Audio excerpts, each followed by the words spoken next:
Hey, Toaster. Welcome.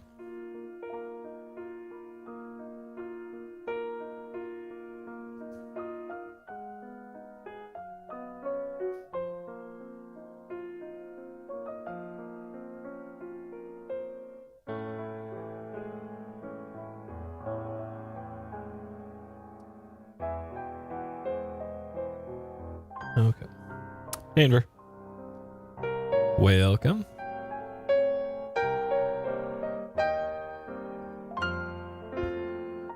Hello, Dusty Feet. Oh.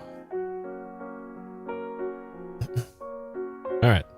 So I changed my microphone and a bunch of my audio settings. So if something's sounding weird or if something's suddenly starting to sound really bad, let me know. But things should be sounding better now overall. Probably. Hey, Prism. As I switched back over to a wired microphone, because the old mic that I used, it was the identical one to this, except it was wireless. And the reason I got that one for so cheap is because the wireless spectrum that microphone pack uses is the same spectrum that Wi-Fi uses now. So anytime there's Wi-Fi signals being sent across the room, it interfered with the mic pack, so it'd be this background hiss that I actually had to filter out in my big audio rack over here, which is why you guys couldn't hear it for the most part. But man, I really had to go nuts with the filters to try and get that sounding as good as it did. But now I don't have to do that anymore, which is nice. And now it's a nice clean signal. There's a little bit of a electrical buzz from something. Probably my preamp, if I had to guess, but other than that, I think it sounds a lot better.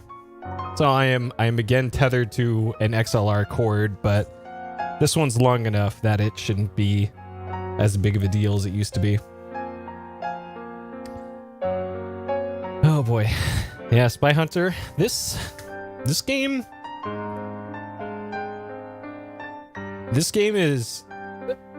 has exceeded my expectations, I guess, but then again, I had pretty low expectations for Auto Destruct, to be honest. And hey, it surpassed them. So that's why I'm going to continue playing it. Like somebody mentioned, they were surprised that I was going to do a part 2 for a vehicular combat game. And yeah, I am. This game's not horrible. I played worse games than this. Like Twisted Metal. Hey, Highwind. Clippers did not let us down today, for once. Clippers. So things were looking a little sketchy there for a while. Not 007 Racing, yeah. And I think some of that has to do with how this game is structured. Where this one isn't like a rail shooter, except with cars. This one's actually like a full-on city type deal. So yeah, that I would prefer that kind of gameplay structure over what 007 Racing did. So, and hence I'm still playing it. Yeah, it didn't disappoint. Well, there's always game 4, right? Oh man. Oh man. That game could have gone either way right till the end. Yeah, I know. Those fucking Twisted Metal fans. Like they're right up there with the K-pop stans. They're just completely bonkers about that franchise for some reason. And yo, Twisted Metal's not very good. Not a good series. At least the ones that I played. Maybe they get amazing later on. I don't know, but ugh.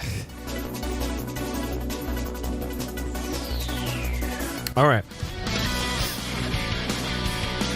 Let's get going here, shall we?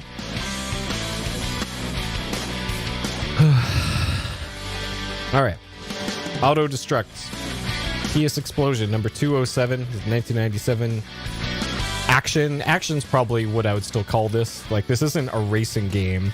This isn't a This isn't like an arena shooter or anything, so I think generic action probably sums this one up the best. It would be like it's a third-person shooter, except you play as a car and not a dude. Who plays a dude in a car. So, sure. And yeah, we're on part 2 of this one. About 2 hours in, 4 death rate saves, so we're on level 9 of this one.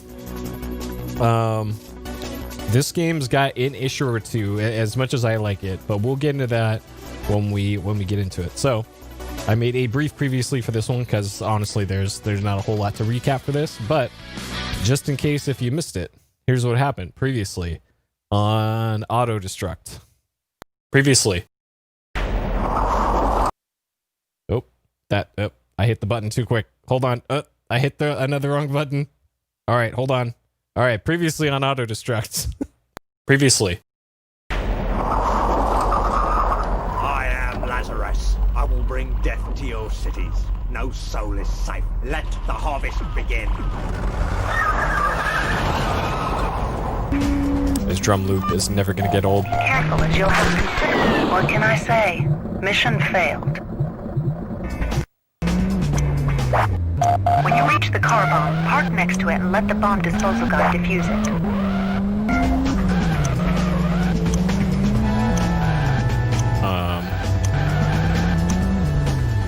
Wait. 3 men have been spotted leaving the scene in a black van. Bunch of disciples. Now that you've dealt with the threat, pick up the mayor and hurry to HQ. We'll take care of him from there. Why couldn't I have done that before? He could have just... Alright, Mayor. You look like every other NPC in the game, but sure.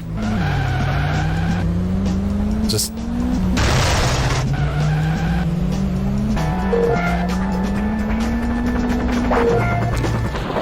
Mission failed.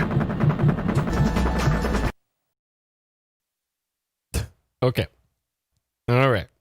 Hey, Aquas. Hey, Salsa. Hey, Baze. Okay, so I'm not sure if I have the cropping right for this. So last time I streamed and streamed PS1, I hooked this up to my GBS 8200 board because that's how I'm gonna be capturing PS1 until OSSC Pro comes out. And I didn't realize until after the stream that there was actually an issue with my board, and it was causing these diagonal waves to like sweep across the screen. That I noticed, and I thought it was a power supply dying in my PS1, and turns out that's not the case. It was actually the GBS board was dying. So I happen to have another one, so I plugged in the other one. The image looks fine for now, but unfortunately I can't access the onboard like management page for the thing. So the picture was super dark, and I could change that in my OSSC, but I'm not sure if the resolution is correct. So I might have to screw around with that for a little bit here. I didn't realize that might be an issue until we get into it, and it looks like I cranked up the gain a little too high. So let me address that right now before we get into it. Okay, that's probably better. All right. And then we'll see how this goes. All right. Also, I fixed my FPS counter for this. So this should be actually accurate. It said 60 FPS the whole time last time, and that is absolutely not correct. And then this is the wrong aspect ratio. Nice. Okay, let me fix this real quick.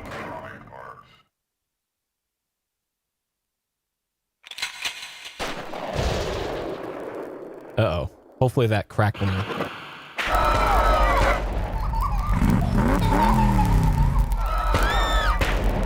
I don't think that's supposed to sound like that. I am Lazarus. I will bring... Something is burning inside my PS1. Okay, I might have to switch back over to... So I opened up my PS1 to do work on it yesterday, and I had to resolder the digital audio board, and I think I fucked it up. Yeah, it sounds like we got some issues with that. Okay. All right, luckily, I can fix that. Or at least I can mitigate that for now. Okay. This. And this. Alright. Crackle is gone. I'm gonna have to look at that later. Okay. Yep, this is fine. That's... I'm probably gonna have to resolder my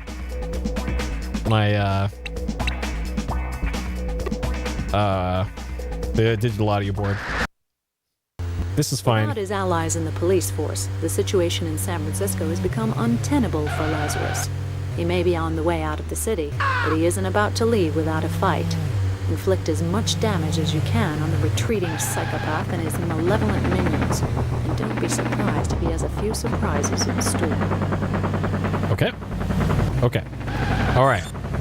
So far, one of the big issues... We're doing our best to track Lazarus. In the meantime, take a trip east and pick up some weapons from the pier. East, okay. So, one of the big issues of this game is that this. It's got this drum loop. This track that's playing right now, so far, has been the only music in this entire game. All right, helicopter, let's do it. You'd better get over to the southwest booth. It looks like Lazarus is making a run for it. He's moving all his equipment and weapons to the beach, probably planning to carry on his work elsewhere. The members of his cult can't be far behind. Stop every vehicle that tries to get to the beach. Every single one. Okay. So yeah, I made some changes to my frame rate algorithm so that it should be accurate now. And yeah, this is absolutely not a 60 FPS game. Okay, so we're going south and then cutting over to the west. We're just heading west. All right. So this is one of those games that the game tries its best to put every single civilian car in your way that it can.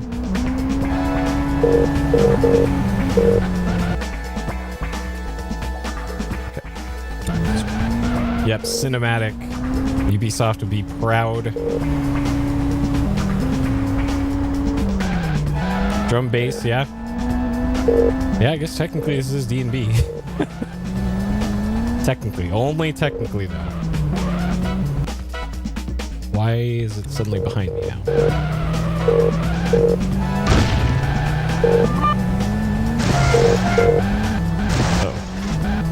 I think I accidentally turned on turbo. Wait, what is this? Why? I thought it was... Oh.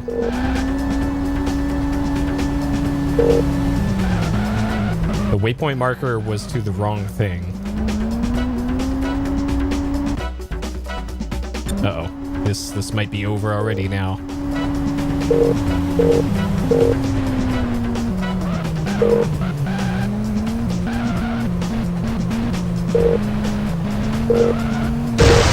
Mission failed. Of course. Okay, and there's limited lives Without in this his game. allies in the police. So if you do get a mission over, it's actually better to just put back to this and load your save. Because you only get like 3 continues for the entire single player, so there's no penalty for doing this, so Without his allies Sure. in the police force. alright. We're doing our best to track Lazarus. In the meantime, take a trip east and pick up some weapons from the pier.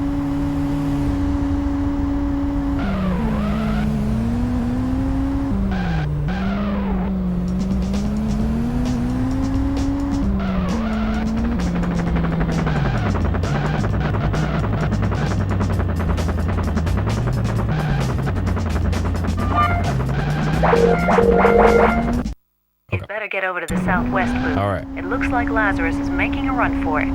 He's moving all his equipment and weapons to the beach, probably planning to carry on his work elsewhere. The members of his cult can't be far behind. Stop every vehicle that tries to get to the beach. But yeah, going back, I guess, to why I like this one over the other vehicular combat game is because this one's almost like a proto GTA.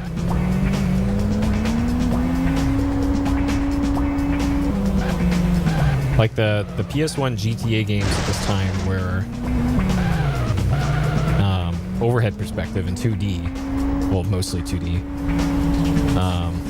and Driver didn't have any combat.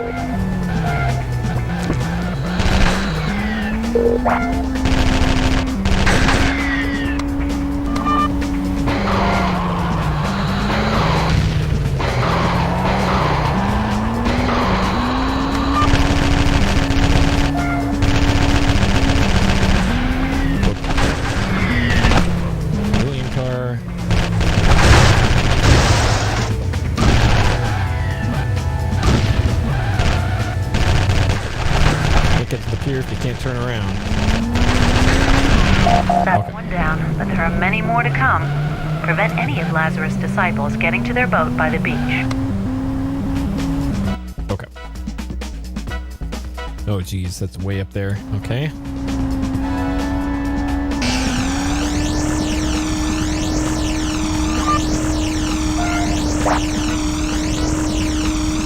All right, so for the HUD on the right side, I'll make a little bit more sense of that. Disciple target detected. The upper left of the HUD is my armor. The bottom left of that is my speed. Bottom right is the fuel gauge. And then top right is enemy health. And then there's of course, the radar on the left side. Hey, that worked out. Man, those vans can really move. Holy crap. All right, get out of the way. Get out of the way. All right, that might be mission over.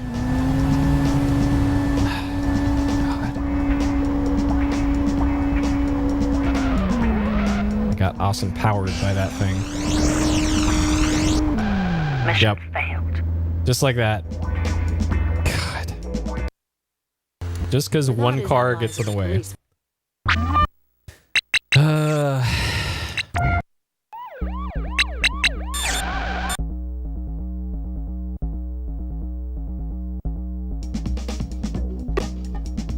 All right. Without his allies in the police, we're doing our best to track Lazarus. In the meantime, take Yep, it's always the taxi pick up drivers. some weapons from the pier.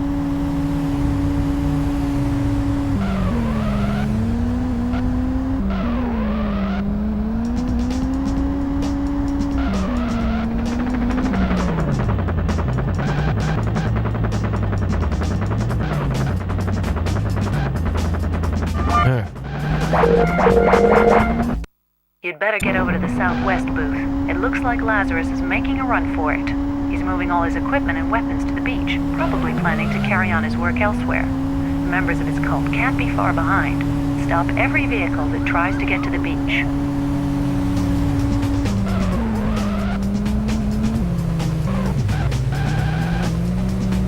So I tried out Frogger and Ridge Racer today to make sure that they worked, and they do.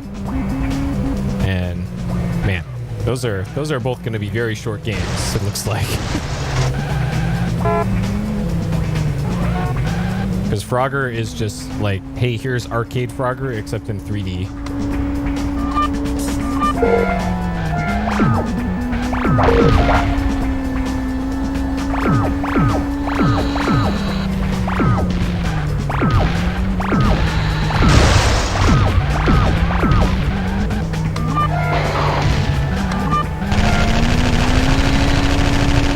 Ridge Racer is like practically an arcade game. I think it was an arcade game actually. Like, okay, here's... Why is this... That's one down, but there are many more to come. Prevent any of Lazarus' disciples getting to their boat by the beach.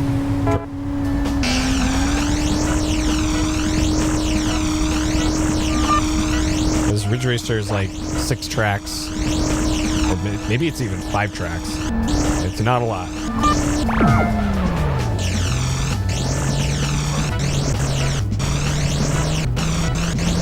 Nice of the man to wait for me.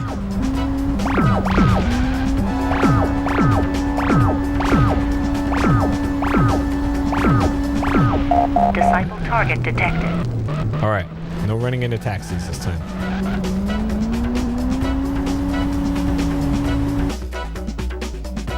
Okay, straight north.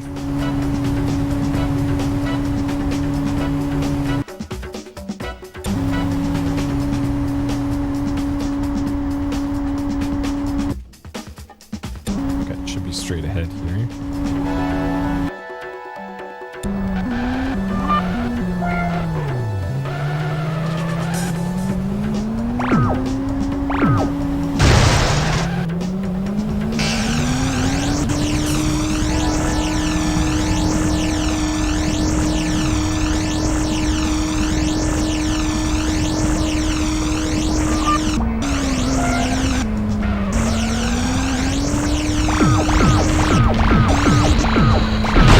Cultist detected. All right. So that's over in the stadium area?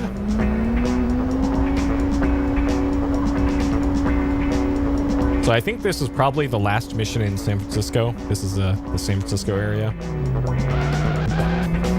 Uh-oh. Uh-oh.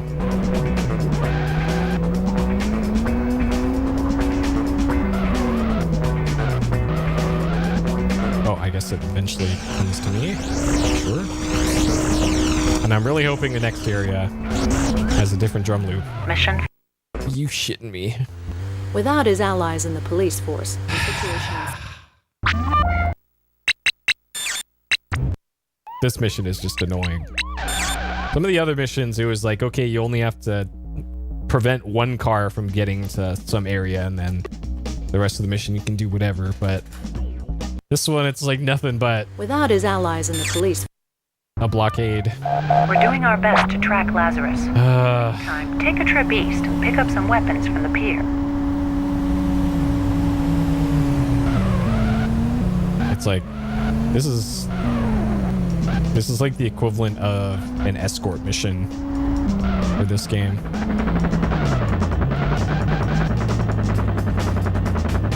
Even though there are actually escort missions, and somehow this manages to be worse. You'd better get over to the southwest booth. It looks like Lazarus is making a run for it. He's moving all his equipment and weapons to the beach, probably planning to carry on his work elsewhere. The members of his cult can't be far behind.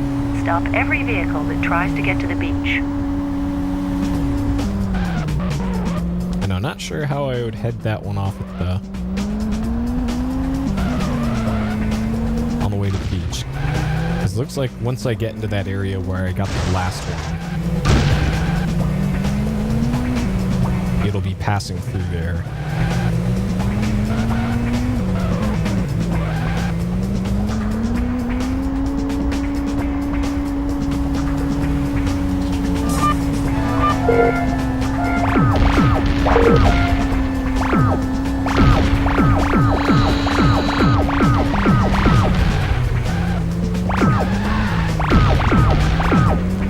How does this thing have so much health? Like, the laser is supposed to be the super weapon. That's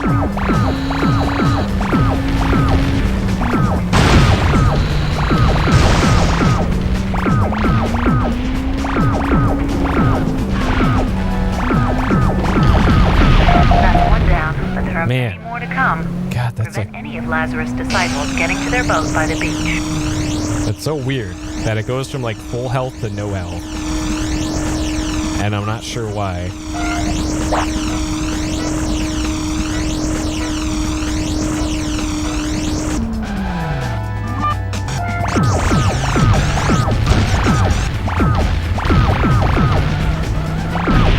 Disciple target detected. Okay.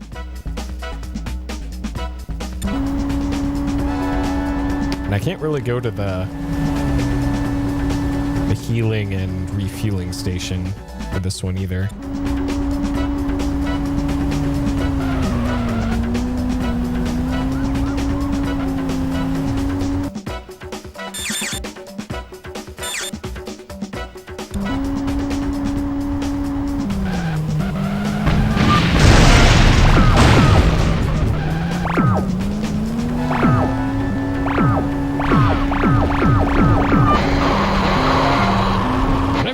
Up all of my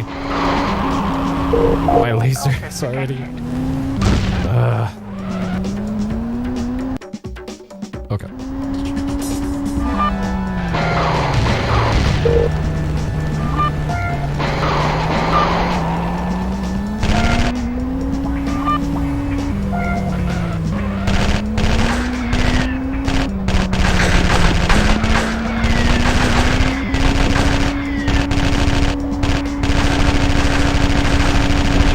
There are choppers heading in your direction.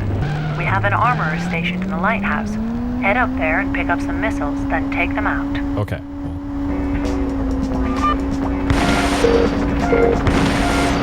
Oh no. Oh no. Okay. All right, we're good.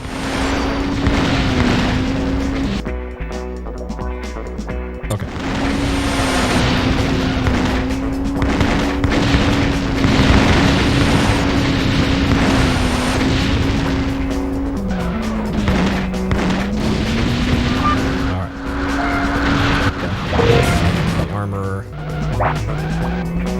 At the most inaccessible spot.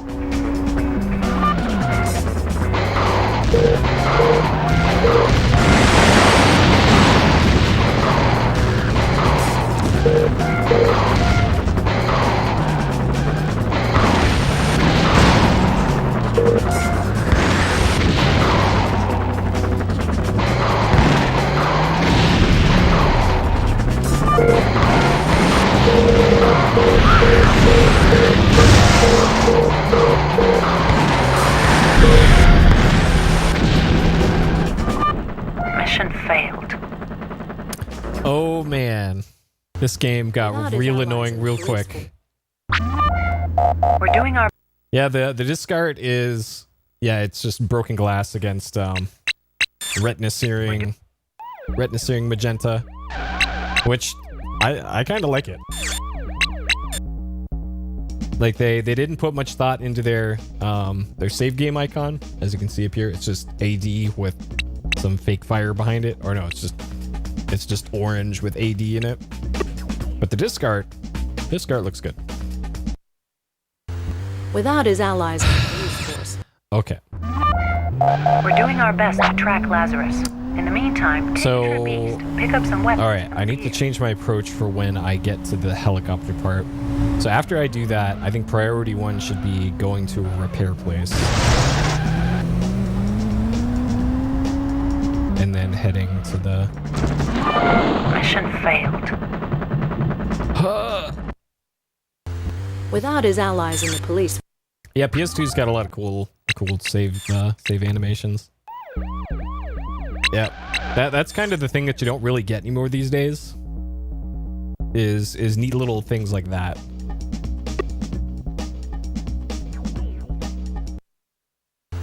Without his allies in the police force. We're doing our best to track Lazarus. In the meantime, take a trip east, pick up some weapons from the pier.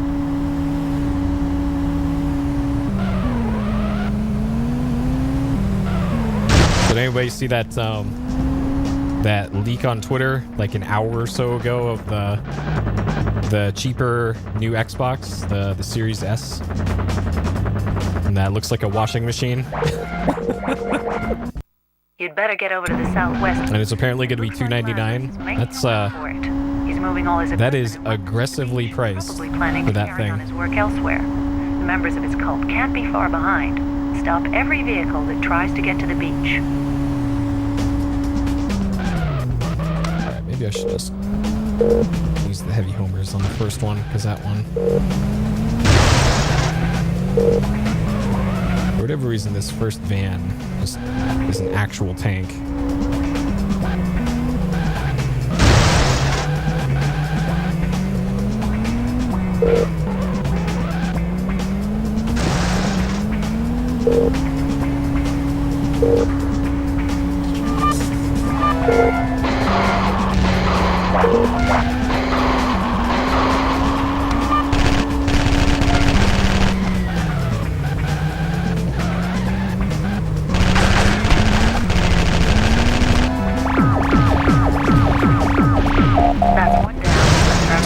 to come. All right. Prevent any of Lazarus' disciples getting to their boat by the beach. Okay, so I gotta go all the way out there.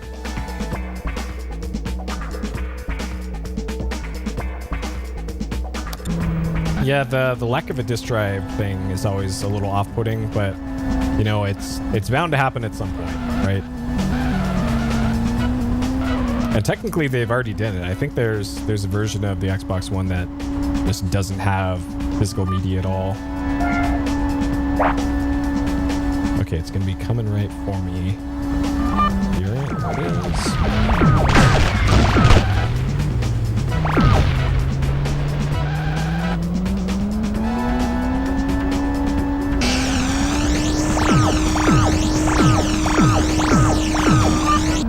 Disciple target detected.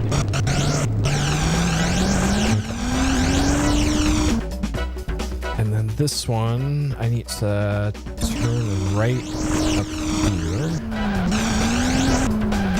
Or not. I think I already missed it. I did. Shit. It's so hard to read this map because it makes your own icon on the map like enormous, and I can never tell which street I'm on.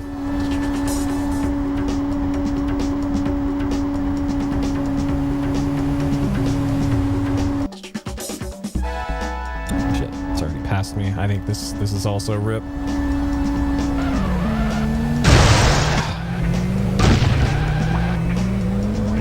And then from that perspective there, like, okay, I've already failed. It looks like, oh, no.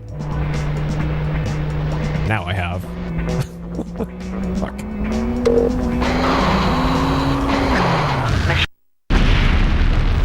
Oh boy. Police force. Oh boy, oh boy, oh boy. We're doing our best to track Lazarus. In the meantime, Performance. take a trip east and pick up some weapons. Yeah. Oh yeah, PSP Go. I actually have one of those.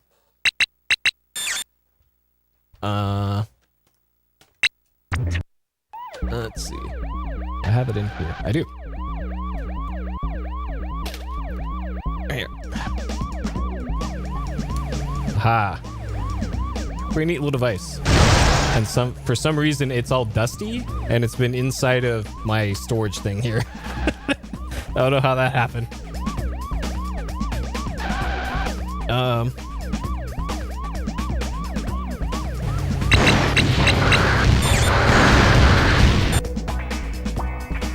How's a normie gonna know the difference?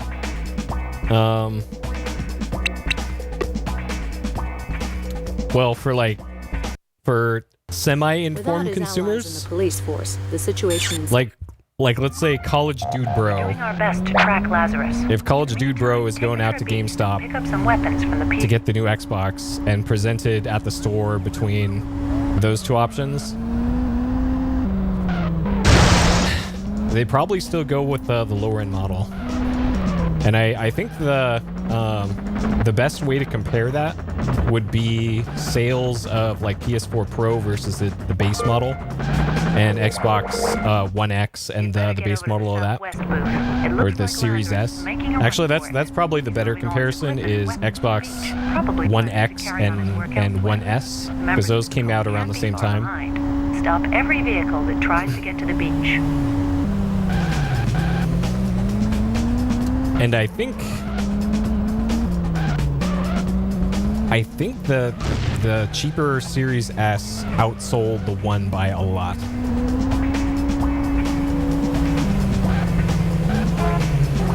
So as long as it plays the games for normies, I don't think they really care if it's going to be at 4K 60 or 8K 30, whatever.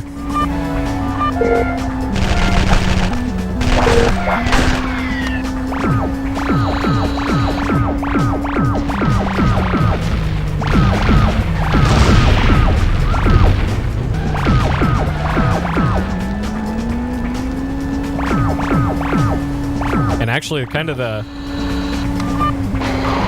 weird thing about all of that now, the 4K 120 and 8K stuff, is that it's going to be a switch to HDMI 2.1 now, which is really going to complicate things. Like I was looking up, like, hypothetically, if I upgraded my OLED to one of this year's models, like not the 8K one because I am not literally made of money, but like to the 4K 120 models, what it would change.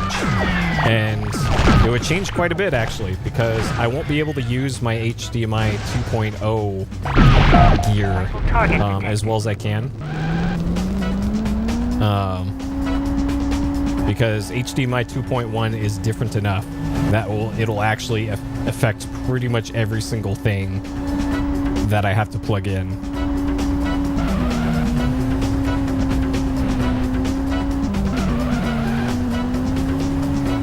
Okay, and then the van is gonna come this way. Nope. Okay, that did not go how I thought that would. Get out of the way, Carl. Get out of the way.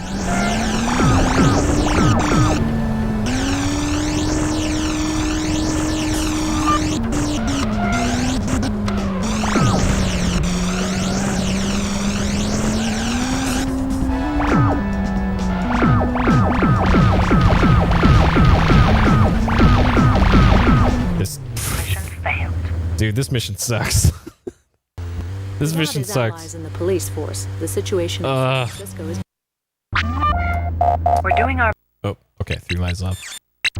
See, that's why you gotta do this.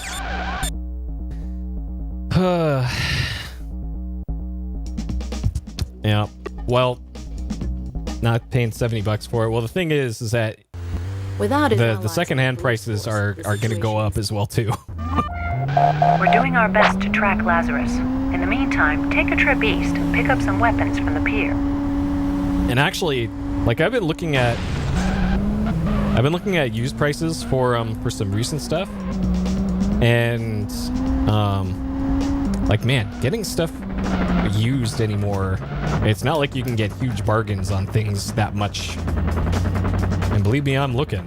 Like I watch Cheap Ass Gamers Twitter feed like a hawk and all that. Better get over to the Southwest booth. It looks like Lazarus is making a run for it. And it seems nowadays, beyond like PC games, the console stuff really isn't that discounted anymore. Stop every vehicle that tries to get to the beach. Even the physical media. Like, sure, rarely you can get the big sales, but not anywhere near as much anymore. And yeah, it's very likely that PC games are going to also raise their prices up to 70. Oh boy.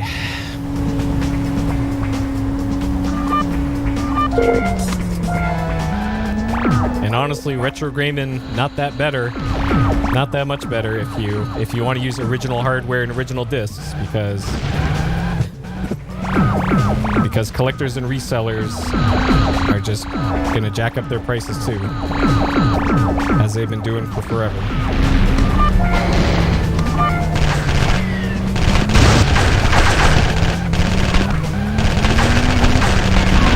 That's one down, but there are many more to come. Prevent any of Lazarus' disciples getting to their boat by the beach. Hey, Keeney. Welcome. Bigger draw distance than driver. Yeah, it does have a larger draw distance. It also, I think, runs a little bit better.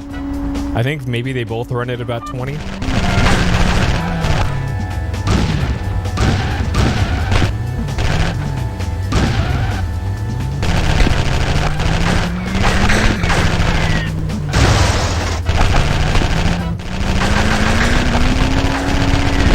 Disciple target detected.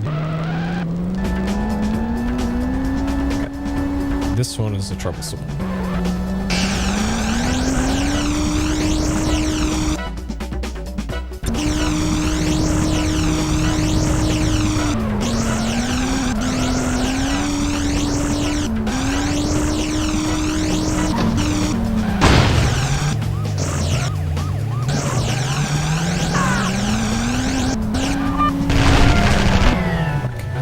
Trying to run right into it. Get out of the way, cars.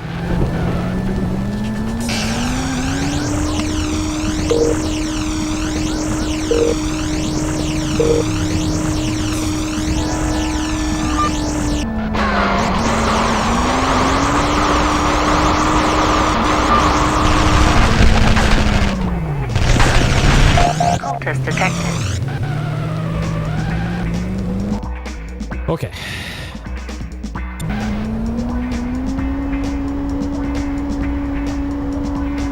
N64 for 80. Yeah, that seems about right for what I've seen.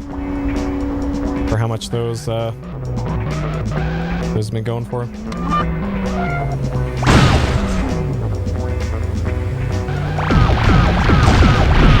are choppers heading in your direction. Okay. We have an armorer stationed in the lighthouse. Head up there and pick up some missiles, then take them out. All right. Actually, I'm doing okay on armor. I might be able to just do this if I can outrun the choppers. Have you modded your N64 for RGB, Aquas? Because I did that for mine, and I have one of the later models that require some bullshit to make them work. And man, least fun console I have modified for RGB, the old N64.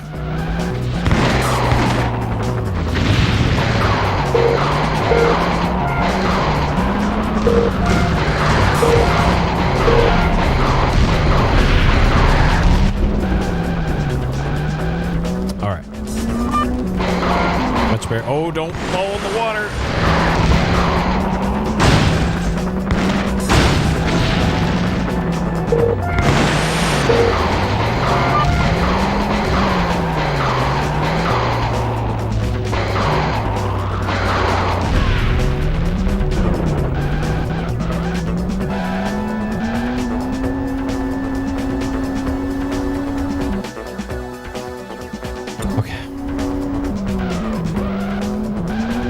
Oh, just this video. Yeah, to be honest, RGB doesn't do a whole lot for N64, so you made the correct decision on that one.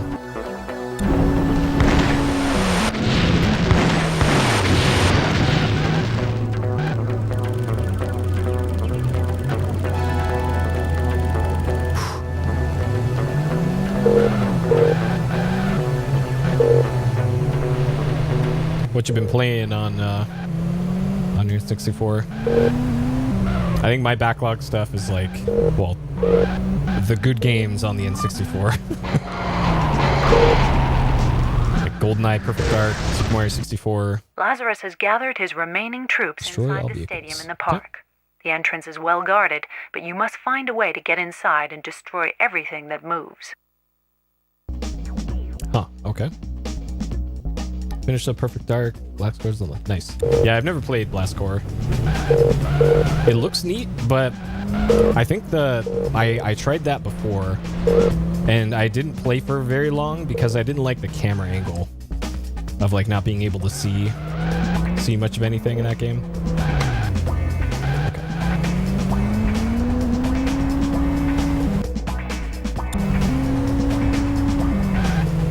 Probably have to do some sort of jump or something to get in there.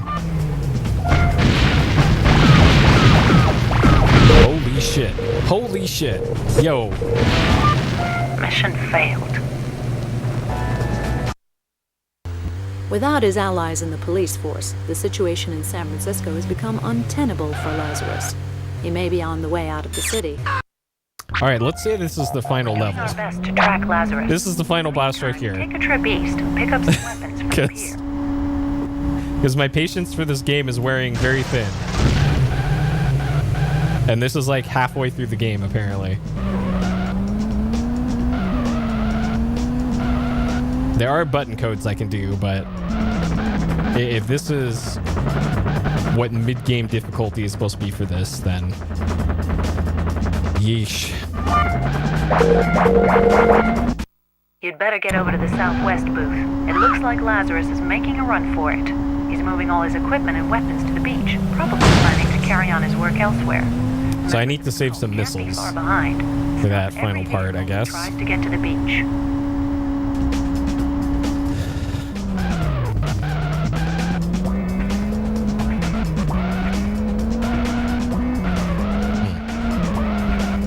I'm also in the back of my mind trying to figure out what could be the cause of that crackling in the digital audio. Because I'm gonna have to figure that out for my when I do the X Station modified system. Nice. That pedestrian just ate a missile.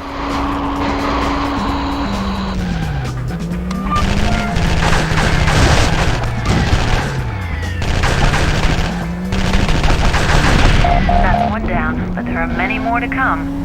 Prevent any of Lazarus' disciples getting to their boat by the beach. I should have waited a bit before taking out that one, because now I'm gonna have less time to take out this other one.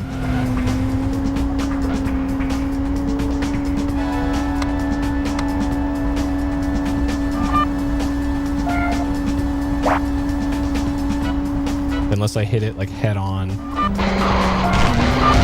Like that.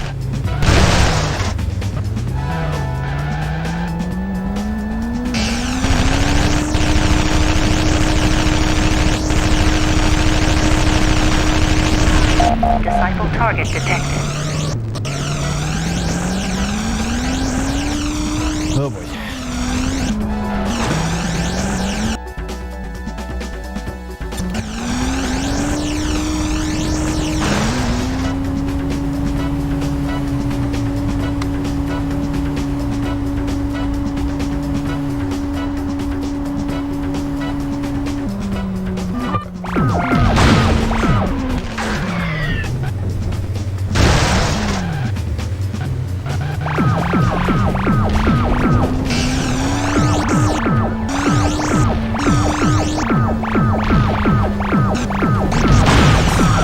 Cultist detected.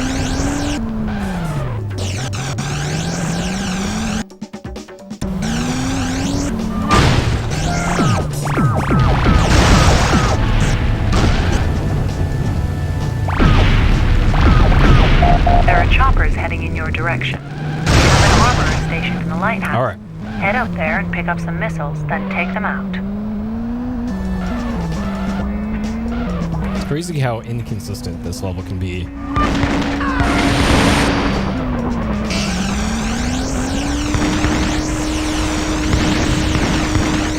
And how seeker missiles sound like revolver gunshots. I am almost fucking dead already from one helicopter. Okay. Mission failed. And there's nothing you could do about Without his that. allies in the police I went force, from the situation in San Francisco has 150% become health untenable for to Lazarus. dead in like 2 seconds. We're Holy shit. Because I was on my second health bar for that. I was on my second health bar. Without his allies in the police force, Dude. We're doing our best to track Lazarus. In the meantime, take a trip east and pick up some weapons from the pier. Alright, now this game is reminding me of 007 Racing. And that final level for it. Because this is the final level for this one too. Don't trust the walkthroughs and the level cheats and all that.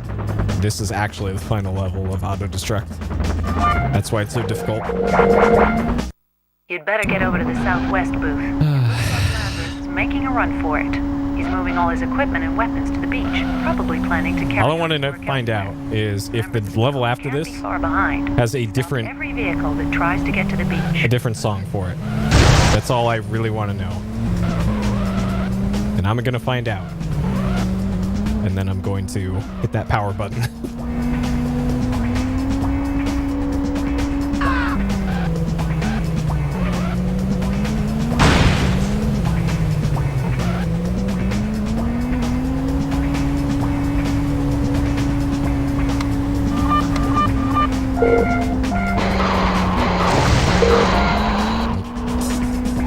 With the nitro.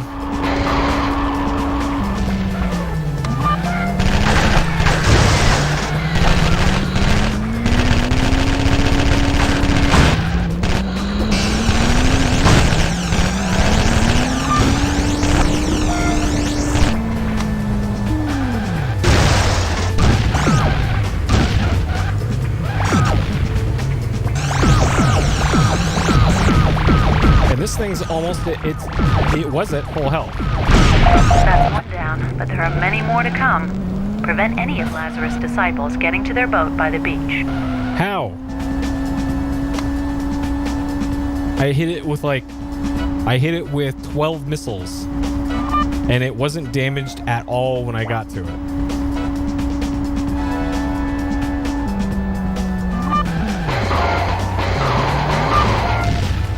And now this one's almost dead already.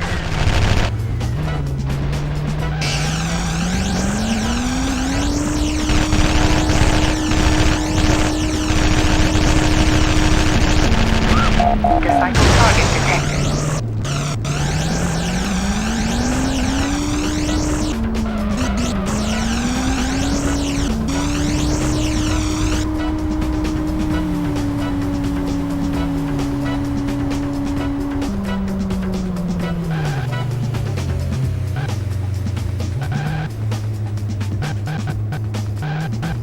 All right, I see you. I see you.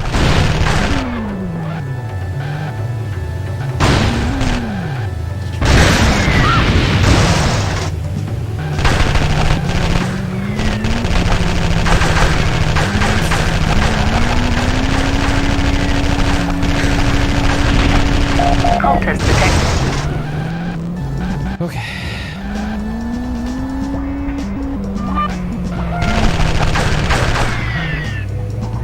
Oh yeah, Echo, so I saw that you were doing Gran Turismo 3. Are you doing that with a wheel or just a controller?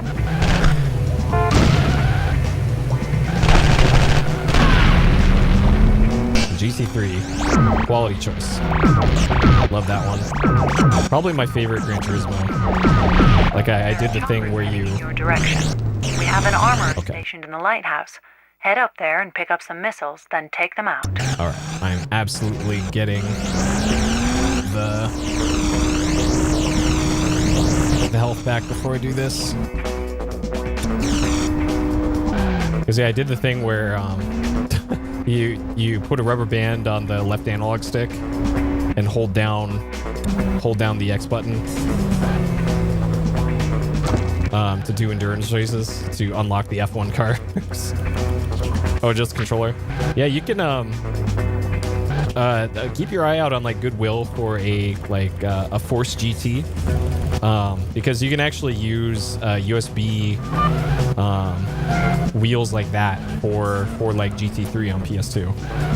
Like that's how I plan to do the GT3 playthroughs,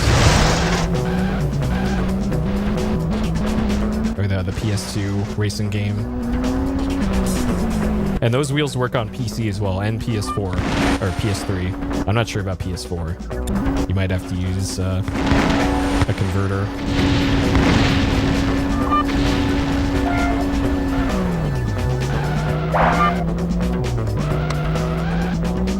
All right.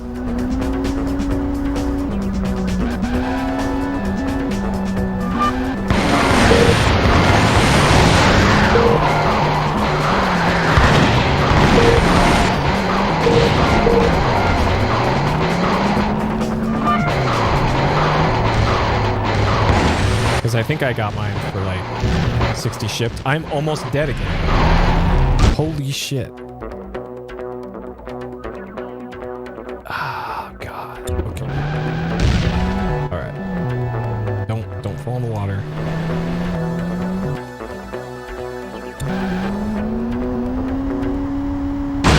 Oh, God. Nope, don't. There's only 2 repair places in this entire area, and they're both at like the most inconvenient spots on the map. Don't you fucking dare run into me. And of course this other helicopter is like right next to this one. Okay. Yeah, the Force GT. There's also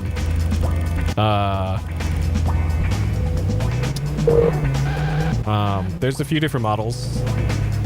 Like I think the PS3 wheels might also work on PS2. This is probably a real bad place to blow up the helicopter from, but Actually, it'd probably help if I did this for the next part of the mission.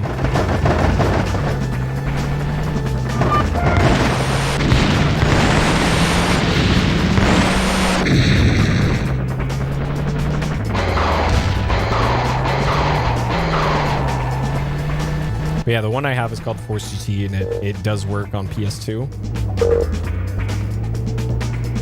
So that, and PS3 and all that. So I think that one might be the ideal one.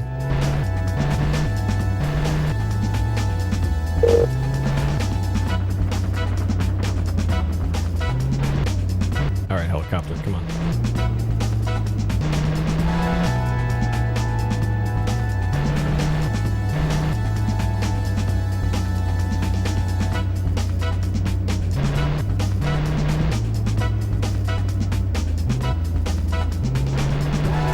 Probably get it once it circles around past the front gate again. Yep.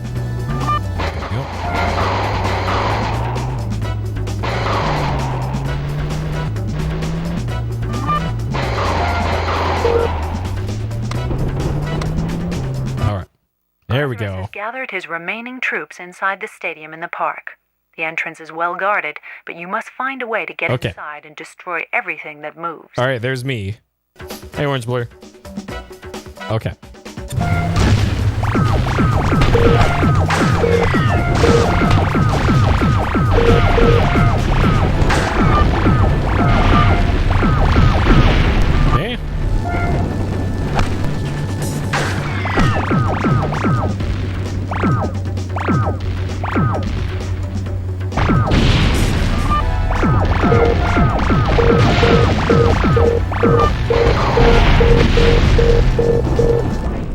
Mission failed. How the fuck are you supposed to do this with those tanks there? Without his allies in the police force, the situation in San Francisco has become untenable for Lazarus.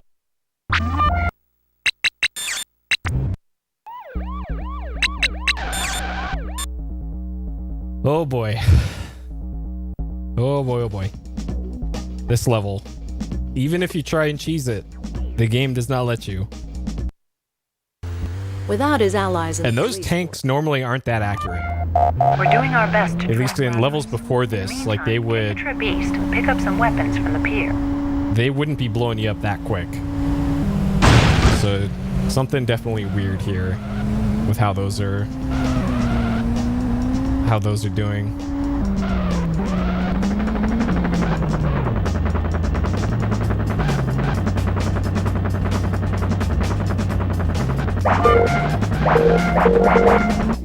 You'd better get over to the southwest booth. It looks like Lazarus is making a run for it. He's moving all his equipment and weapons to the beach, probably planning to carry Long on enough his for a work price elsewhere. point. The members of his cult Probably. can't be far behind. But I have a feeling Stop this one every was vehicle that tries to get to the beach. probably a popular rental. Oh, a one-term rental and then sent back.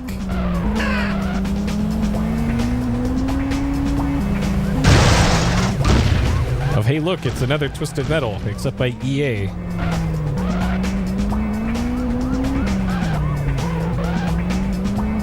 So there's nothing on the cover to this game about like from the makers of Need for Speed or anything like that. So it's not like they were trying to leverage the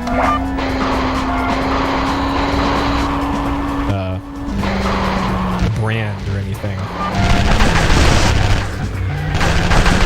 which I think is probably a mistake. I did the same thing again. Many more to come. Prevent any of Lazarus' disciples getting to their boat by the beach. Like if I were EA marketing back then for this, people probably knew the name of Need for Speed at this point. Many people. But Auto Destruct, not even a thing. So it probably would have been a better idea to at least mention something about Need for Speed. Disciple target detected. But I guess on the other hand,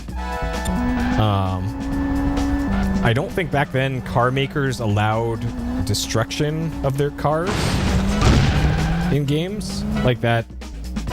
That I don't think was even a thing until, geez, Forza? maybe?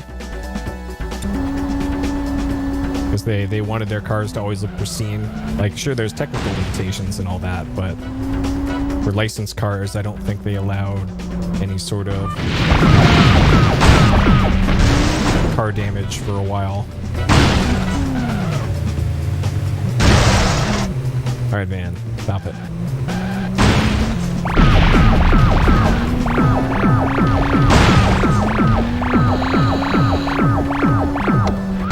Cultist detected. Alright. More frustrating than 007 colon racing?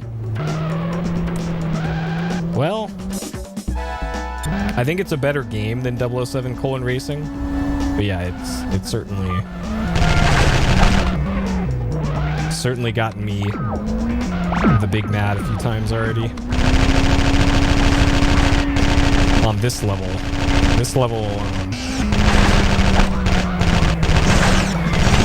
Oh my god. Come on. There are choppers Alright. heading in your direction. We have an armorer stationed in the lighthouse.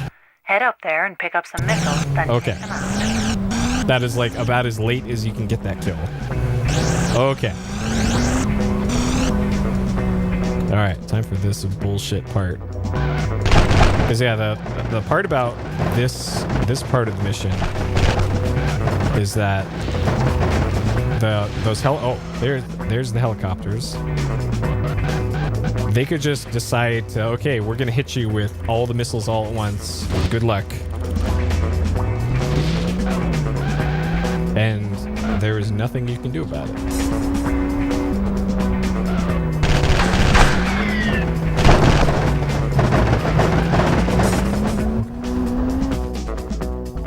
Alright, at least there's only one over by the weapon pickups.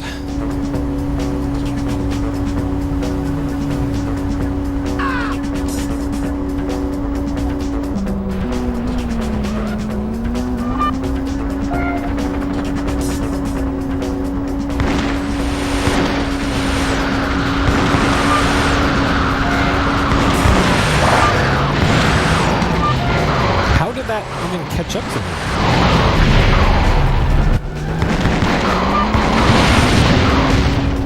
And now I gotta get my ass back to the healing spot.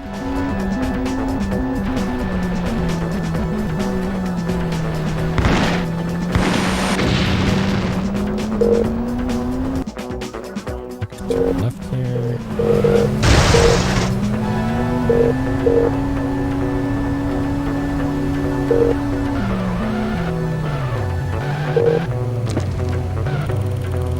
Okay.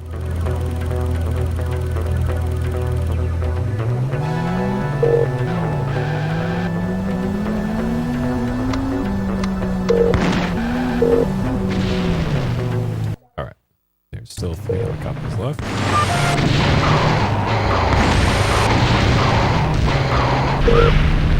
Yep. All right. Gotta heal up after every single one, apparently.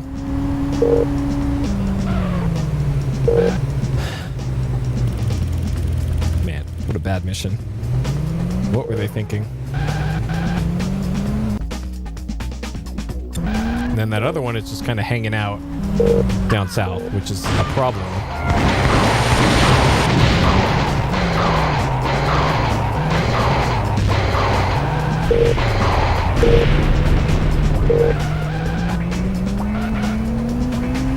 And then after I take out this last helicopter, like, I still have to deal with those tanks. And I'm not sure how I'm going to do that because they one-shot me. Like, there's got to be some sort of trick to it. But what that trick is, I don't know. And I haven't seen any other, like, weapon power-ups around either. Which... they don't really give you much to work with in this level.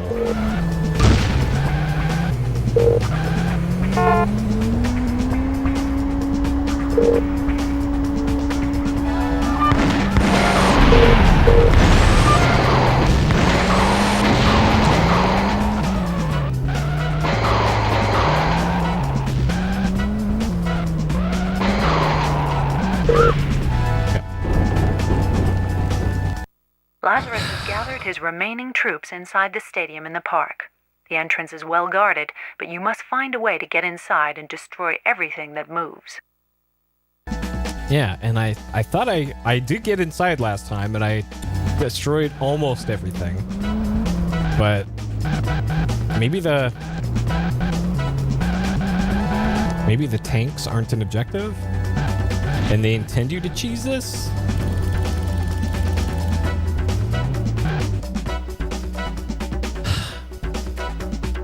Like, I don't even see any.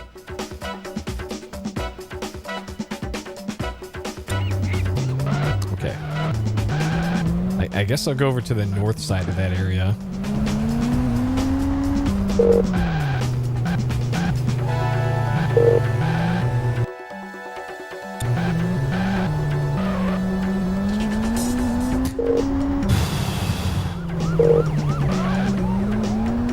Yeah, some armor drops maybe, or anything.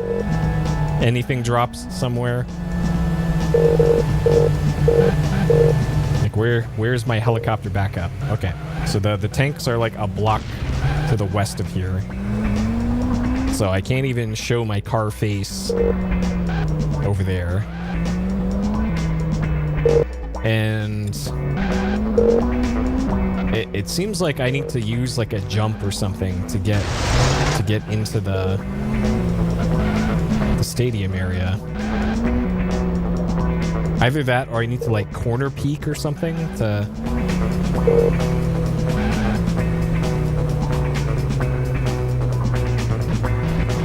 Okay. So I might be able to use that hill right there. Okay, that's new.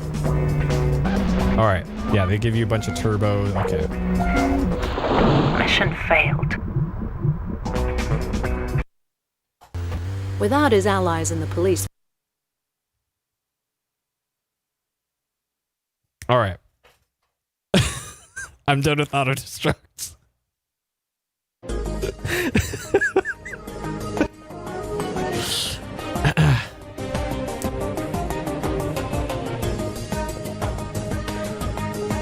Cut the timer on that. Okay. All right. Auto destruct, huh?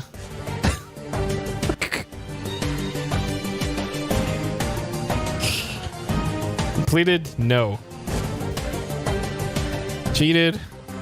I don't care enough at this point. Alright, things I like. That one music loop is pretty good.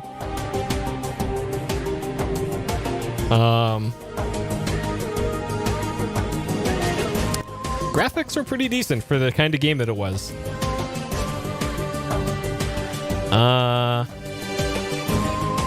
Let's see. Game certainly had promise to it.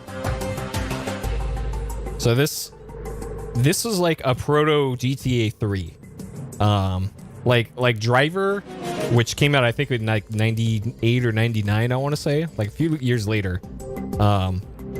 That one is more like a weird stealth kind of game, pursuit kind of game in Driver.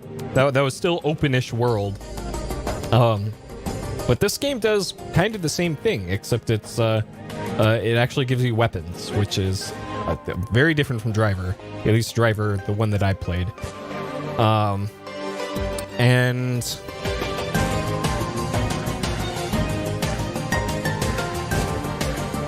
yeah. Sure.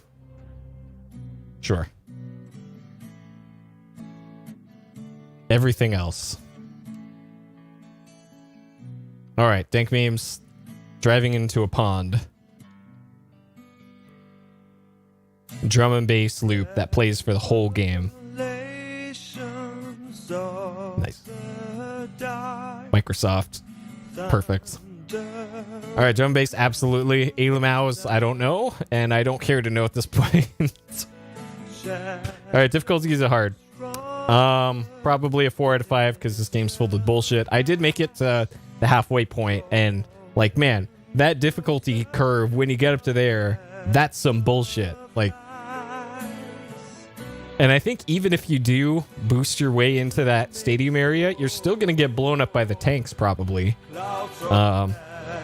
Because that's what happened last time when I cheesed my way into the stadium. Like, I still got blown up by the tanks. So... Sure. So this game isn't complete trash. It certainly got its problems. Big problems. But considering when it came out, 97, so about halfway and maybe a bit before the halfway point in the PS1's lifespan. Pretty ambitious game for what it is. Even just like the San Francisco area for the first, I don't know, third to half of the game. Looked pretty good. It ran at 20 FPS, but you know, for what it is, that's good enough for something like that. I like that they give you multiple camera angles, especially like the really weird ones. Like, hey, if you wanna have the GTA camera, you can. I don't know who'd ever want to play it like that, but you can. They give you the option. Yeah, this game has 25 levels. 25 levels. No thanks. But man, the difficulty curve in this game is just stupid. It's just stupid. And the way that a lot of the game mechanics seem to go against the player, like every single car, it seems, is just programmed to get in your way, and then the collision, the hitboxes on the cars are way bigger than it appears. Either that, or because of the camera angle, or the hitbox for the player car is bigger than it should be, or something. I don't know, but I was doing my best to not run into cars, and I was running into cars for most of the game. So that's probably my biggest complaint about that. And I guess, would I say that I had fun with this game? Up until about this.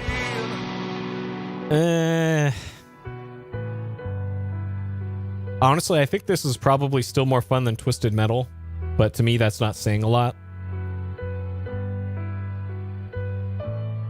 And probably a below average amount of fun, and that's also what this game is. So this game certainly has its promise. It's not complete trash, but man, I did not like this one very much at all. So there we go. I am pulling the plug, pulling the chute, pumping the brakes, bailing out of Auto Destruct in 2 hours 51 minutes. I don't know. I guess if you really like this genre, then give this a look, but otherwise, nah. All right, let's commit that.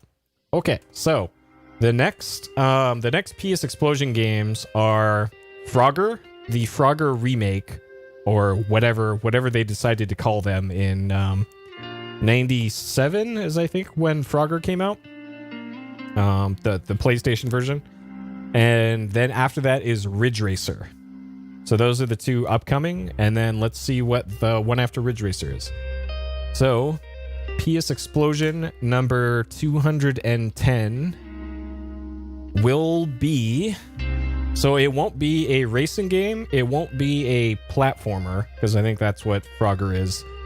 It won't be an action game. So, and those three genres it will not be. So it could be a strategy game, could be an RPG, could be a strategy RPG, could be an adventure game, could be a shooter. I think that category is in there. So let's see. Game number 210 is Battle Arena Toshinden 2. Okay. I remember liking the first one. I liked the first one. So maybe, hopefully I'll like the second one too. I remember there was the Susan. I gave out plenty of Susans in the first Toshinden. Battle Arena Toshinden 2. Okay, so that's going to be game number 210. Another short one. We're going to have 3 short ones in a row, it looks like. Which means we're due for a 40-hour RPG at some point. Okay. And yeah, I've never played this one, never even really seen it. So yeah, that one should be nice. Should be nice. And 96. So yeah, they must have released Toshinden 1 as a launch game and then just immediately just made the sequel right after it. So sometimes that's a good thing, sometimes that's a bad thing. But we'll find out, I guess, whenever we get to that one. All right. So I need to set up for Keen Dreams. So I will have to step away for, let's say 5 minutes. 5 minutes, because I gotta boot up my computer and get everything going. So when the timer down here reads 5 minutes, that is when I will be back and when we'll be starting Keen Dreams. So I will see you then.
Okay.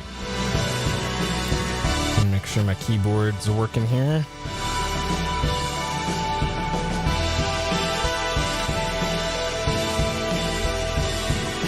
Okay, good. All right, so Keen Dreams, huh? All right, Commander Keen Dreams, PC 1991 platformer. This one I have played before, but this was many years ago, and I have not played it since. I used to watch Captain Clever speedrun it back in the day, years ago, but that is the last I've really seen of it, and the last I played of it was, oh man, probably mid-early 90s, if I had to put a date on it. Let's see. So, playable on DOS and, like, Windows. And also, weirdly enough, this game got a Switch port. There is a version of this on the Nintendo Switch that you can buy for $15. And it's got, like, it's still got the same graphics as before, but it's like widescreen, and achievements, and I think it's got music in it. And why is kind of the question, I guess. Like, why? like this is a free game. This is a $0 game on PC. And it's $15 on the Switch. Money, of course. Like, who bought this? Who bought that? I want to know who bought that. Maybe like keen super fans. Maybe Captain Clever ran out and got a Nintendo Switch just for that. Maybe, but man.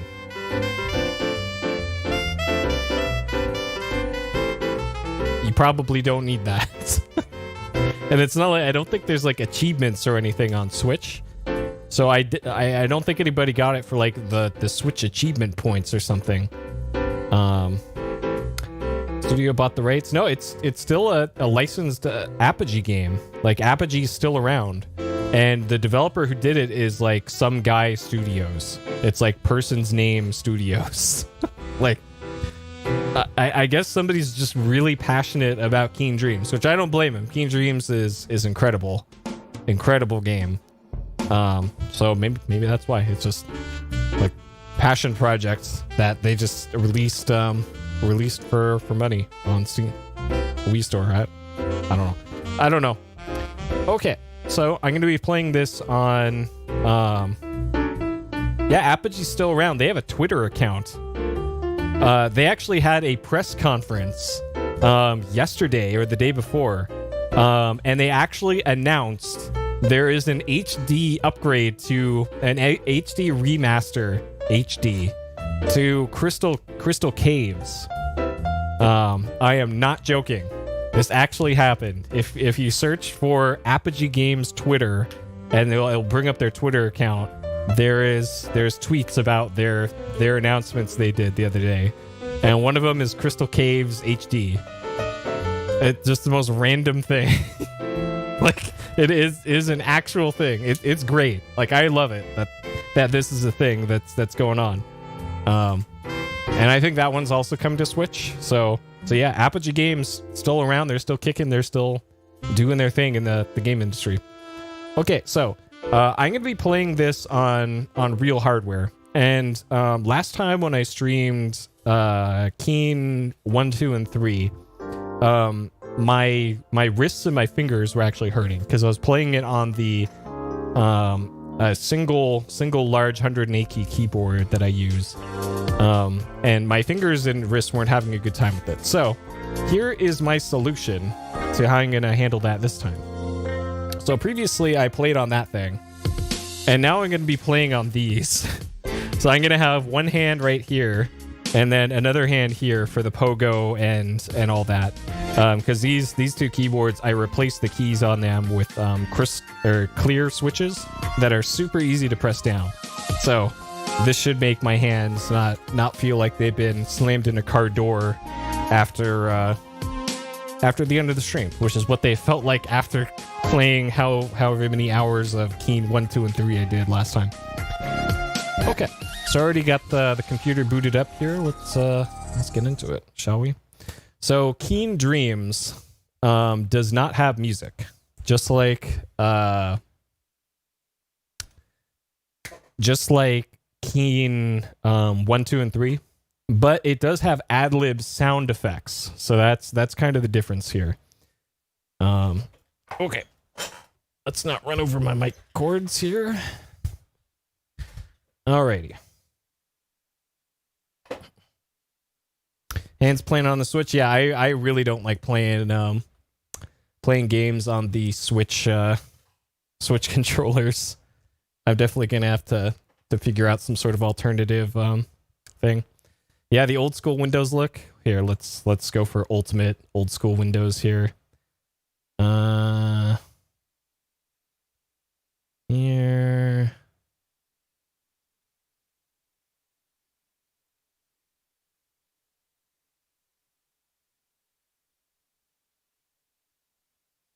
Oh no, it's not doing the thing. What the hell? Where's my pointer trails? What the hell? Is it's probably because I'm using a USB mouse and not PS2 mouse. That's disappointing. What the hell? All right, what about 3D pointers? Will that give me trails? No. What? Very disappointing. What the hell? Okay. That's Commander Keen 4. Let's get into this. I don't have to mess around with the clock cycles for this game because it should just work. Oh, I need to change over my audio for this. That one and that one. Okay. And I'm going to get rid of that buzzing real quick here because we don't need the PC speaker.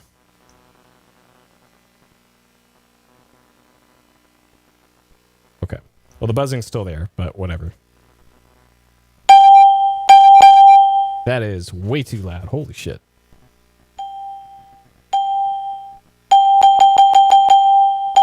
Okay. I don't know why that's turned up so much, but okay. All right. Let's do it. There's pointer trails in Windows 10. Nice. Perfect. All right. Programming team. John Carmack. Adrian Carmack. Robert Prince. Tom Hall, creative director. So yeah, they actually have proper introduction and graphics for this one.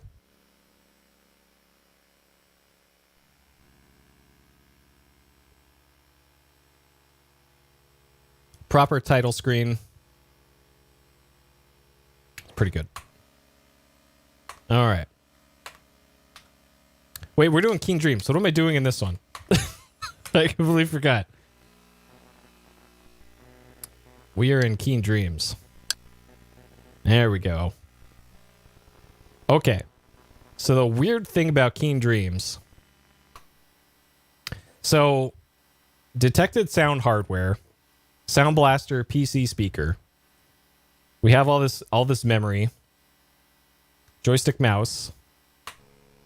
Commander Keen and Keen Dreams. Right? John Carmack, John Romero, Tom Hall, Adrian Carmack. So still the A-team over at id Software. And this is part of Gamer's Edge. So this is kind of the weird publishing relationship that brought out this game. So the other Keen games were published by Apogee. This game was published under a weird deal with Soft Disk. And that's why this is kind of a one-off thing.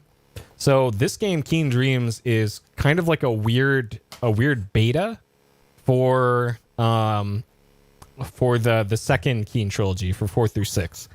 So they have a slightly better graphics engine for it. They were supposed to have better sound and music for it. So in here, so let me change the controls here. So that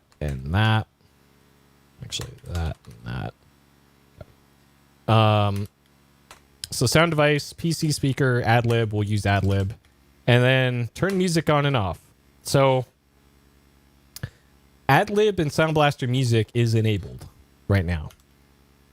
When we actually get into the game, it's not going to have music. Which... it's weird. Okay, so get help. Help me, I'm lost. It's not helpful. So story, Billy Blaze it. Let's, So anyways, there's not going to be music, so that's why I'm going to be having this over it. Let me turn that down a little bit. Okay. Alright, Billy Blaze, 8-year-old genius working diligently in his backyard. Okay, this is the same old thing about, Commander Keen, Defender of Earth. Yep. This episode, Keen Dreams, we find young Billy discussing matters of paramount importance with his mother. I just saved the Earth, Mom. I don't want to eat vegetables. Sure, dear, I bet Neil Armstrong never complained about his mashed potatoes. I bet Neil Armstrong never traveled to Vorticon 6 and defeated the Grand Intellect either. Sure. Billy sent to his room, stupid vegetables. Then he went to sleep. Suddenly woke up. He was on a hill. Either side of his bed were giant potatoes wearing metal helmets and carrying bayonets. Come with us now, Captain Keen. Uh-oh, it's been demoted. You've been brought here by the Dream Machine. Boobus Tuber, a king and boss. Now you master, come thus. First of all, Spuds, it's Commander Keen. Second, who you think we are? We're Tater Troopers. It's plain to see. Sure. Reached under his pillow, retrieved his Vorticon Hyper Pistol. Moved it from stun to fried to delicate brown. Walk on the fried side. Tube zaps later, he pouted. Hyper Pistol's empty. Okay, so this explains why we don't have Hyper Pistol in this game. Keen to Keen, save us from the G Machine. That's Commander Keen. Whatever, save us. Billy hopped out of bed and started on his quest to defeat King Boobus Tuber and destroy the Dream Machine. So that is what this game is about. So this game works a bit different from the other ones. Okay. So easy mode, normal mode, hard mode. So normal is probably going to be the one I want on it. So that's what we'll start up with here. Okay, and then we're in the land of Tuberia.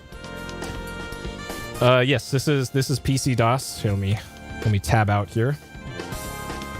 This is in Windows 98, playing on actual hardware.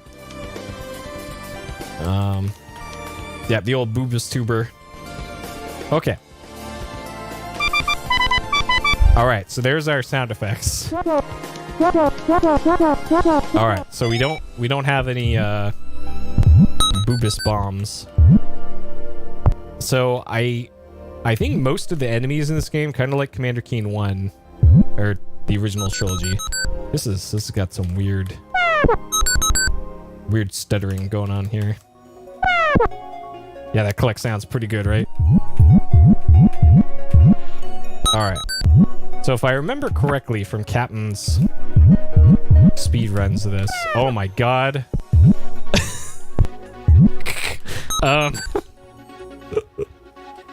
Okay, maybe I do need to turn down the CPU for this, because that's all right. I'm gonna put this in 486 mode.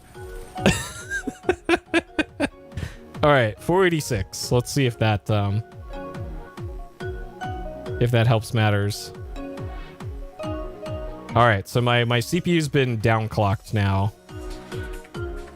All right, yeah, real hardware, boys. The only way to play. Okay, there's like a little bit of input lag right now, but okay, this looks like it's running a little bit better now, or maybe not. Well, I'm sure it'll be okay.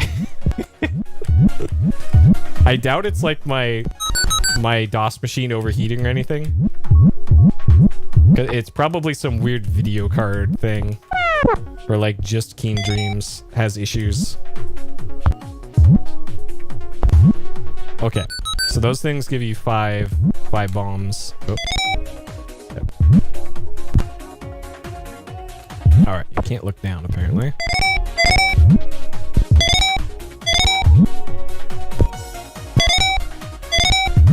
And yeah, the thing about the music in this game, the reason why there's no music, but there's a thing in the options menu for music, is because... Oh, shit. is because this game was on such a tight schedule for release. They got it out the door just in time, but they didn't have enough room on the floppy disk for distribution of this to have the whole game plus music at the same time. So they had to remove the music from the game, and I think they'd only had like one track at that point. But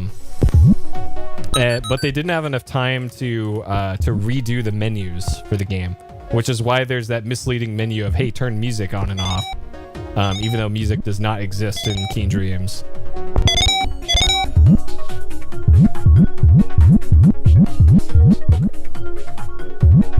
I don't know how many keens are required for an extra life, but something I'm gonna have to keep track of, apparently.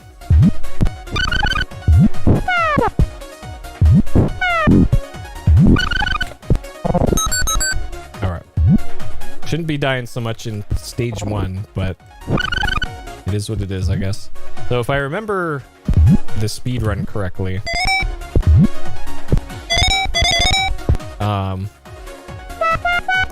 you need a certain amount of bombs to defeat the final boss. I remember that being a thing. Okay. F5 still save? Abort the current game. No. So what is the... Okay, you have to hit escape and go to save? Sure. Okay. Alright. Unsure how you save in this game. Alright. What's Alice? Good to see you. Good luck with meetings.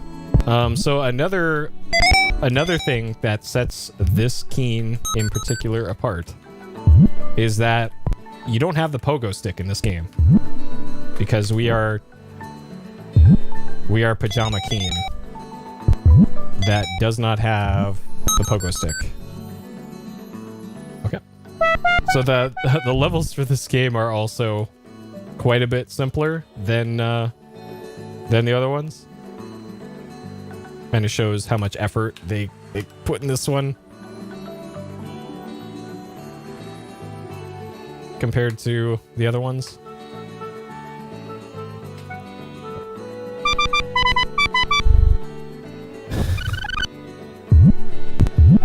These meetings just boring.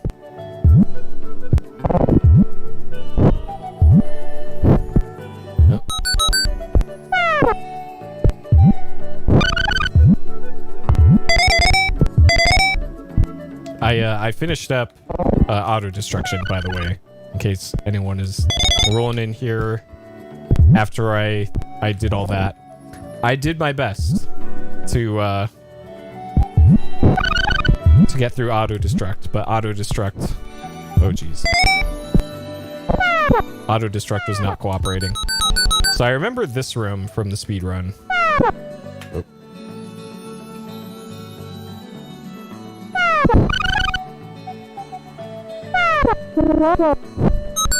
Oh, those things down there. Those things. Those I need for the final boss. Now I remember. Is this official canon? I believe so. It was part of... Dude. That ate my... Alright, I'm gonna have to... You don't get very many lives in this game, so...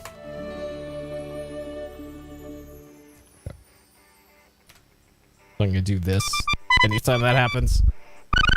But yeah, it was part of Captain's heptology run, or whatever he called it, so if Captain considered it canon as much as he hated this game, then it's probably canon. And it was made by the Keen team. It was just a different publisher than the other ones. I suppose that counts for something. Okay, so I need some sort of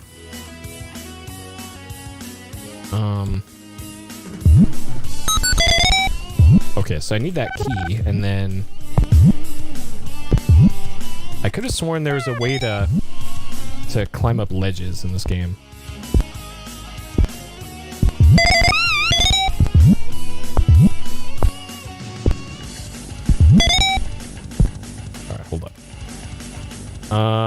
Controls, quick summary, move, jump, enter, jump, button 1, control button 2, throw, flower power, boobist bomb. Okay, so the boobist bombs are the things you need for the final boss. Standard frame rate, shimmy, jump down, analog a beam, jump down from it, down and press jump. Okay. Make keen duck. Yep. Status window, spacebar. Okay. To left, horseradish hill. Waving flag. Horseradish hill. Yep. Find your way to the exit. However, you need to explore all over because your mission is to defeat Boobus Tuber. The only thing that can affect him is a Boobus bomb. A Boobus bomb is a round black bomb with a big smiley face on it. You'll need at least 12 Boobus bombs. Okay. There are more than 12 hidden there. Some are harder to get than others. Okay. And that's your score, 20k for extra lives. Power-ups.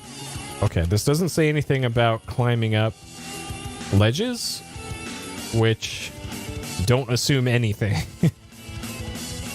Okay. Maybe that's a Keen 4 thing. But I'm not sure how you're supposed to get back up there. Or if I even can. Okay, I can, but...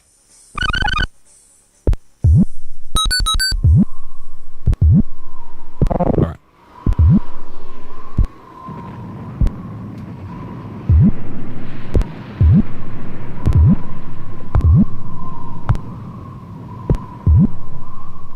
Okay. Okay. Alright, so now I can get the Boobus bombs down here. But then I'm gonna need more Boobus bombs to... Or more, another key to make it through here.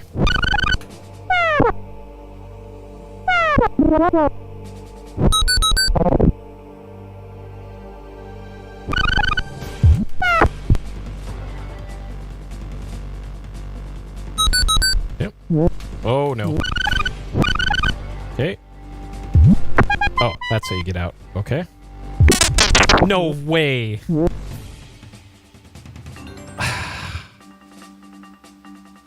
Dude. Okay. You gotta be really, really quick there.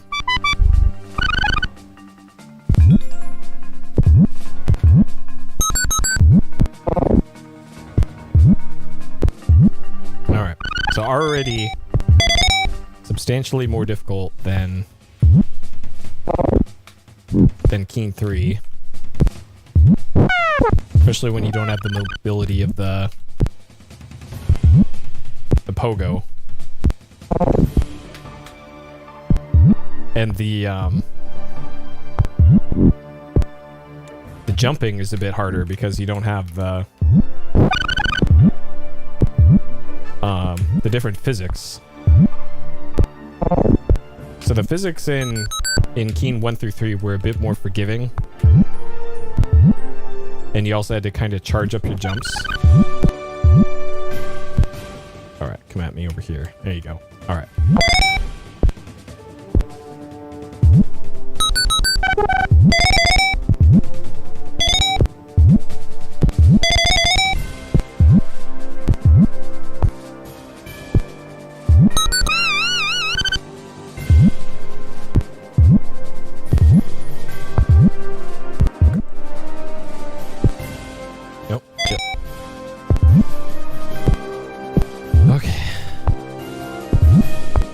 There's also apparently a glitch in this for the speed run that you can die like right at the start of levels.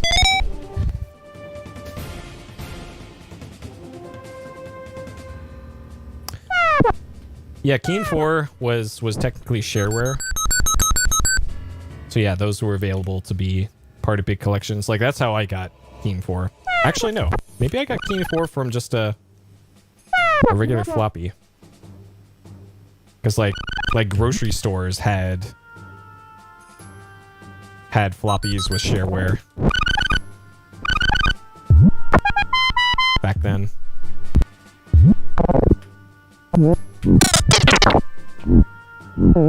Ugh. Fuck.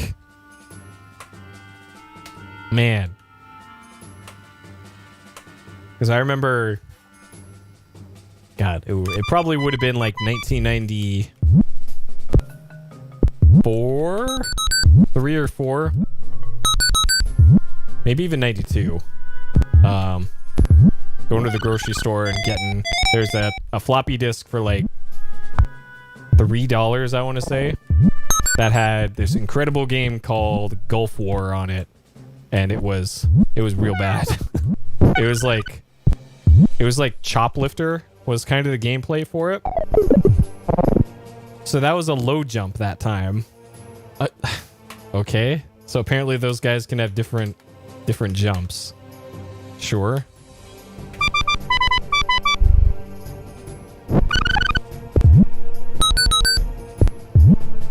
But it's kind of in a similar way, God, to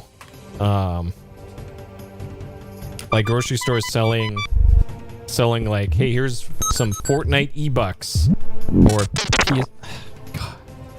PSN credit or something next to the register. Like before it was like, okay, there's a stand filled with floppy disks next to the register. And here's some bad games you can get. And I think some of them had like utilities too. Need like, here's a printer driver or something. $5 at the grocery store.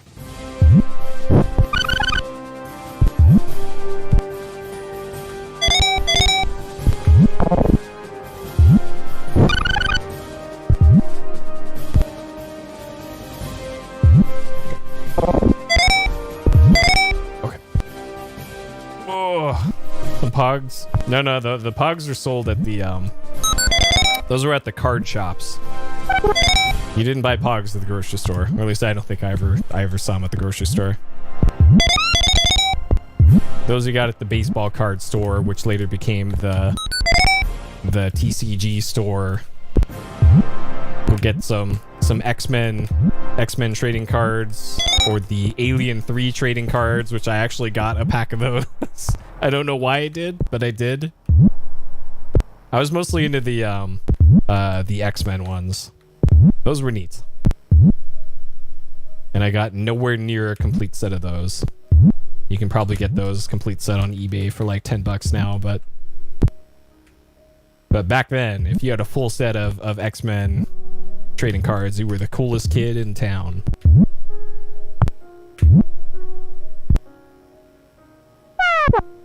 All right, this time.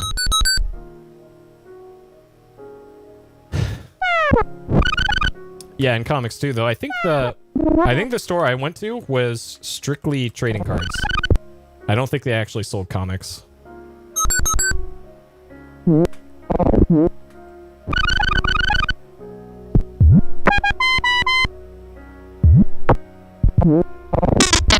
God. Ugh. Shit. Man. This is rough.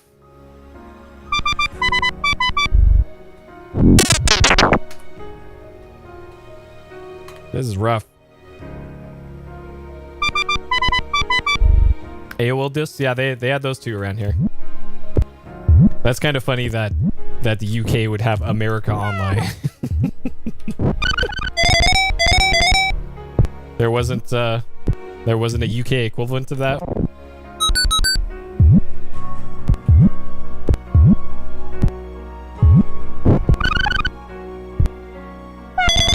Nope. Okay. Sure.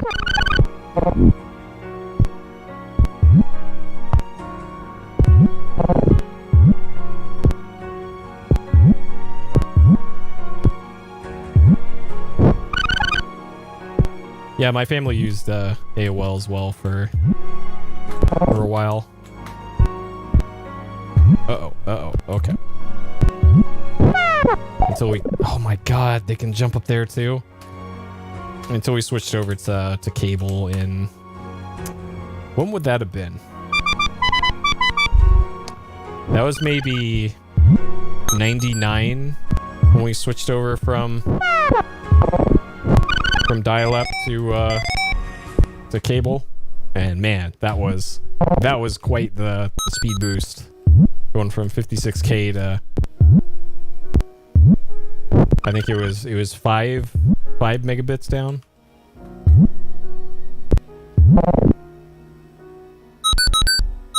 All right, this is fine. This is fine.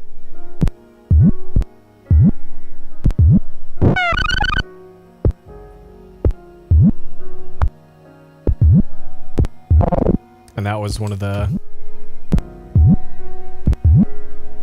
Oh, geez. Okay.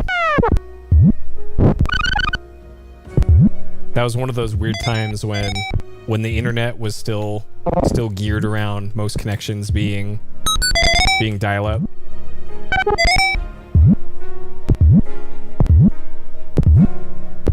Which you experience that again now recently with having a gigabit connection when most of the internet's still based around like 50 megabit down cable.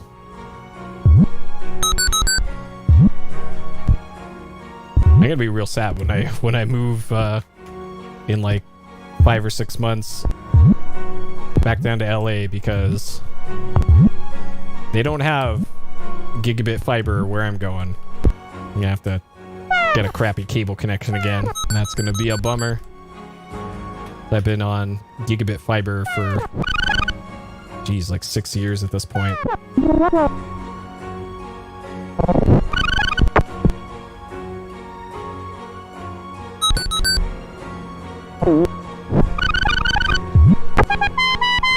Alright.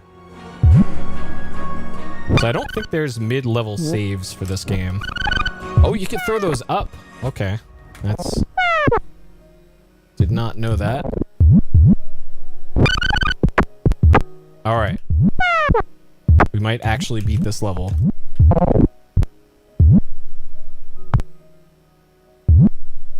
I just need to not blow it at the end here.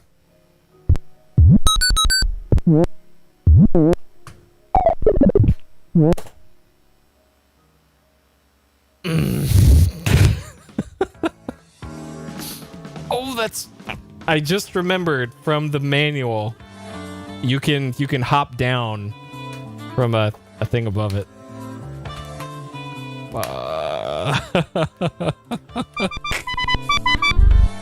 Oh, God.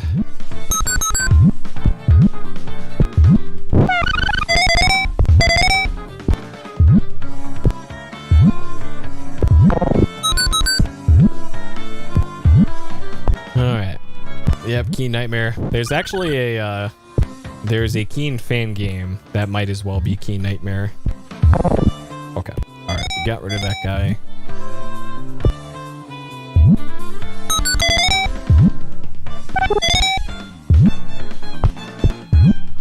Castlevania. Castlevania series is on the to-do list. On the to-do list.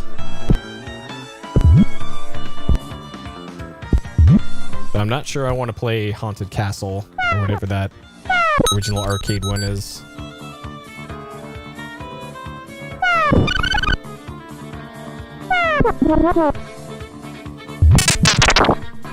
I keep pressing the wrong button. Shit. Like, I screwed up when I was binding the keys for this, but at this point, I don't know what I would change them to.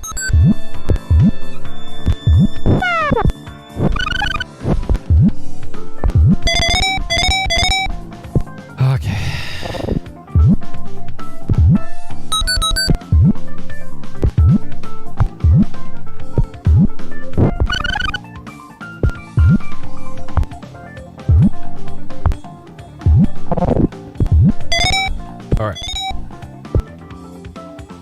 Mega Man on DOS.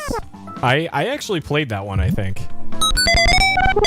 And it sure is a thing. I can't help but wonder if the physics are getting screwed up here by whatever's happening with the game. Even though I'm running it in 486 mode right now, which should be good enough for smoothing out any issues.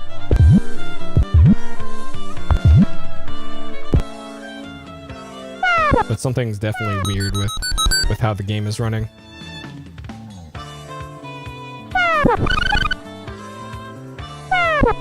Yeah, from what I remember of seeing,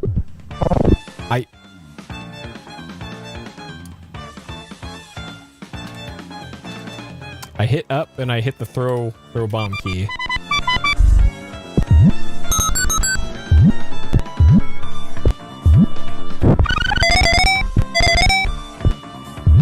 From what I've seen of arcade Castlevania, it doesn't look that bad, but I'm not that big on arcade stuff, so that would be my primary motivation for not doing it.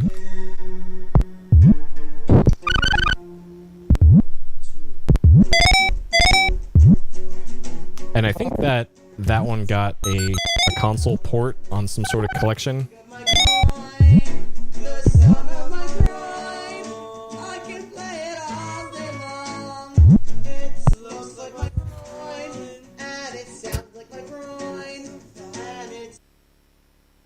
Okay, let's switch over to the other Rainwave channel. A few too many amazing songs on Rainwave tonight.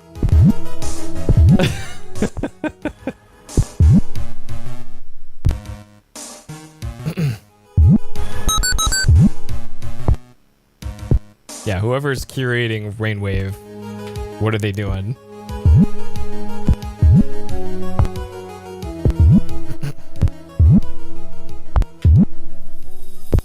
All right, this time.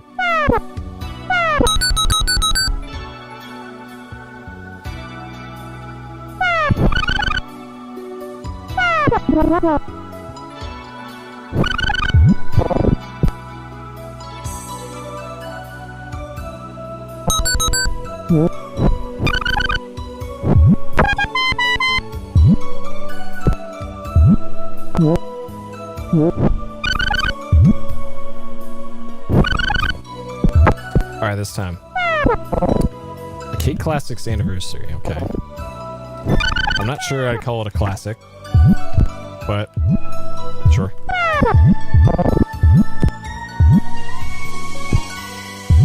Okay, so this time, if you press down and jump, okay. If I do that, there we go. Okay, the nightmare's over. I beat that level. We did it. Sotena's top 10? Yeah, I could see that. There's a lot to love about the Soten. So I have 3 Boobus bombs. I need 12 according to...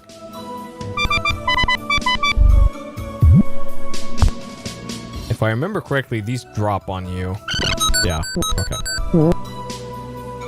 Okay.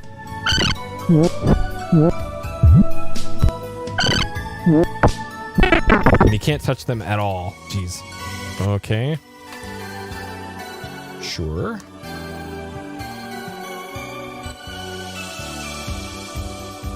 Light Force. Light Force is good.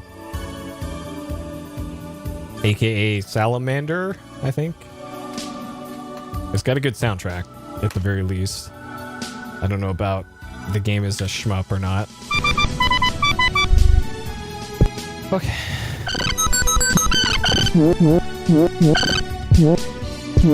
Alright, that's probably not worth going for. Unless there's Boobus bombs over there.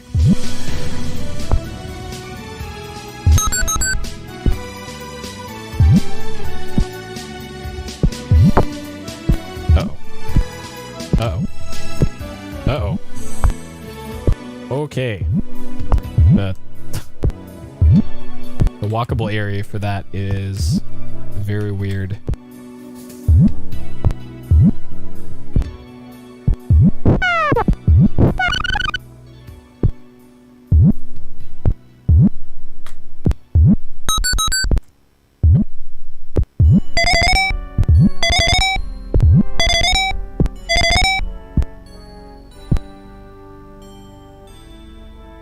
I don't trust this at all. Okay, that brings me back to where I just was.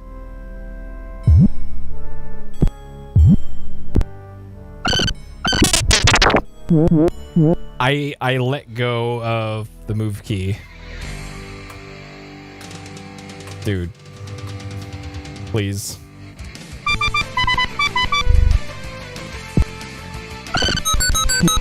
That one was not actually on me. Yeah, something's weird going on with the game engine.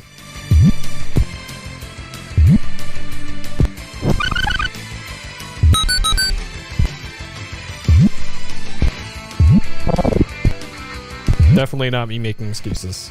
Absolutely not. Mystic Quest, yeah. That one's on the to-do list for me. I remember seeing speedruns of that a lot. Or the speedrun.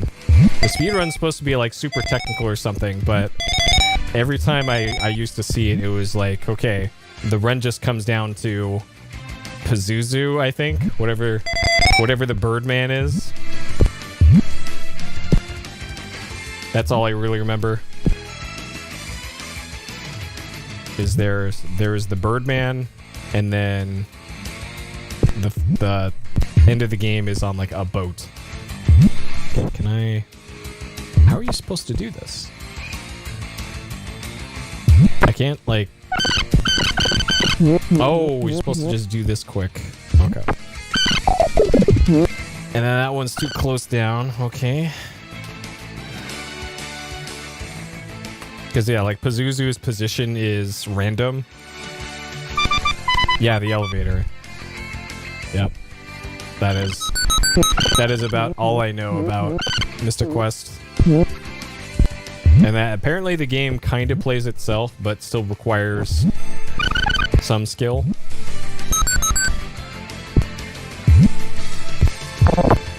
Like, what that skill is, I'm not sure. I'll find out for myself whenever I play it, but so far, most games that play themselves, I have not liked. Or no, I'm 1 for 2 on games that played themselves. Final Fantasy 12 I liked. Was it like Dragon Spirit or something in Peace Explosion? I did not.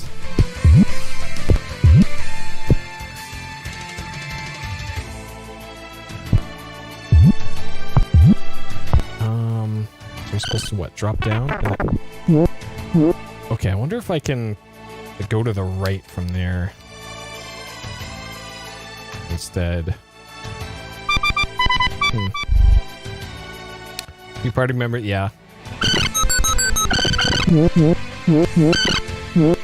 Well, also, now that I remember, that was one of those games where if you lose a fight, if you die in a battle, you could just say yes at the prompt after it and restart the fight from the beginning. Like, I think that's probably another reason why it got the rep that it did.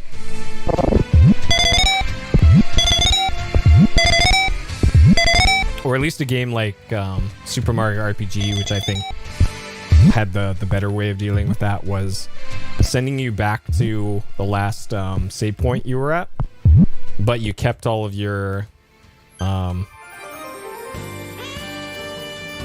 XP. I'm still not sure I'm gonna deal with this. Boobus bombs near. Okay, I saw that message for a few frames. Okay, it tells you if there's Boobus bombs on the map that you're on.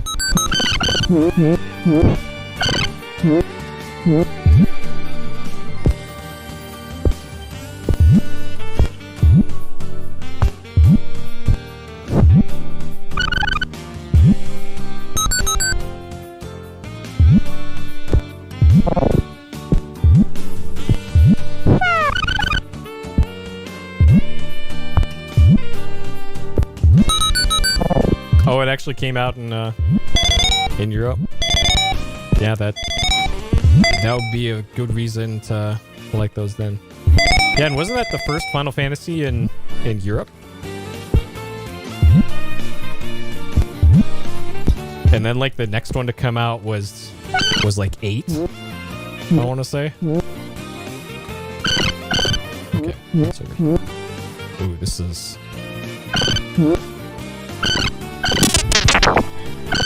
Okay, so I can't do that like that. Oh, second one's step. Okay. So they started with the good ones then.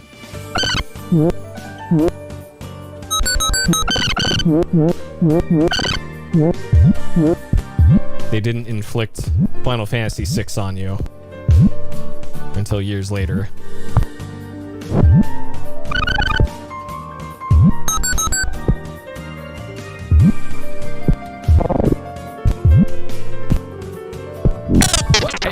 I hit the throw button. That one was the game. I hit that throw button. And actually, now that I remember it, I think I remember Captain saying during the speedrun that this game eats inputs.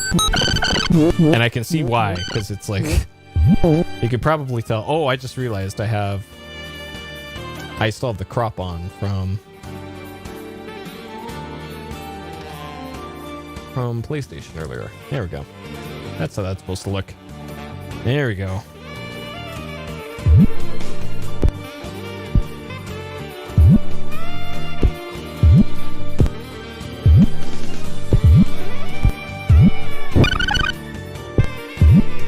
Yeah, that's kind of one of the... Oh, jeez. One of the upsides of those collection releases is that for regions that didn't get those originally, those are a great way to experience them.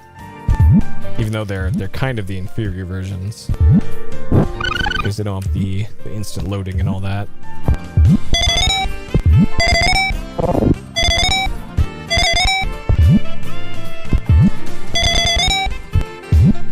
But I think by the time those came out, for me personally, emulation was already a thing. Okay, alright, we did it. So I actually played, I think there's a translation for Final Fantasy V already out by that point. And I played quite a bit of FF5 at that point. Oh, geez. Okay. Alright, somehow that worked out. Okay, so there's the exit. Alright, we're looking for Boobus bombs.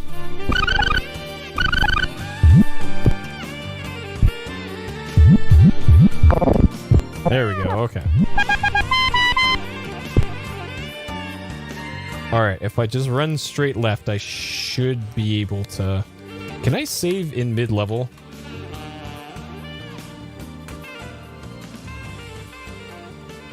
Okay.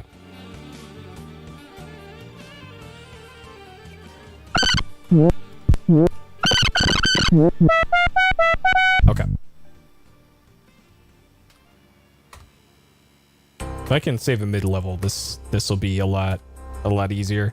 Okay, so if I load this, where does that put me? Oh, you can just quick save anywhere. All right. Okay. This is going to be a lot easier now. Okay. All right. Last nest stuff, yeah. Yeah, like I could see that being just the way to go if your region, like if you already know English well enough to get through a text-based game. Like that would be the way to do those back then.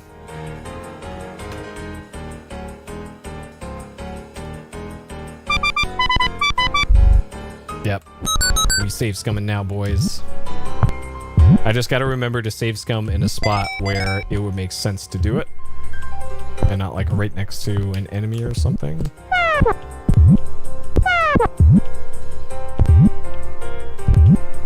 Okay, interesting collision here. Alright, I think I can do this. Yep.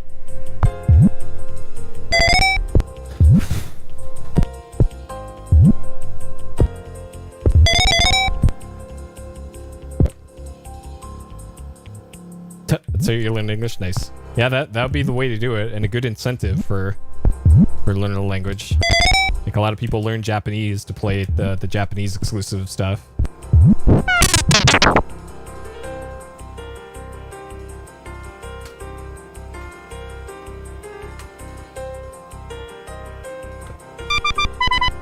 Actually, does this say anything about... Okay, that didn't say anything about Boobus bombs.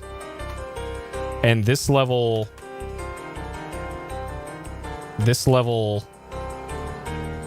I'm not counting that as a death because that was for science. So there's probably Boobus bombs in an area past that, but if I don't have to do that, I won't. Kind of how I approached Keen 3. All right, what about here?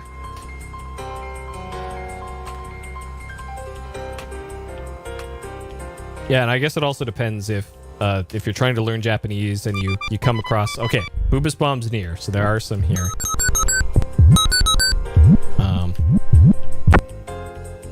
If you come across a game that doesn't have... What the hell are those? Okay.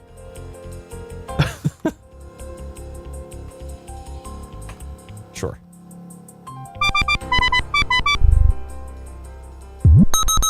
You haven't studied it all? I assume you know just enough to get by.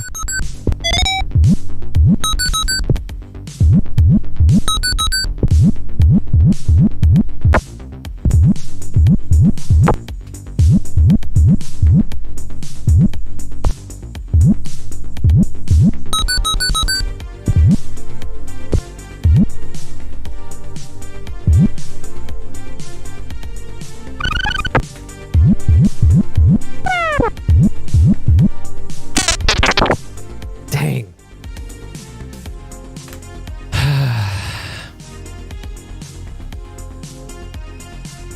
Okay.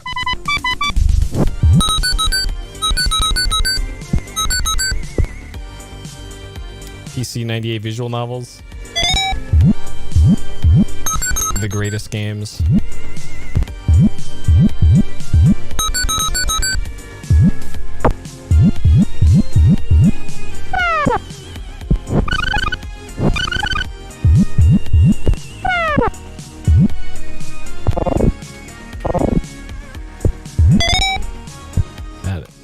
Okay.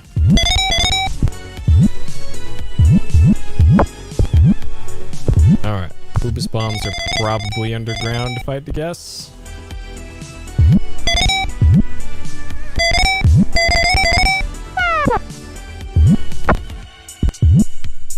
There's a very angry bean.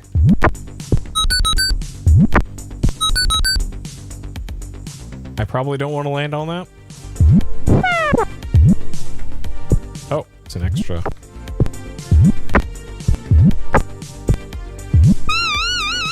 Okay. Nice. Probably don't need that, but whatever. Since you can save scum.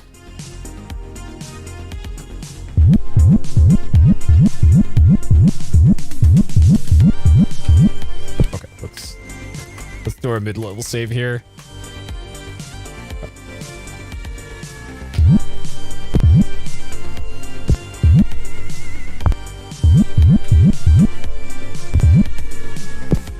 Where's the level exit?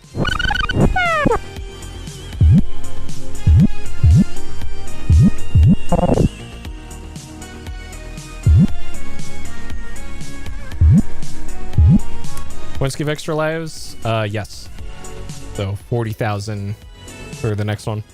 Just like the earlier games. Except unlike the earlier games, you can save scum in this one. Which I will absolutely do. Oh, they're just right here. Okay. Unless there's more down here, but just in case. Nope. Okay, so we have 9 Boobus bombs. You need 16, I think, is what the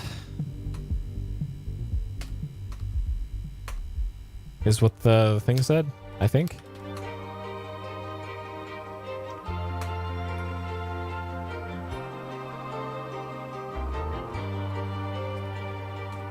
Is it controls?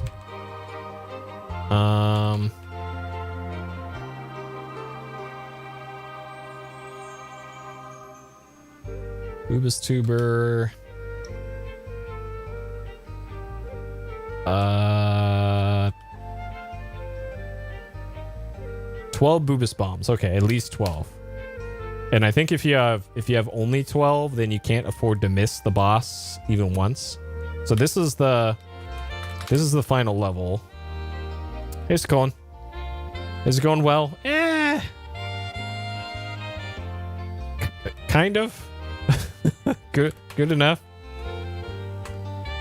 Keen Dreams is a timeless classic, but that isn't to say it doesn't have its issues. Okay, so this is just a level. So let me see if I can beat it once, and then if I can't, then I will bail. Let's bail. Okay, so no Boobus bombs there, so I'm not gonna do it. All right, what we got here? This level looks like a huge pain. And actually, did that say anything about Boobus bombs being here?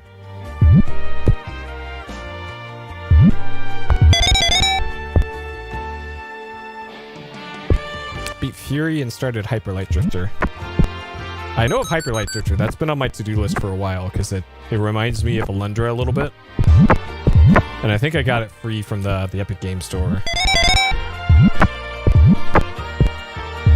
Because, man, I can't believe they're still giving away free stuff on the Epic Game Store. Completely crazy. They probably won't anymore now that they gotta they gotta pay all those court fees with Apple. Because they're likely not winning that case. Alright, I didn't see any Boobus bombs down when I was falling. Okay.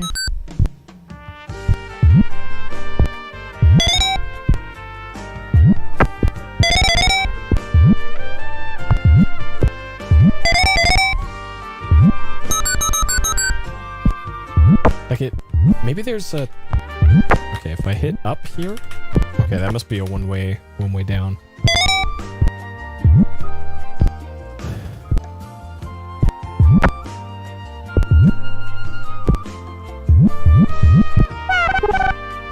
Yeah, there's a key at least. Sure.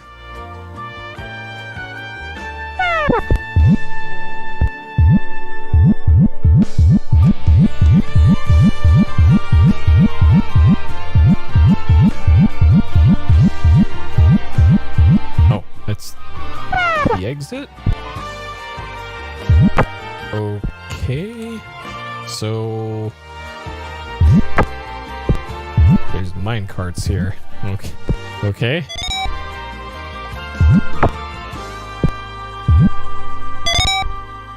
Oh, that's for that. Okay. So oh, fuck. Okay. So that key must open something if it's not for the exit. And hopefully that's where the Boobus bombs are. This looks like a bad time.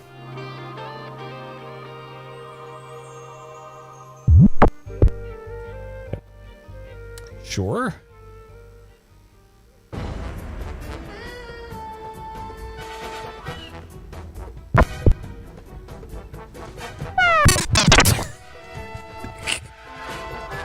Alright, that is not what I meant to do there. Alright. That is thanks to the cherry clears that I put in my keyboard. It's a little too easy to push these keys. Yep.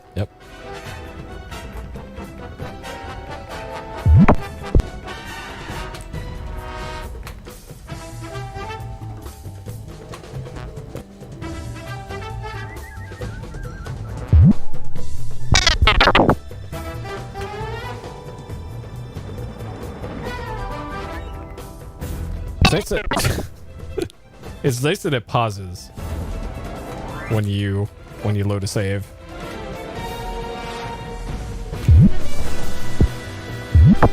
Yep.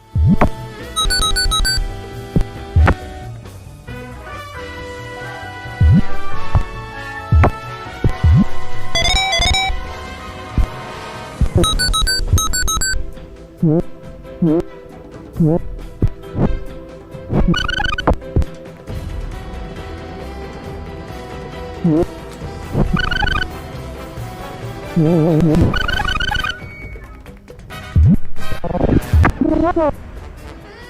we go. Okay. Alright, now we gotta make our way back. Oh boy.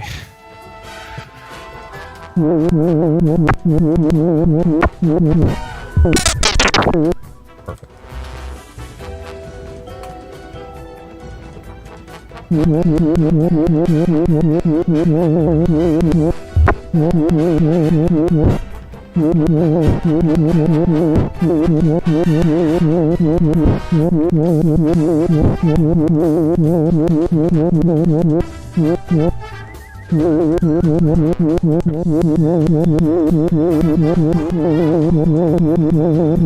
Alright, good luck with meetings. Thank you for stopping by.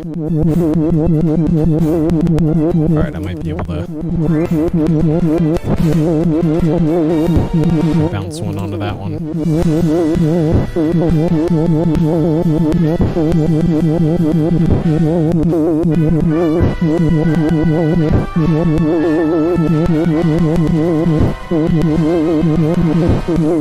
Okay, that works too.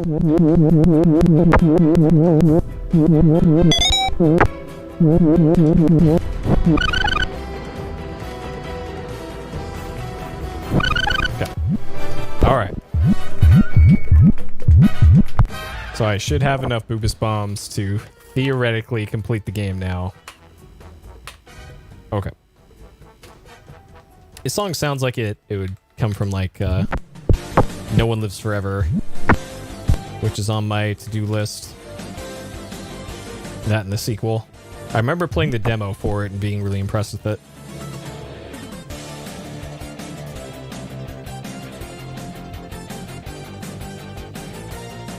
Alright. I just gotta make it up to... Where was the exit again? It was like right above this, I think.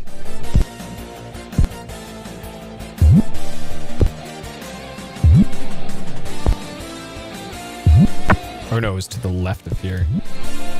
No.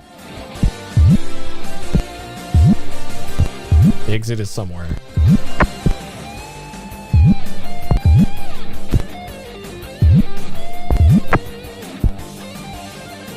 Okay, so right below there was the key. And then...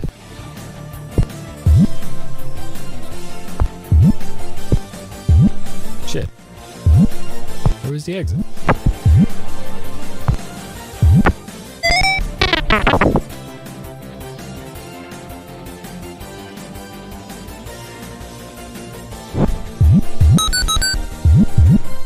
Oh, it was right here.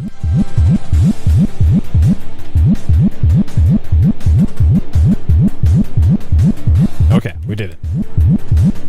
We can theoretically beat the game.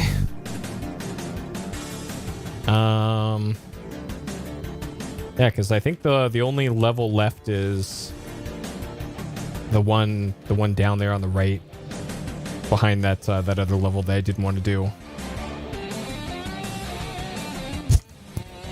There's also... Did I do this? I don't think I did. Let's get at least maybe another set of Boobus Bombs if I can. Alright, hopefully they're here. Yes, okay. So there are Boobus Bombs on this level. And those are flower power bombs, by the way, not Boobus Bombs.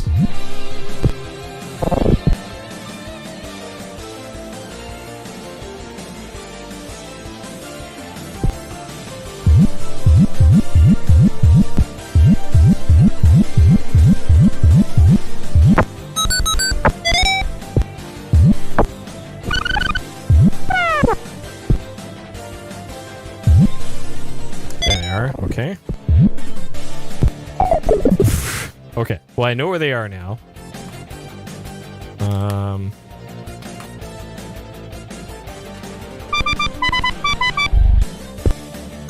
And if I remember correctly, you can actually jump on those, or at least some of them.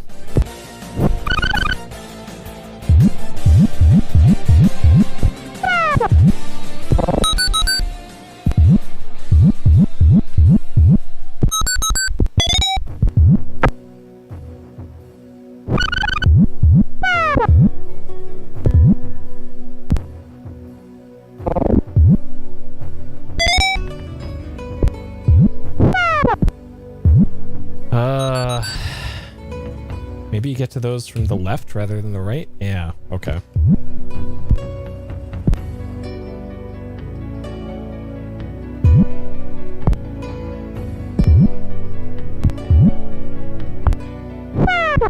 Okay.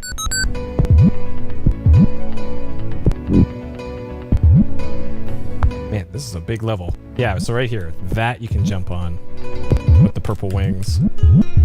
Okay. All right. Perfect spot for this. Okay. All right, we got this now. But then I have to go back through all of that.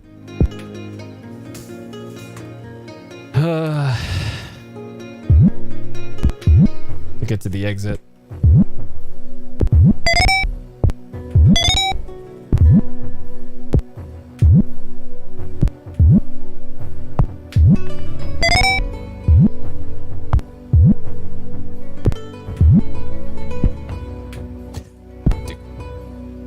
Actually, maybe this will still work.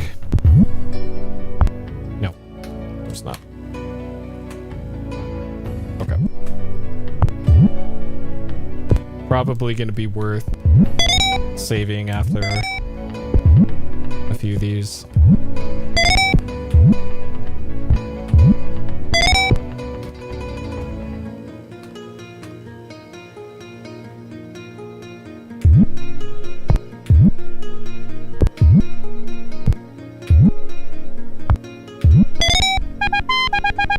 Okay.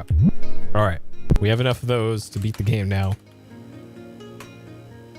More than enough. We got 15 Boobus bombs.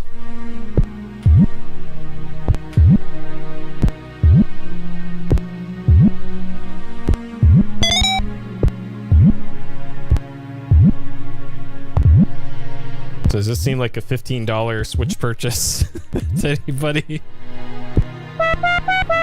I'm gonna guess not. Who knows? Maybe the music is really good.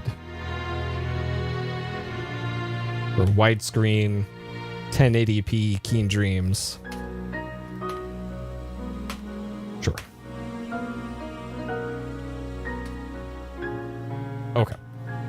Actually, is this? Okay, yeah.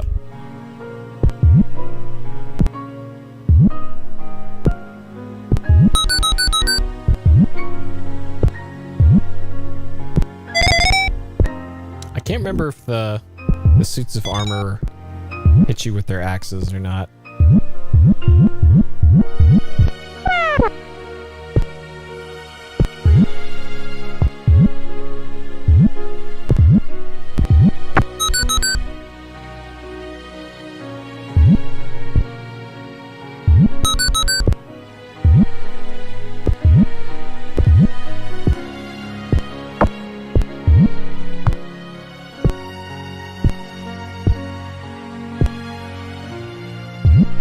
Ultra HD, if only. I saw a rumor not that long ago about Nintendo doing a, oh my god, a 4K Switch.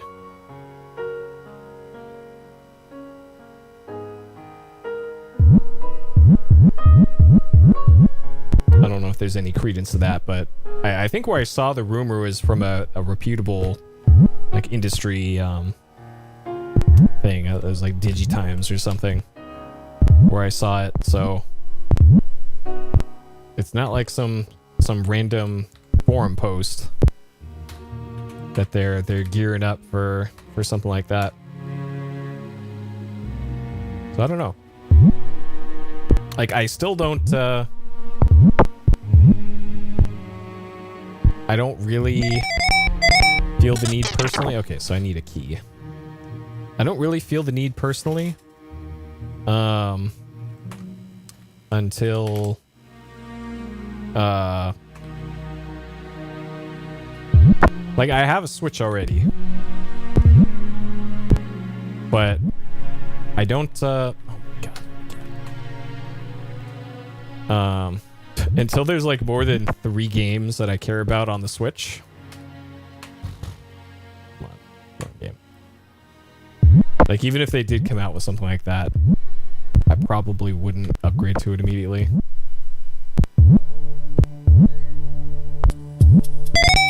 Okay, so there's a key somewhere, apparently.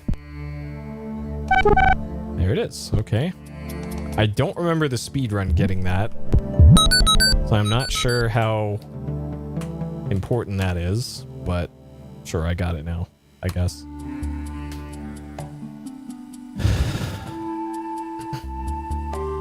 Switch Pro coming next year, but not 4K. Yeah.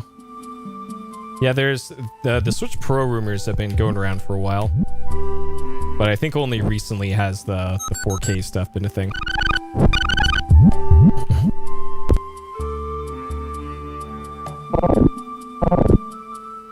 Yeah, if you were gonna release a console in 2021, if it doesn't do 4K, then what are you doing? Like shit, the PS5 and Series X can do 8K technically with display stream compression. So 4K old hat at this point.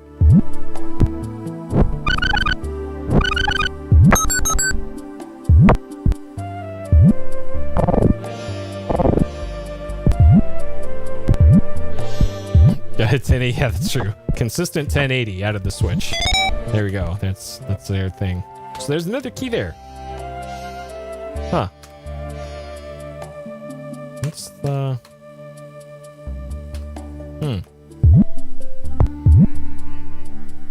Why is there another key over there? I could have sworn the speedrun gets to the boss like super quick here. It's been forever since I've seen it, so I can't quite remember what the deal was.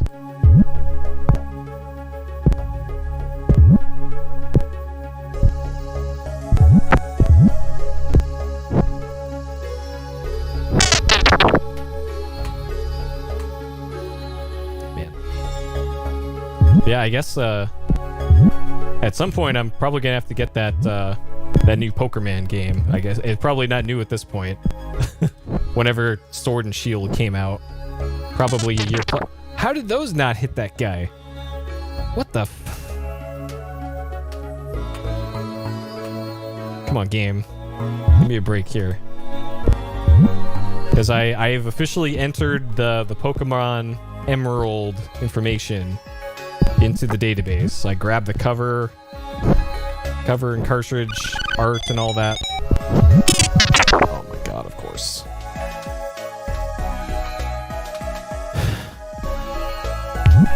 So, sooner rather than later, our next entry in the Pokerman playthrough is gonna happen.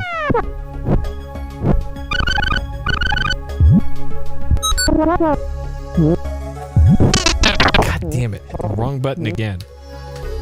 Oh my god. You'd think at this point I'd be able to keep track of the 2 buttons this game uses, but nope. And there it is again. It's so weird playing a game that you should be using a gamepad for without a gamepad. And I can't handle it. Exit. Oh, that's what you need the second key for. Okay. So how am I gonna get that then?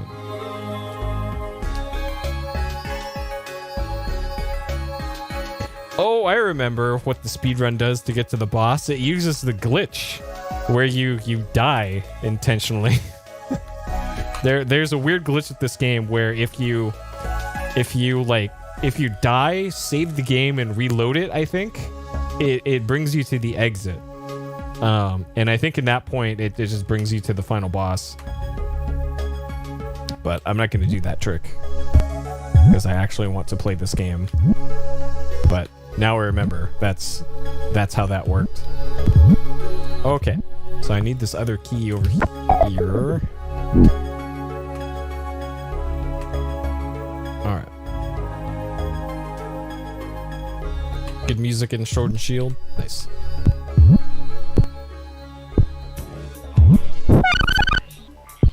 I'm actually really looking forward to the Emerald playthrough because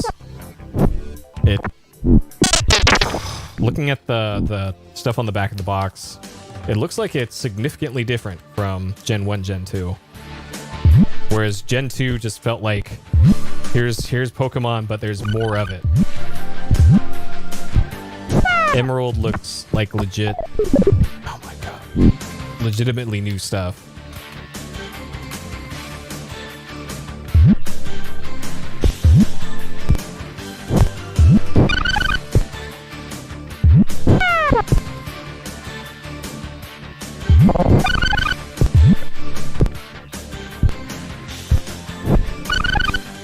Wait a second. I've already been over here. How do I get up there?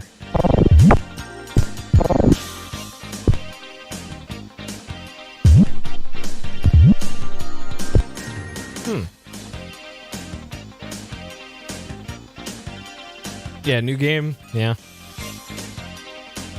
Yeah, that's why I'm looking forward to it. Because, yeah, I don't think I've ever played Emerald or Gen 3 at all. Oh, you gotta do this to get up there. Okay.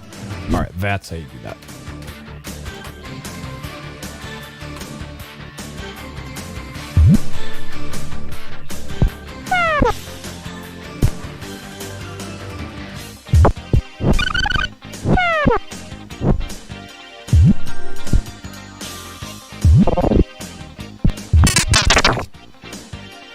Almost said the timing on that.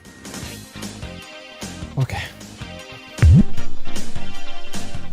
Like, what would you describe the big leaps in terms of generations for Pokemon?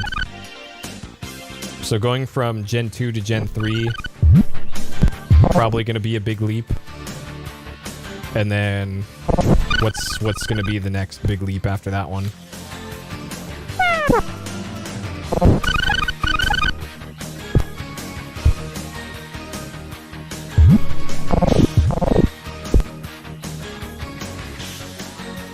Sure, we'll save it on the cart. Sure.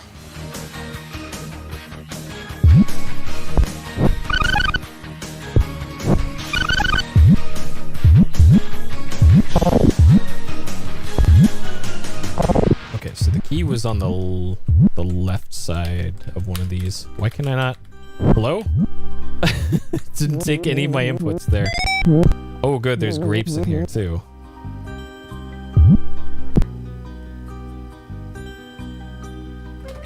This looks like a great place to save too.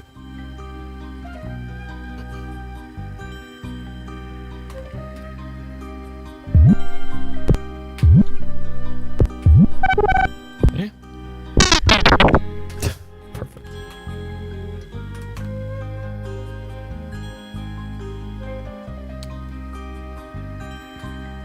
Any secrets? Well, like, what's the after Gen 4? What's like the next big mechanical thing? Like 2, or Gen going from Gen 2 to Gen 3, it was duo battles. I think having 2v2.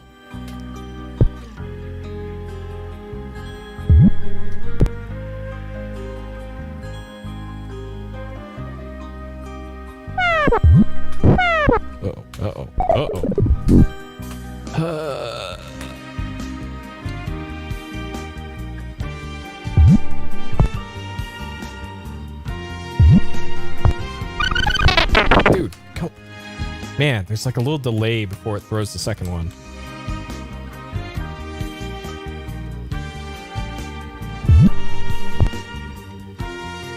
And then I'm assuming it never gets up to like 3v3 or anything.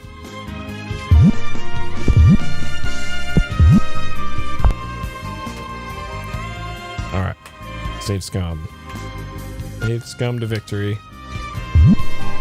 Okay.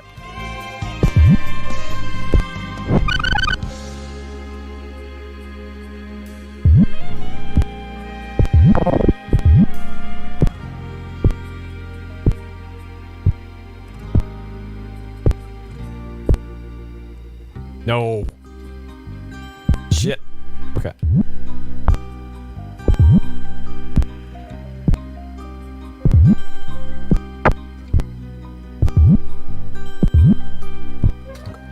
All right. I just gotta get through these 2 rooms here and then the final boss.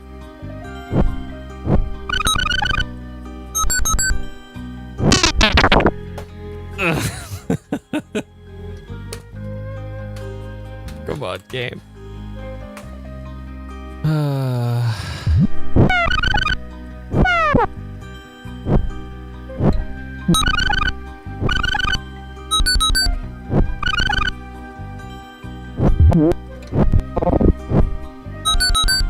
Okay. Okay. Okay. Okay. Okay.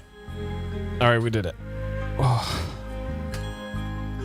Separated physical and special. Interesting. Oh, and then this is the final boss. Okay. All right. We got this. Rubus's chamber.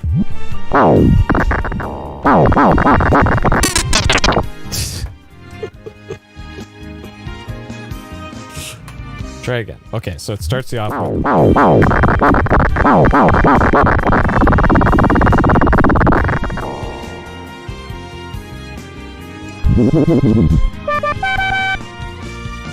All right.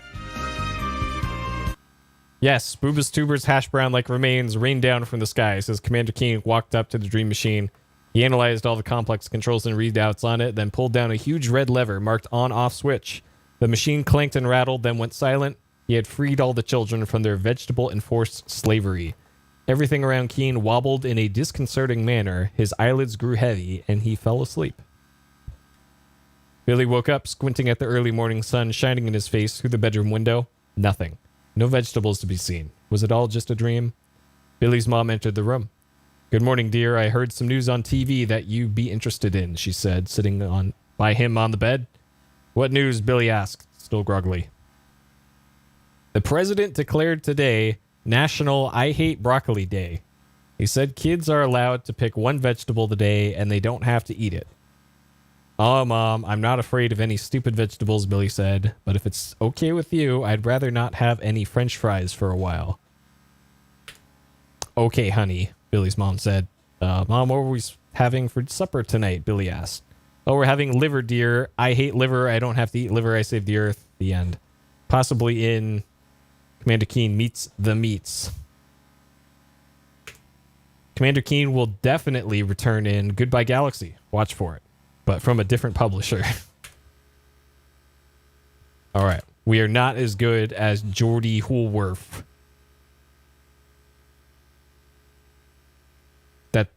These are probably anagrams, maybe? I don't recognize these names. But we're better than Geordie. Fuck that guy. All right. And then that's it. We don't even get the cool cutscene like in Keen 1 through 3. They just give you a text dump, a big old steaming plot dump, and then that's it. So yeah, this a bit lower effort on good old Keen Dreams compared to the other ones. Okay. And then I'm not sure what the difficulty. Easy mode, hard mode. I think this is like the amount of like lives you get, maybe. I don't even know what the difficulties would do, but whatever. Whatever, man. Okay. Keen Dreams. 1 hour, 18 minutes. Hell of a game. All right, let's wrap up Keen Dreams here. Let's see if there's a better song on this one, the covers. Sure. Okay. All right. Keen Dreams. Completed? Yes. Cheated? Save scumming is not cheating. Everybody can do it. It's built into the game. Not cheating. All right, things I like.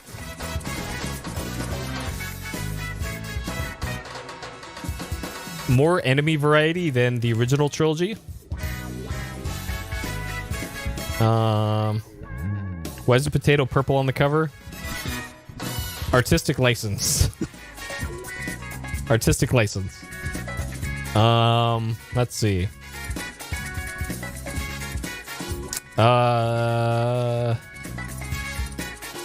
neat mechanic with only being able to disable enemies.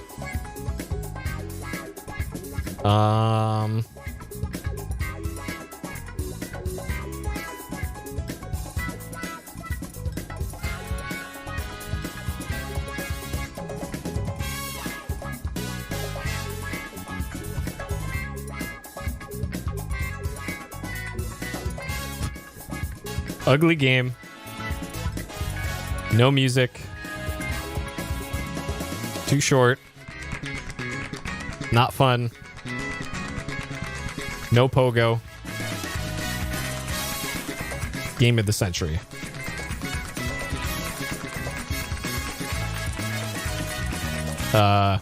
Green potato on the cover art.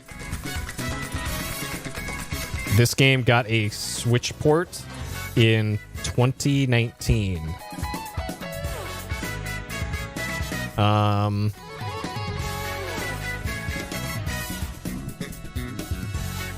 Boobus Tuber. Sure. All right, it couldn't figure out Boobus Tuber. All right, drum and bass. No, because there wasn't any music at all, so it can't have drum and bass by extension. Alamaus, these were just vegetables, so no. We'll go with no on that one. Okay, difficulty easy to hard. So you can save scum in this game, and just by being able to do that inside levels, that automatically takes away a lot of the difficulty. Like, you don't have to save scum if you don't want to. But right off the bat, that makes things easier than they otherwise would be. Because, man, if I had to start all these levels from the top every time I died, plus the limited saves, or limited extra lives and all that, this would be a much rougher game, especially if you couldn't save on, like, the overworld. If this were a console game, like an NES game or SNES game back then, maybe this would have had a password system, but more likely it would have been like, hey, you ran out of lives, tough shit. Start the whole thing over at the top. So the fact that this game lets you save pretty much anywhere automatically makes it way easier than it otherwise would have been. So the enemies, kind of like in Keen 1, 2, and 3, the enemies are pretty unpredictable in their movements and their firing patterns. So that added up to make things a bit more difficult. It felt like there was less nuance to the platforming in this, especially since you don't have the pogo stick to give you more mobility options in this game.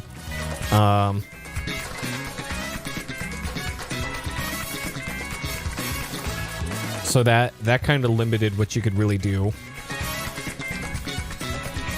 But I think overall, I'd probably say this is about average. I know average is the cop-out, but this was probably about right in terms of difficulty.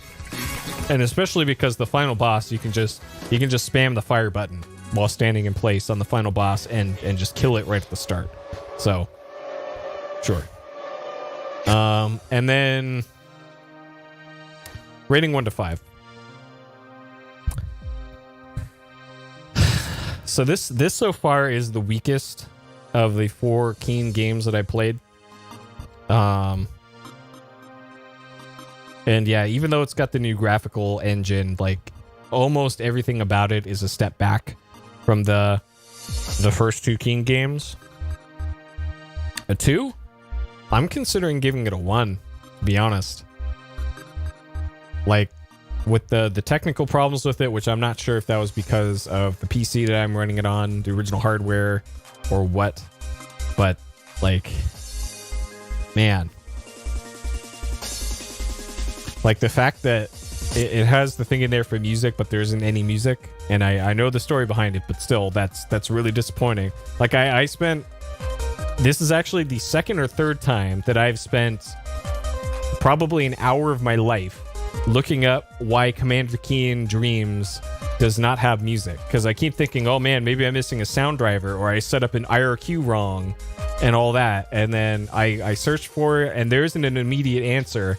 And then the thing that gives me the answer is like a wiki page that says, oh, by the way, there's a thing that says there's music, but there isn't. Haha. Like...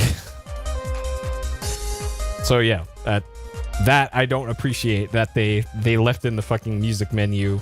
It even says there's ad-lib music, but there isn't. And that's just indicative of all of the other problems that this game eventually had. So yeah, I'm gonna give this one a 1. Like this hurts me to do because I personally I have nostalgia for this game. I played this game back right around when it came out. This is one of those free shareware games that I played a lot as a kid, but even the rose-tinted glasses aren't really holding up here. This game was probably not even good when it came out, and it's especially not good now. So there we go. That's how I feel about Keen Dreams. In my heart, this game is a 5 out of 5. My heart says 5. My brain and everything else says 1. So I'm gonna go with my brain for once. All right, Keen Dreams, 1 hour 18 minutes. Okay.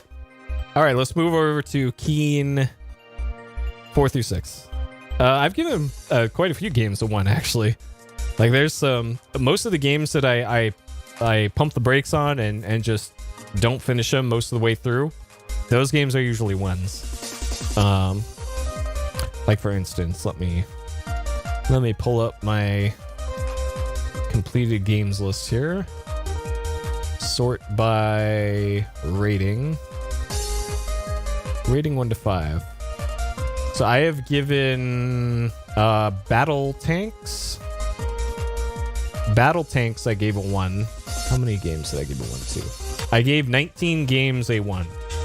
Battle Tanks on PS Explosion, 40 Winks, Countdown Vampires, Fade to Black, Johnny Bazooka Tone, Magic the Gathering Battle Mage, Martian Gothic, Monkey Hero, Monster Seed, Mortal Kombat Mythology Sub-Zero, Ogre Battle, Rascal, Shadow Man, Xeno Warrior Princess, 007 Racing, Independence Day, Dracula the Resurrection, Aquanauts Holiday, and Spice World.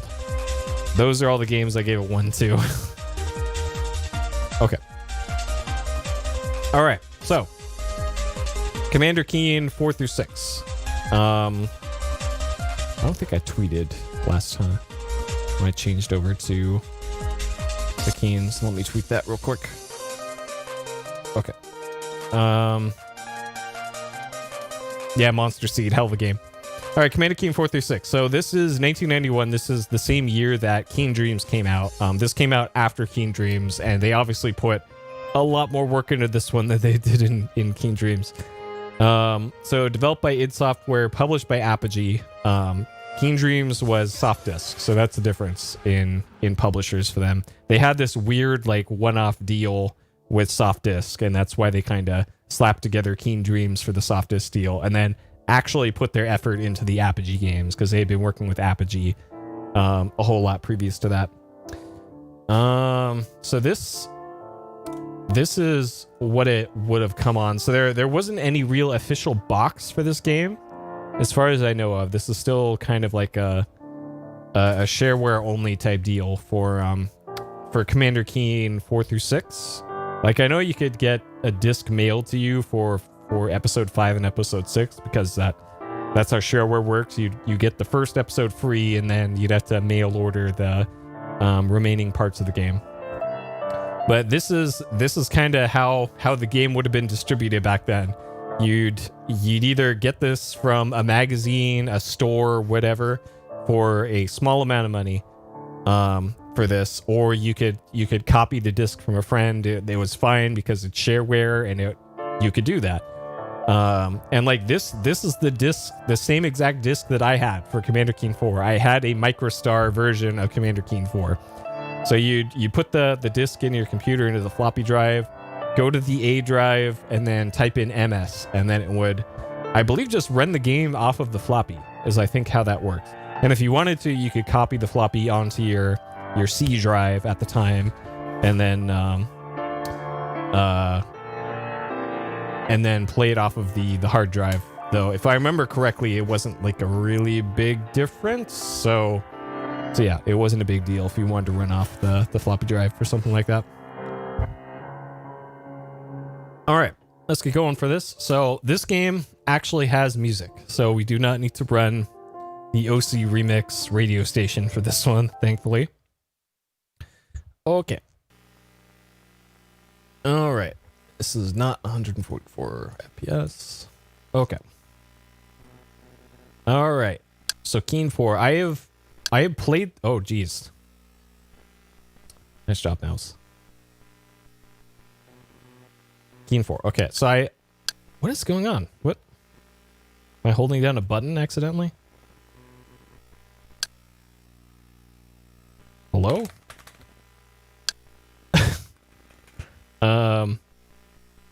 Something's weird here with my mouse. I don't know what's going on here. I'm gonna reboot my computer. How about we do that? All right, we can see a vintage computer booting here.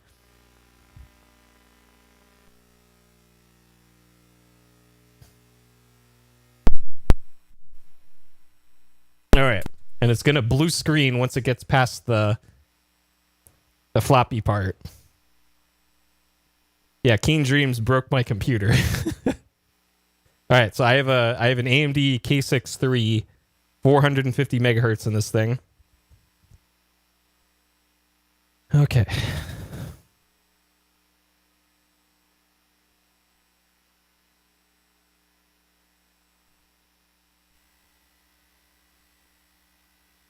All right, so it's going to blue screen here once this pops up. Oh, that's for the scan disk. There should be a different blue screen.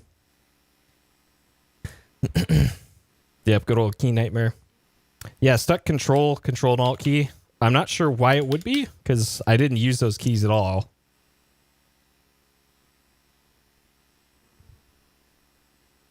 And it's not stuck on my other keyboard that's plugged in. So I can't skip this, by the way. My now safe to turn. Yeah, I would do that if I could get to the power down menu. And I have this machine running off an SSD, so at least it runs fast. Ugh. Good old vintage computers.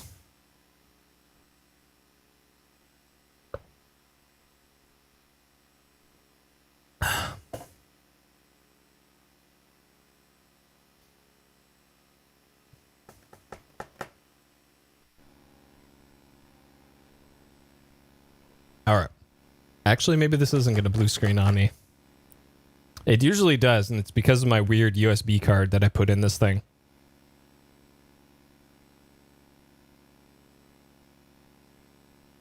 Okay, I guess it's not going to blue screen.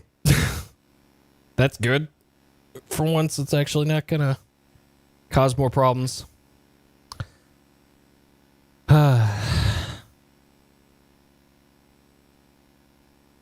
And this is how long it took to boot all this.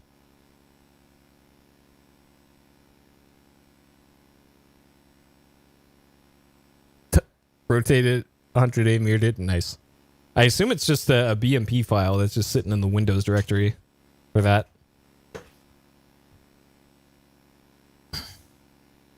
And we're going to get when this does boot, it's going to give us a super loud Windows start sound, by the way. Oh, they confirmed the leaks. Oh, man. Okay. So, yeah, this is actually normal for this machine to take this long to boot. In case you're wondering. This is why I had the 5-minute long break between Auto Destruction and Keen Dreams. Oh, nice. It is just BMP. Yep. Yeah, so there. Another thing that leaked with the Series X was that there was a short video showing how big it is compared to the Series X, and it's like, I think the Series S is like that big, and then the Series X is like that big around.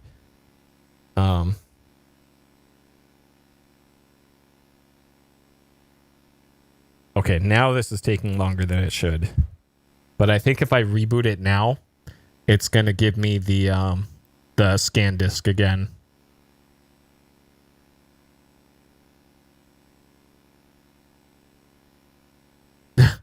Oh, your chat didn't refresh. Yeah, sometimes the Discord embed thing just decides to not work. Which, man, it sure would be great if there's an official... Okay, I'm going to cut the power on this thing and try again. It sure would be great if there was an official Discord embed. But for whatever reason, they haven't done that. Okay. All right, surely this time. Surely this time.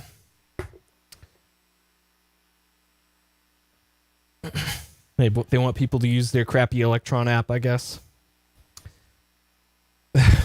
2 Series S duct taped together. Nice.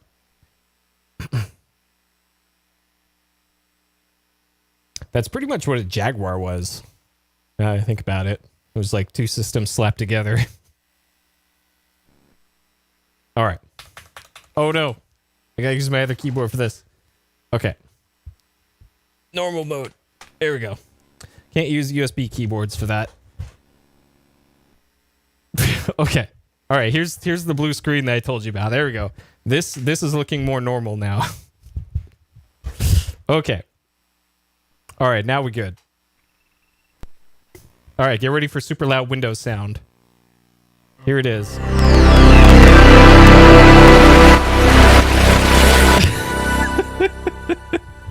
I told you. I told you it was going to be loud.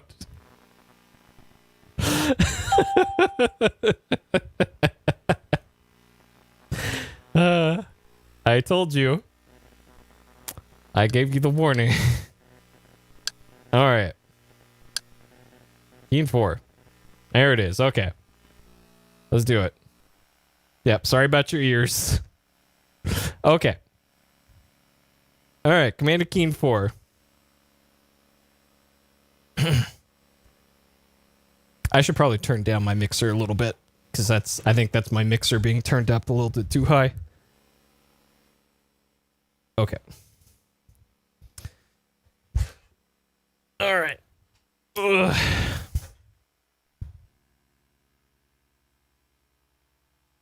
All right, Commander Keen in Goodbye Galaxy. And I did that. I gotta turn up the Windows sound again.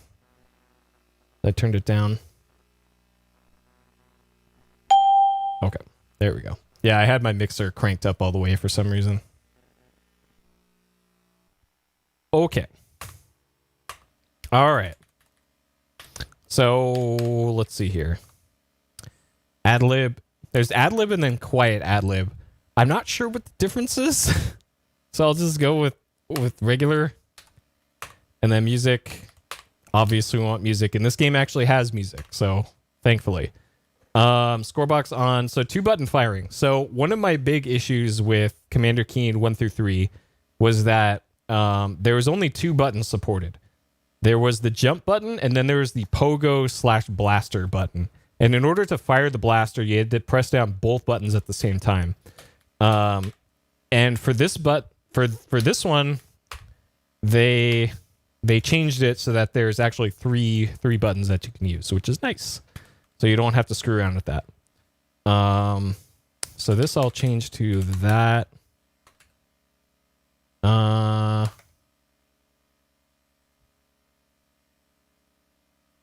Yeah, let's do this. Let's do this. Yeah, the paddle war game. So this is the best part of the Keen 4 trilogy. This is what you came to Commander Keen for. Oh. Okay. All right. Enough of that. Let's do it. All right. So defaults you to normal. So that's what I'm gonna do for the playthrough here.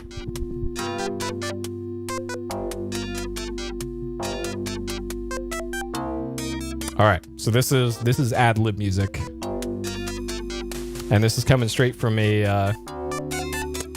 I forget what model Sound Blaster this is, but it's got Sound Blaster 16 emulation mode, and that'll be good enough. All right, Border Village. So you start off this game with the pogo stick. So not only does it have the pogo stick, you get it right at the start.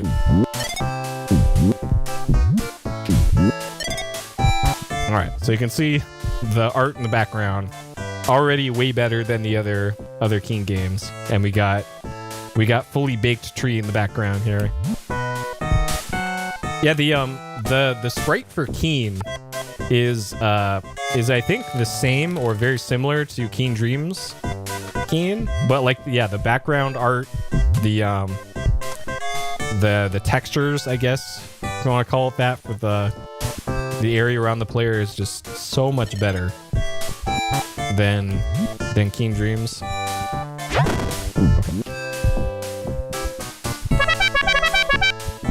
Yeah, those trees are having a great time.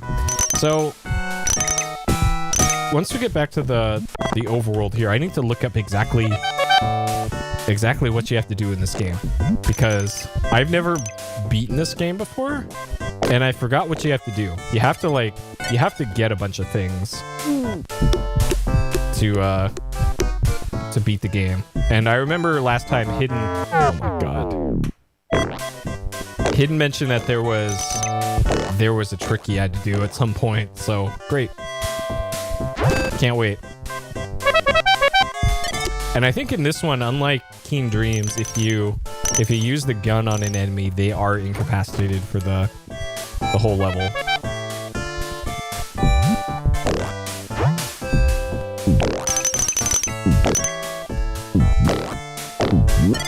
So I think touching the slugs doesn't hurt you, but stepping in slug poop does. Oh, no. Both of them hurt you. Okay. It's actually second death. All right. I think at this point, probably better to just do this. All right. So there's our bean with bacon mega rocket. Just like from the first trilogy. Okay, so I remember... Okay, so I hit F1. Sure. All right. There's id. We're not a company that likes to rest on its laurels. The past was good. This is great. The future will be awesome. Sure. John Carmack, John Romero, Jason Blachowiak, Adrian Carmack, Tom Hall, Mark Ryan. Soundtrack by Robert Prince, who does not get a name in gold. Just, he's a contractor, I guess. Okay. The game, all the actions, walk stuff by jumping over it, jump, pogo, shoot, enter, climb pole, grab on. Okay, so grab onto edge is new in this one. Flip switch is something we could do in the original trilogy. Okay, drop down, look up and down, open door. So this is, yeah, it was key cards in the original trilogy, and in this one it's gems. To finish the level, you need to either leave the level by the exit sign or find the council member. Okay, so I think it's finding all the council members was the thing you had to do in this game. Advanced moves. Okay, impossible pogo trick is apparently something you have to do to beat the game. If you run left or right, then quickly press jump and pogo in succession, you blast off at an angle. This move is made very difficult if you use 2-button firing. Okay. And then mid-air pogo, you can pull out your pogo stick in the middle of a normal jump, giving you good control for that first jump. Okay. Shoot down. If you jump over a monster and shoot down, you could do that. Okay. Fast pole, jump while you're climbing. Yeah. Cool jumps. In many areas, you'll see a big arc of candy, obviously set up so you can get them in one cool jump. And that's a difficult move, apparently.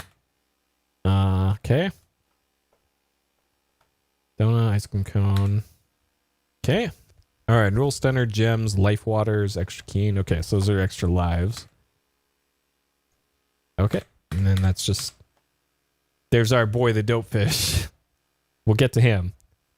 Yeah, they just made it a feature. All the bugs from the first three, they just made into things you could do.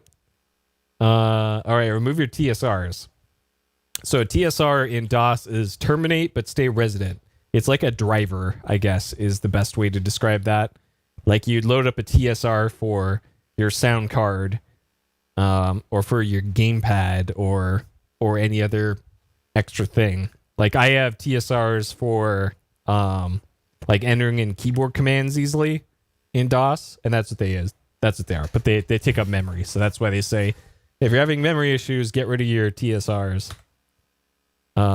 Get DOS high before you run the game. Sure. Okay, now go play Commander Keen. Okay, let's do it. I don't think I care enough about the story to read the story part. I'm sure Commander Keen is here for a good reason. Maybe I'll read it later, but after going through all that to get the game to run, I think I'd rather just play the game for now. Yeah, MS-DOS, blaze it.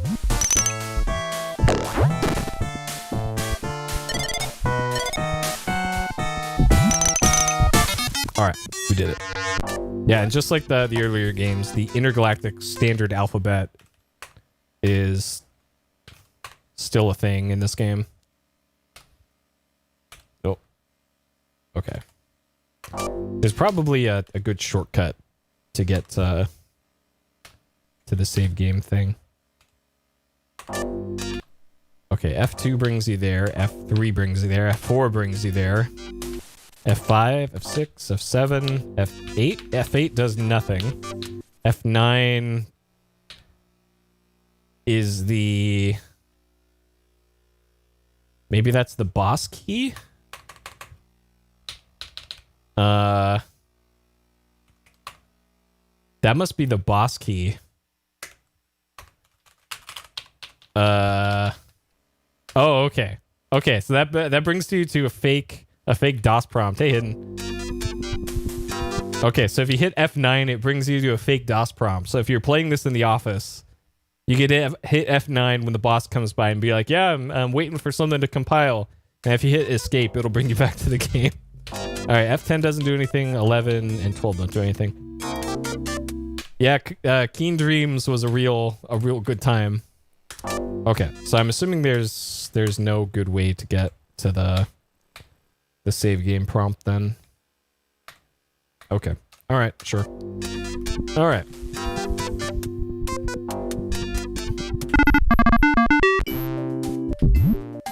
All right, Perilous Pit. Yeah, so what you missed, I played like 40 minutes of Auto Destruct, or maybe half an hour. Not much of Auto Destruct, because the level that I ended off on, turns out, was a real bad level. Like, super long level, super difficult level. I got all the way to the end. All the way to the end of the level. What did I get? Oh, blue key. And then, I was trying to do a cool jump into the end of the level, and I fell into a pond and game overed. So I pulled the plug on Auto Destruct. And then the next PS Explosion game is Battle Arena Toshinden 2 is the next one. So Frogger. Okay, bonuses, sure. So we got Frogger, and then Ridge Racer, and then Battle Arena Toshinden 2.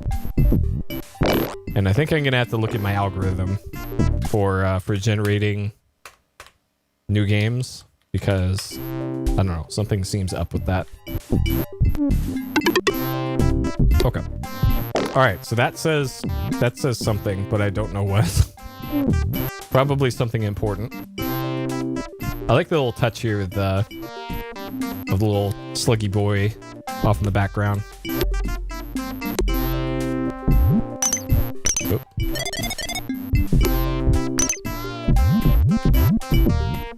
So watch out. It says get good. Okay. And that turns on a thing. Okay. Man, if you're speedrunning this and need to do safety saves, that's not easy to do consistently. Okay, so that should have turned on this this platform. Okay. So already these levels way more complicated. And I think if I jump on that, it falls down. I want to say. Okay.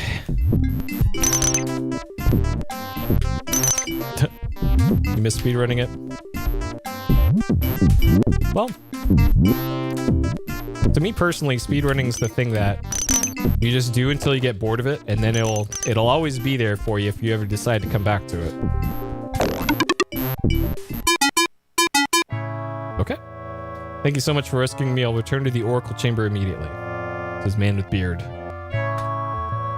No sweat, oh Guardian of Wisdom. Okay. Sure. All right, let's actually see what the deal is with the wise men.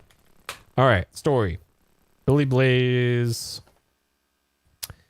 invented a photachyon transmitter, simple word instantaneous radio, picked up a signal. Strange message spoken in Omnispeak that the Vorticons taught him.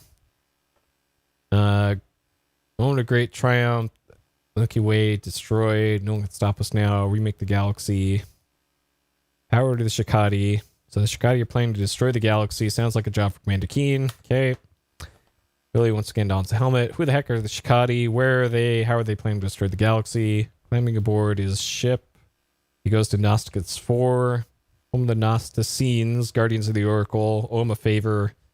Needs to get some questions answered. Sure. Separate time, Billy, on nuts. Pulls out his neural stunner. And he shoots his mom. Okay. Woo. Then he shoots his dad. Okay. Captain Keen. Yeah. Shikati. Took them to the Shadowlands. Okay. Possible. Go get them. Made a Keen. Horrible creatures guarding them. Walk out the door. Just paid. Captain Keen. Okay.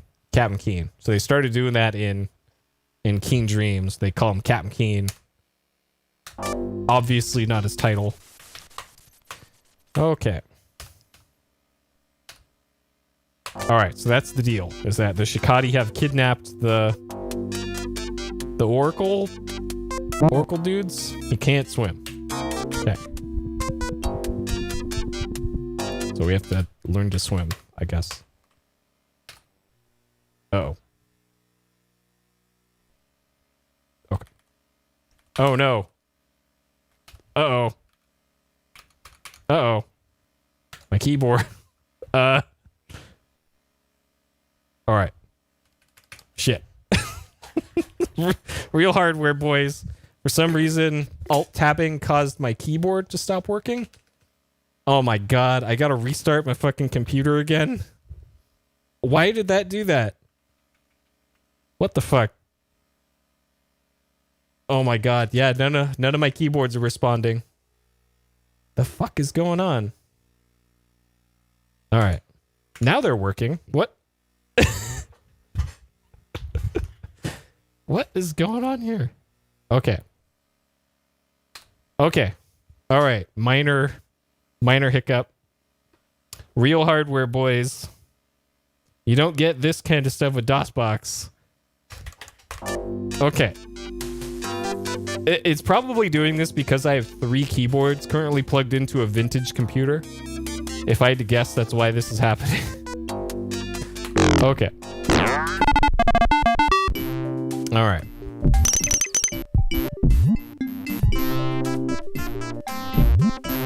All right. So we got the fully baked trees are still in this level.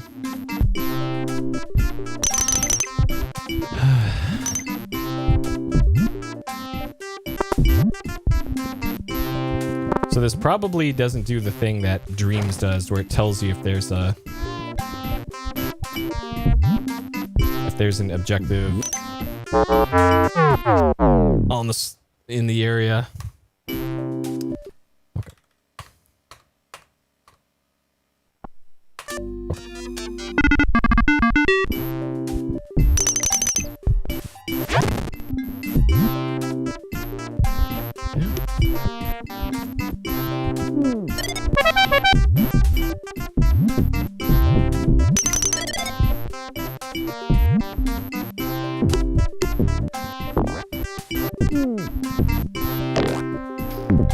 Okay. Okay.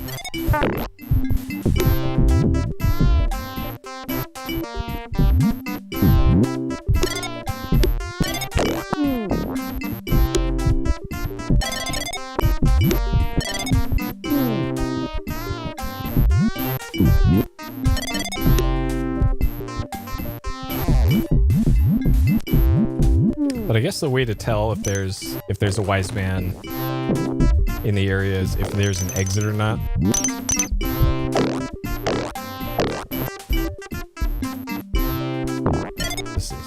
That's not great. Okay. That is probably not a great place for that thing to be.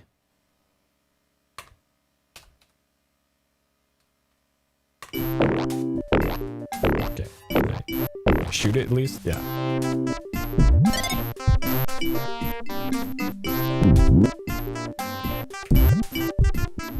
Alright. Thankfully, they let you grab ledges in this game.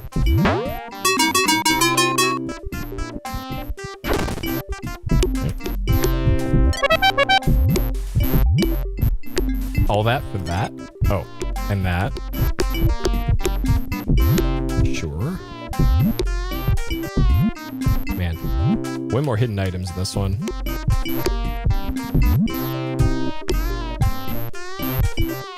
Okay.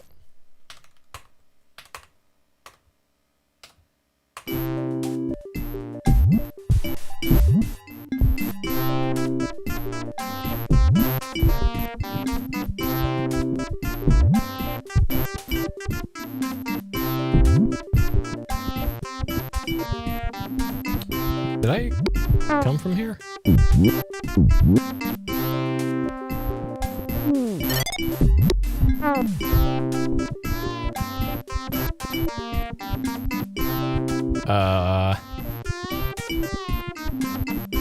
Oh, okay. Alright, this works out. I'm not really a big fan of the really hidden areas like this in maps. Like, I'm glad when Llama Lana did it, it wasn't like every other room has something like that.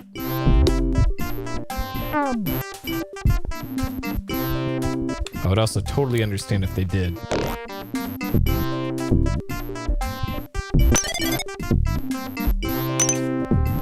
Yeah.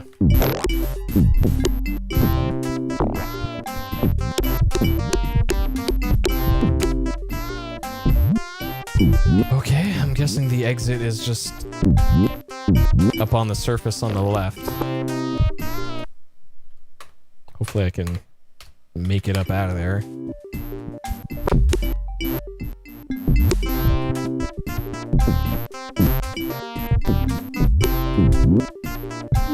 Whoa. Oh, okay.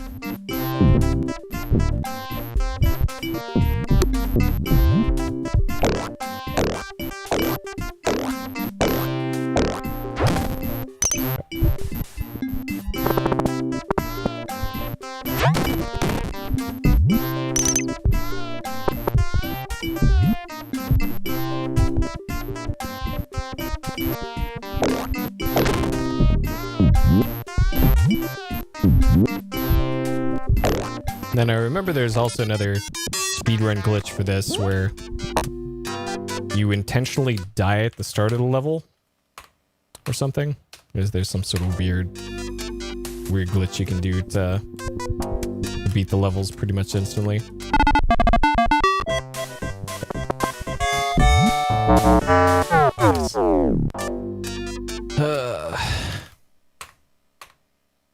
Wait, which one was it?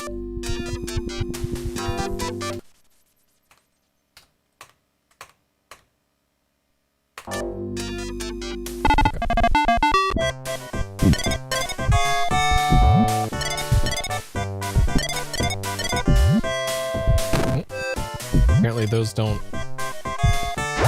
hurt you. I thought the blue ones did. Uh-oh. We get Birdman. Oh no. Shit.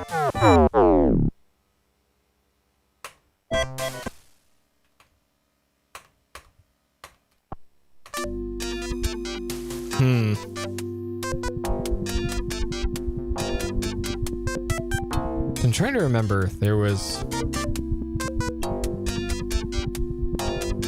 It was like a desert area. Like up here?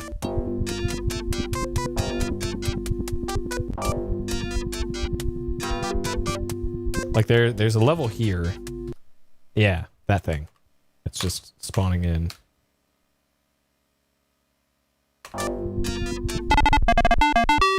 I believe this is where you get the get an item, I want to say. And then this song that plays in this level, this was the one piece of music that was actually finished for Keen Dreams. Called the You Got to Eat Some Vegetables.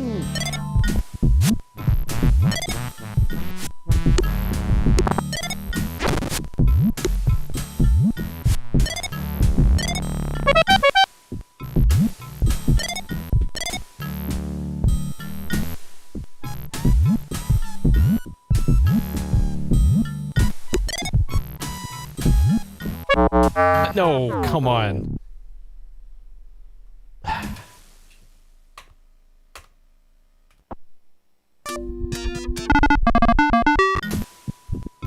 I don't think that's where that item was, though.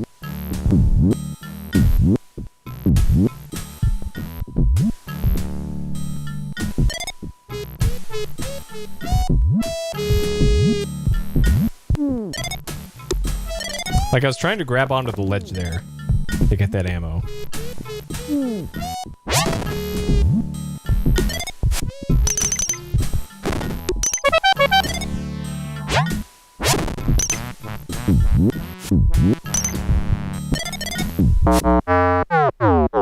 Man. Of course. Of course.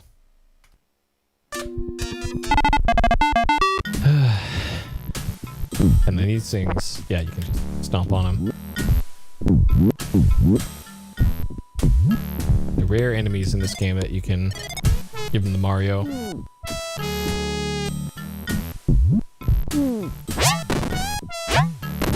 Yeah, it was only added for this game that you could grab onto ledges. And I could have sworn they added it to Keen Dreams as well, but I guess not.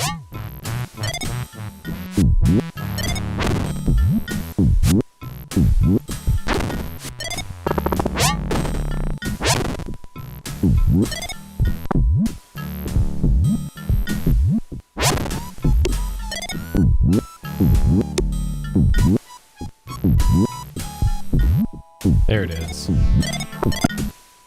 No! Come on! Fuck! Oh, I hate these slugs so much. Hey, Alyssa. Oh, God.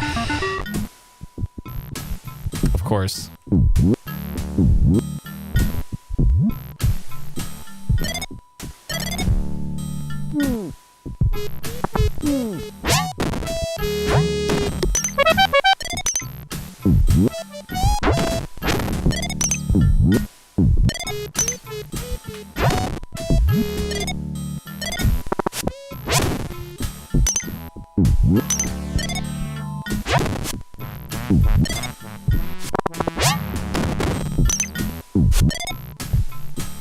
Okay.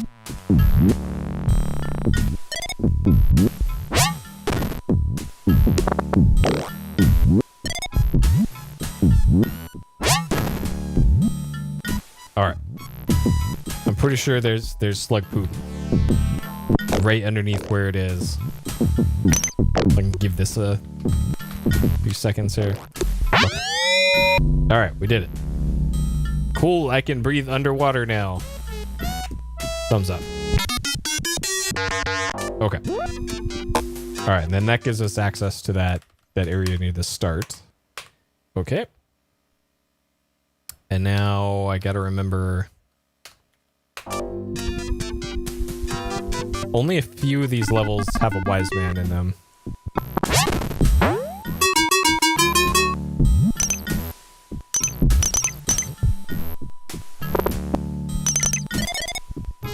And I think this is one of them. I recognize this area. So this does something somewhere.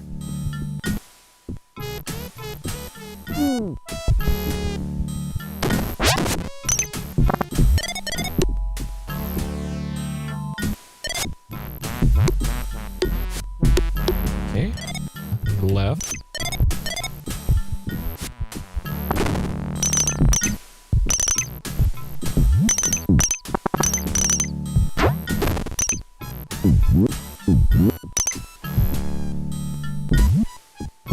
Something up there. Oh, that's the room where the wise men usually are. I probably need a key or something though.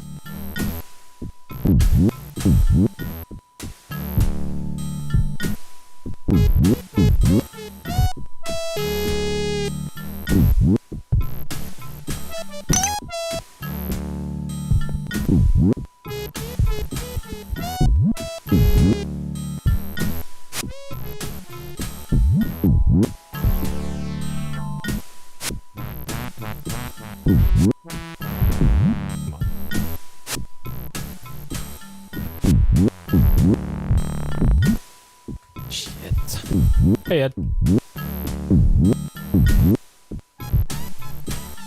Are you guys still having hurricanes and all that up there? Or was that mostly New Orleans that was having that?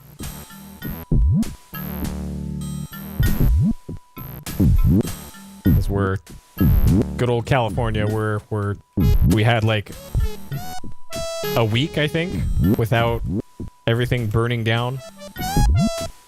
And then somebody wanted to have a gender reveal party today. that caused this enormous fucking wildfire.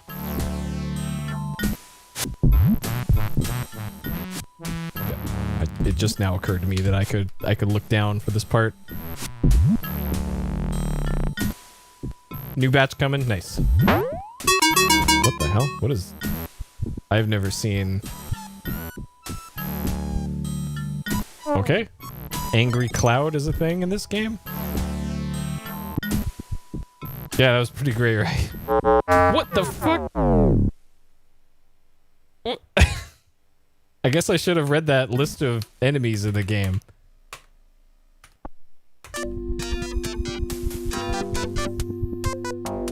Sure.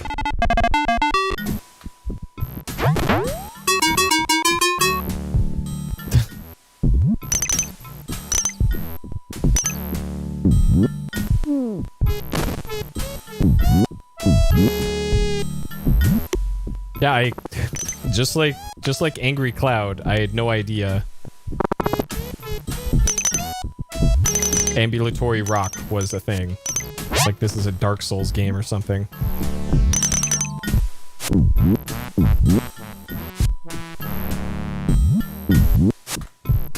Cause man, if y'all think the platformer playthroughs are brutal, just wait until I get to the Souls games in the backlog.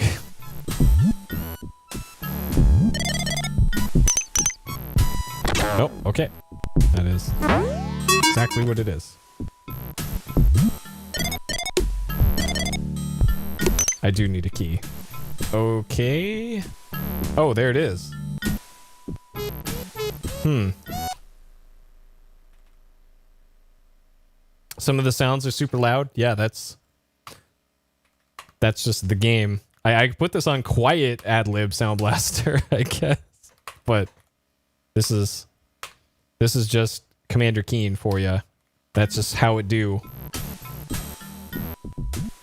A backseating nightmare. Well, if I do the same thing I did for La Milana and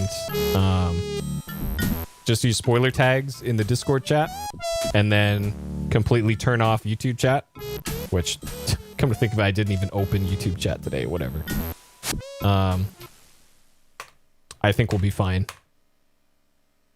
Because y'all did a good job with using the spoiler tags in Llama Lana. And it was the only thing that spoiled me for the Llama Lana playthrough was a guy in YouTube chat, which is why I had to turn off YouTube chat for that entire playthrough. All 91 hours of it. And luckily they give you that option. Alright. Make a rest meal, return to the Yorkle Chamber. Sure. Sounds like a plan, bearded one. Okay. Yeah, make sure to use the spoiler tags. Okay, so we found a wise man there. We found 2 of them. I don't know how many there are total. That thing makes it look like there's 8 of them, it looks like. Okay. I guess I could do this level. Alright. So yeah, so far, this game, much better art design, level design, enemy design, mechanics, just everything. So much better than Keen 1 through 3 and Keen Dreams.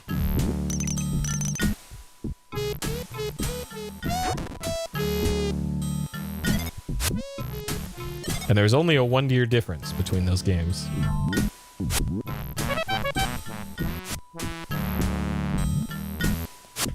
Alright, whatever. I'll leave that there. My butt secret's been revealed, yep. Okay, so we got some more rocks coming after us. Hey, I call this good design.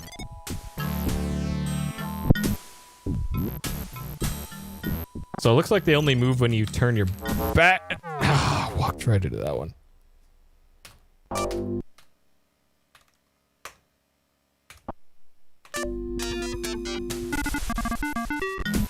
I don't remember seeing this level in the speedrun.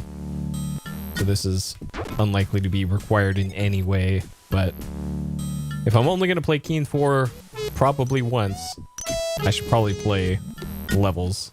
Especially since the game is otherwise so good. And I might as well play it.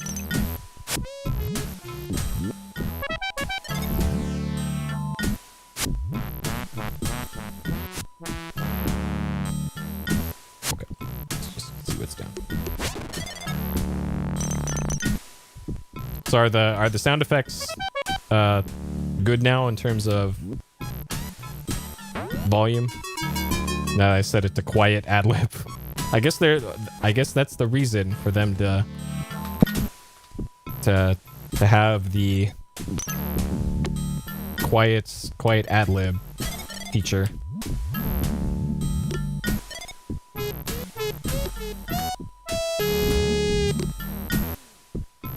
It's good? Okay.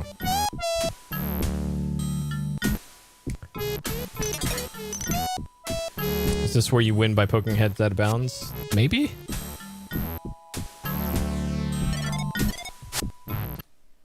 It's been so long since I've seen a Keen speedrun that I can't really tell you. Like, I remember small pieces of the run, but that's about it.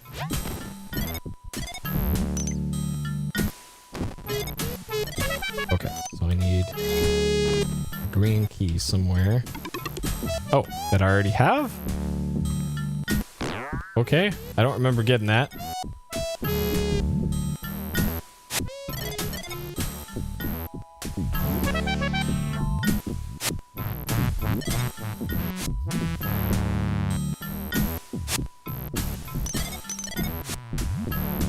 Yeah, like, I think the levels that you can beat immediately, those ones you can beat by going out of bounds.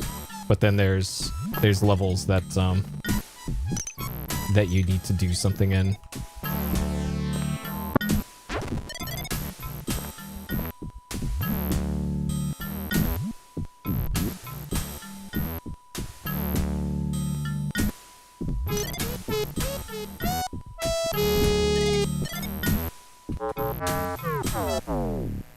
Those... Interesting. Okay. Well, this isn't a required level, so whatever. Whatever, man. Though I'll still do it. With that sweet ammo.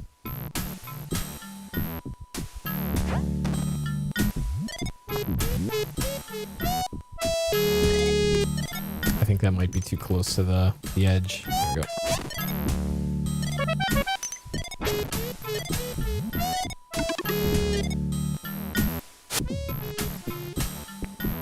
San Diego. Okay, I get that now.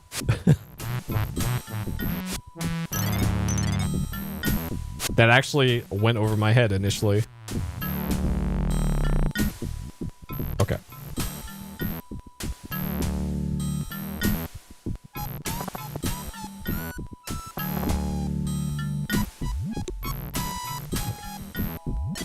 Doesn't look like this is where...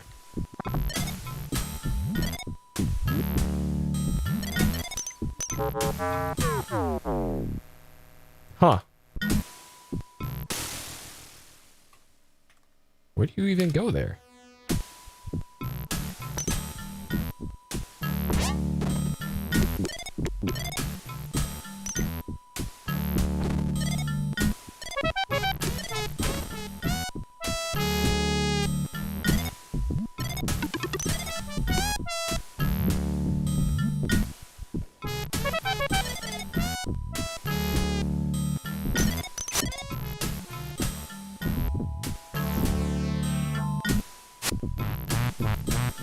Oh, you're probably supposed to... Oh, I did it again. Shit. Like I'm accidentally hitting the Alt key. Okay, that's what's happening there. I'm hitting Alt Escape is what's happening there. Because I have the really sensitive micro switches in this keyboard. Oh, okay. That explains why that's happening.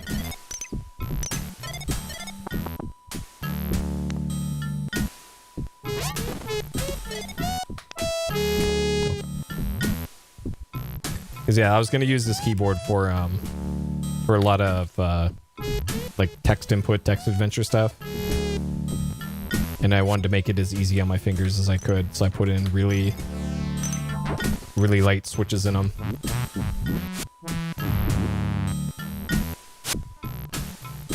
Okay, maybe there's something different down here. Oh, there. Okay. Uh-oh. We found the final boss. This thing.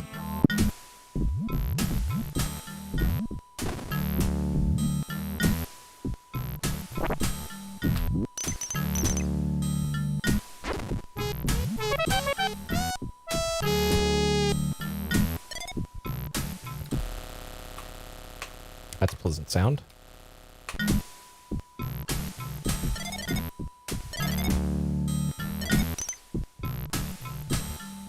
Okay.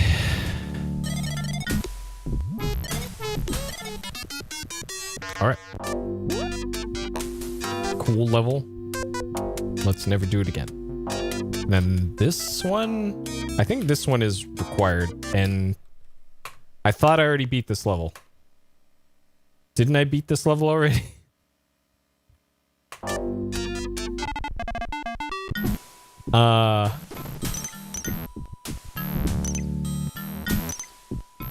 I must have loaded a wrong save or something?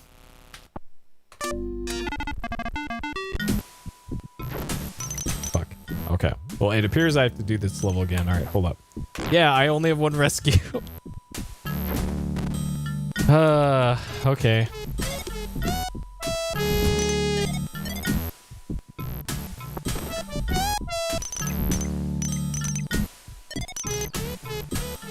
Okay, so I have to hit the switch down here.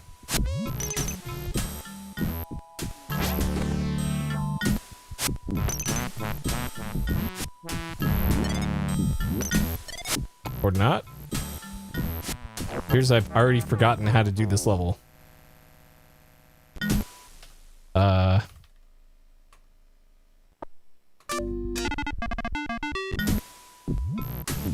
Because this is where Angry Cloud was.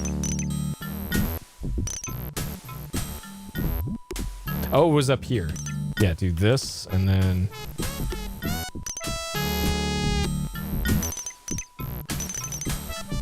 And then this.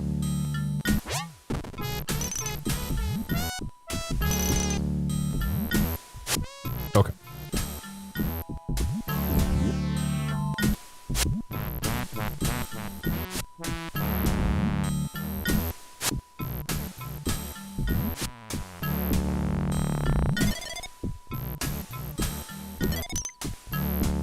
Okay. All right. Not gonna bother rotating saves anymore because I'm just gonna lose all my progress.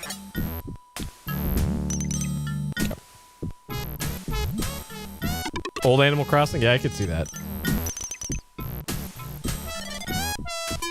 KK Slider covers the Commander Keen classics. Okay. Alright, so we're completely done with that area now. We have the breathing gear. I seem to recall one of these being required. Pyramid of the Moons. I don't think it's this one. Alright. Now this is some ad-lib. This is some Sega Genesis shit right here.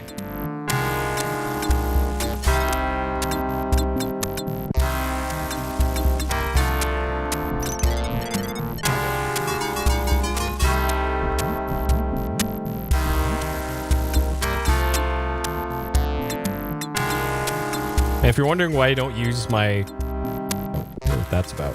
Why I'm not using like my expensive Roland audio gear for this, it's because Roland can't do... Oh, those breathe fire on you. Okay. Roland doesn't work with ad-lib stuff. It's only in sound cards.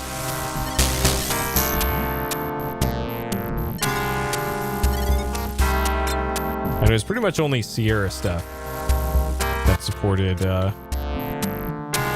Roland MIDI.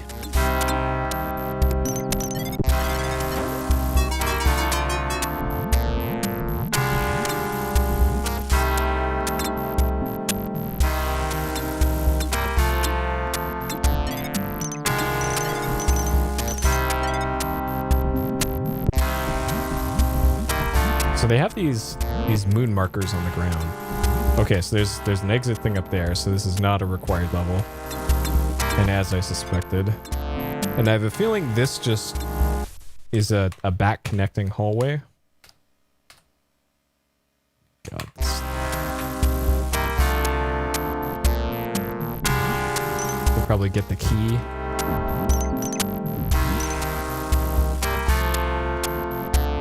$500 audio file. Yeah. You don't have to imagine that because I am doing that. Yeah, who would ever do that? Yep.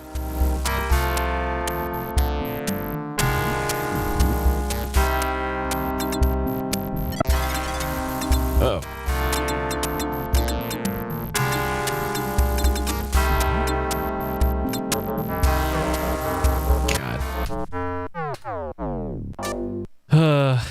Yeah, OneNote is ready. No, I'm not going to be... I'm using OneNote to keep track of my power rankings for the Keen series, but I don't think I need to be taking any notes.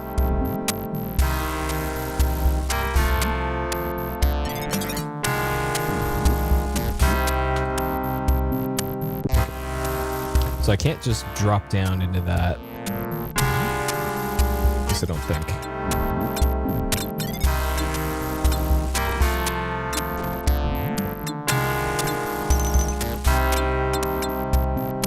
Not worth it.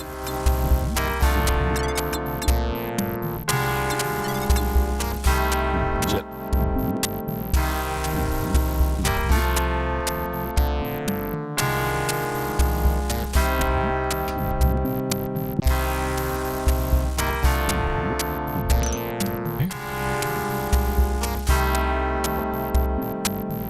just for an extra life. Okay, so that's optional. So I have the yellow key now. Okay. These Keen 4 levels are so much longer.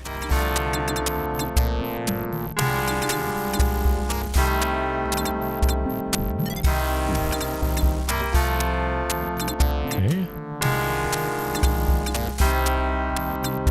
I don't suppose I could just go straight up there.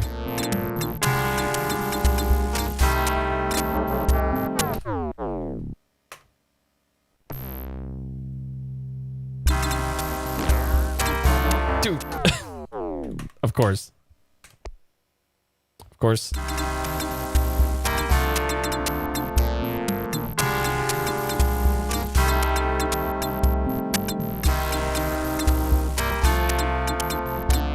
Surely it's not going to be this simple.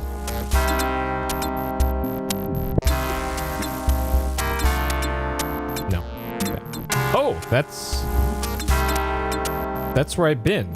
So I need to go back to that room I was in, and then just go right. Okay. And that was here? Yeah. And then there should be big green thing. Yeah. Well, that's easy. Okay. I think it was this one. This one's the required one from the speedrun. I think.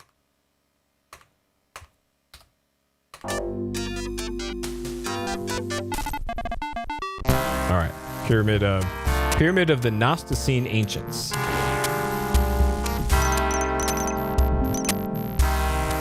Okay, so we got a red key. We got a new enemy here.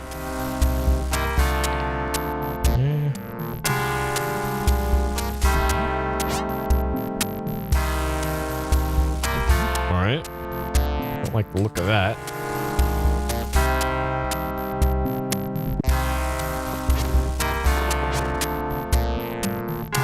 Actually, I remembered this from the speedrun. That if a slug poops at one of these spots, it can derail a run. And I think it was one of the ones like right over here.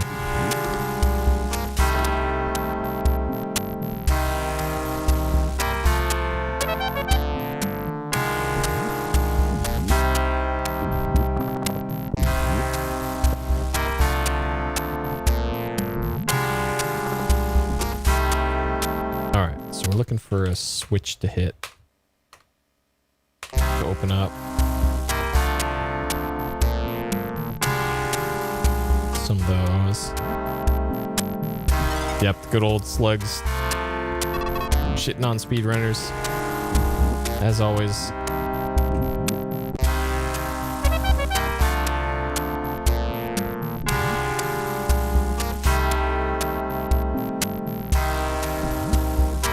Oh yeah, platform cycle, that's right. So it wasn't like super tight timing, but if it disrupts the cycle, then automatic time loss.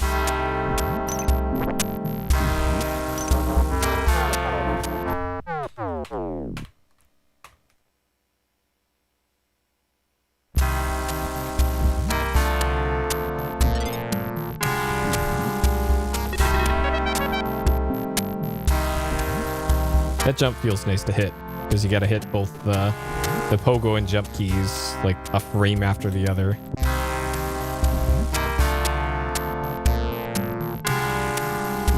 Anything over here? There's a switch. Extra life. Turning on that switch down there, probably gonna cause the thing to shoot you.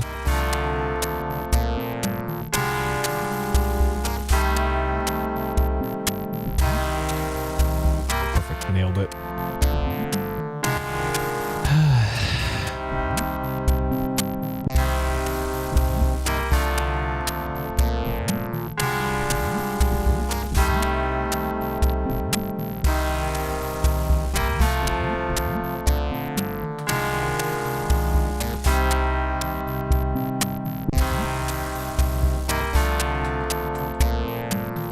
Well, sometimes they could, like, poop a whole bunch all in a row, right?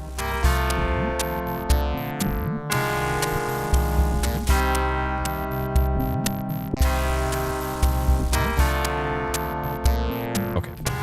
That or not. Okay. What's the point of this?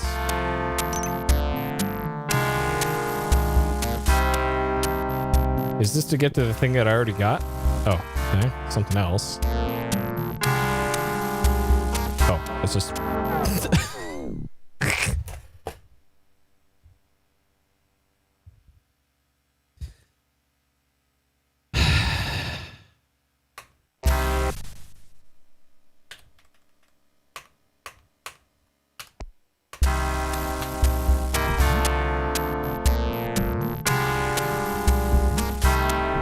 Slug poke. Nice.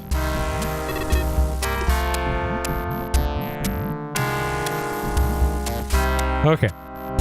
All right. So what I've learned from that is that I don't have to do that.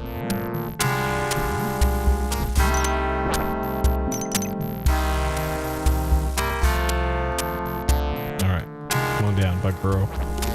Are these bugs or frogs? Or both?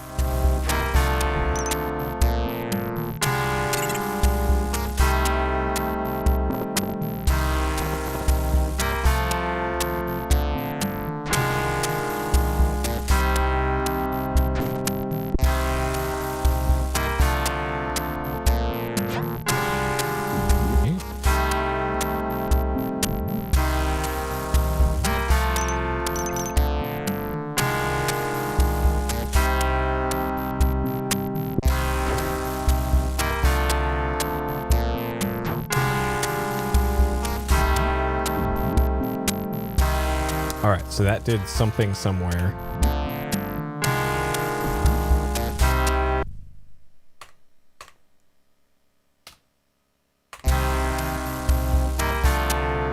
The water drops are just for score, I think.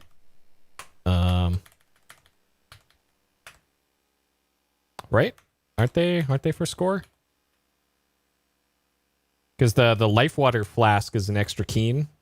And it's not listed in the item set. So it's probably like 50 points, maybe? Like here, look at the score. Oh, it doesn't do anything. Oh, 100 for a 1-up. So in addition to the other thing. Okay, so what did that switch to? I know that there's something down here. And I have the red key.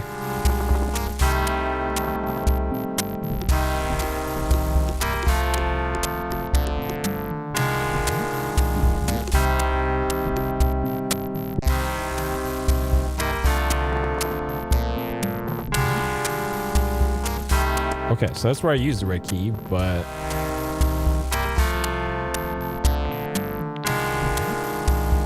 How do I get that open?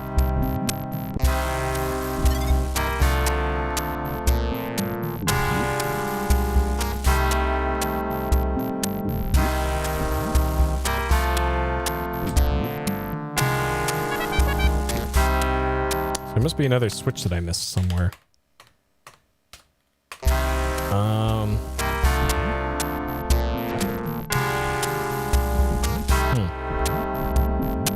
Yeah, that is weird that they added another extra life thing.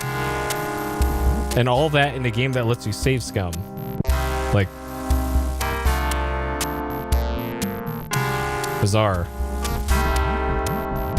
Like you can just save in the middle of levels.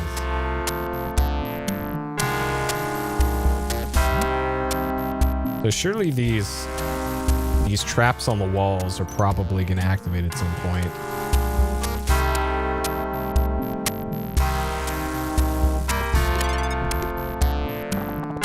Huh. I wonder if this is like...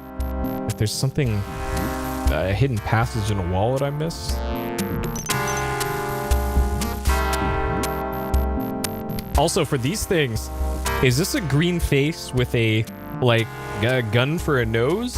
Or is it a green face with a gun in their mouth? A barrel coming out of their mouth? Or is it a green face with, like, a cigar? that just happens to shoot bullets. Like the one on the left makes it seem like it's a nose.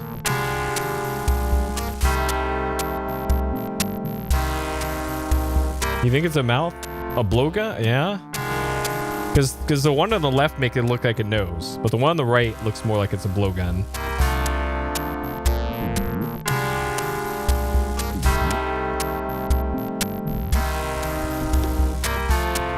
Okay, what did I miss here?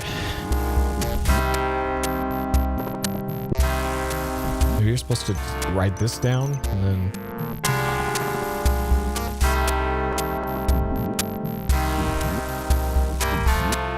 So there's a switch there that I missed. So maybe that's what opens up the thing. Oh, that's right. Yeah, I haven't been in here. And this is the one that ruins runs, isn't it?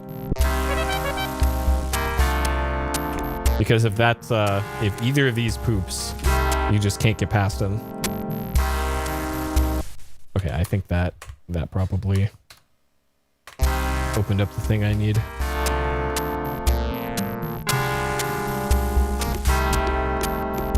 Extra lives are the video game version of an appendix. Like the organ or the thing at the back of a book.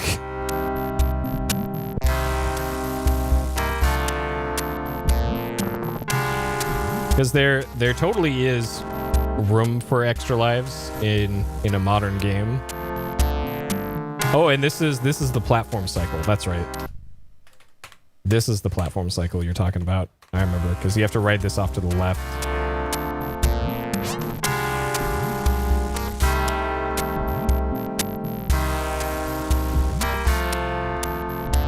Uh-oh, uh-oh.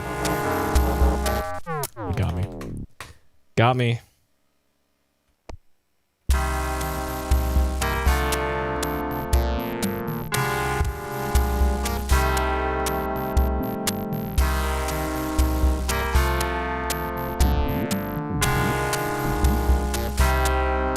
That's great that the stars clip through the status thing in the upper left.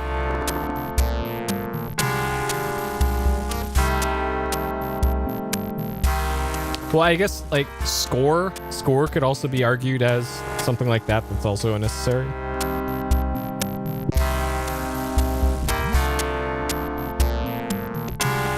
Whoa. Okay. This. All right. That's a safe spot apparently.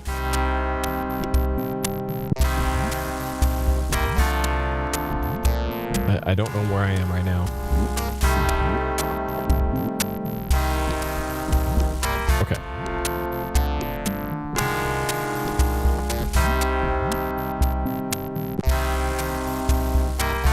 I'm heading up to try and climb here.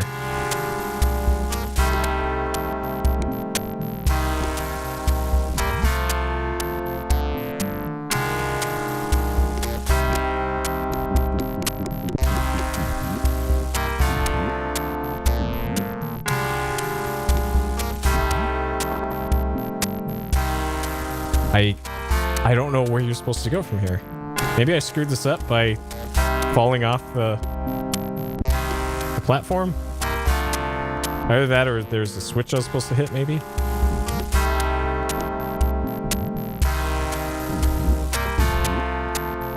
Oh, actually, I see it. Okay. So the texture is very slightly different. So I can't... Okay. So the texture from here to here to there is very slightly different. Okay, and that's how you can kind of tell where you are. It wouldn't let me it wouldn't let me jump from there for some reason.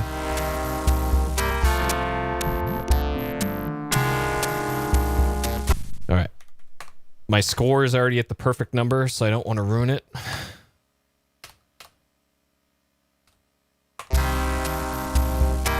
Or almost perfect number.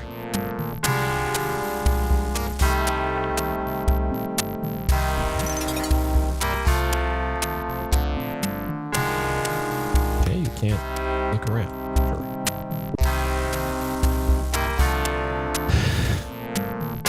Oh yeah, the Worms game. I think they're still making those games too. Like I think I could have sworn the latest Worm game is maybe a free-to-play game. Hello, platform? Are you ever gonna come back?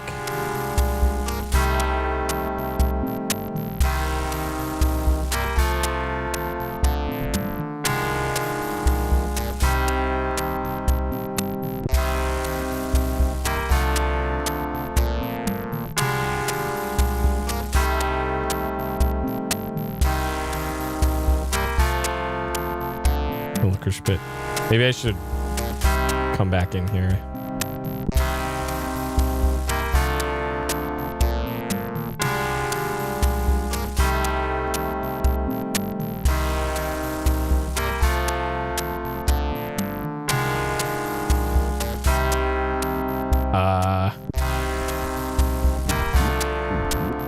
Oh, okay. That works too, I guess. I just kind of YOLO'd that, and that worked out.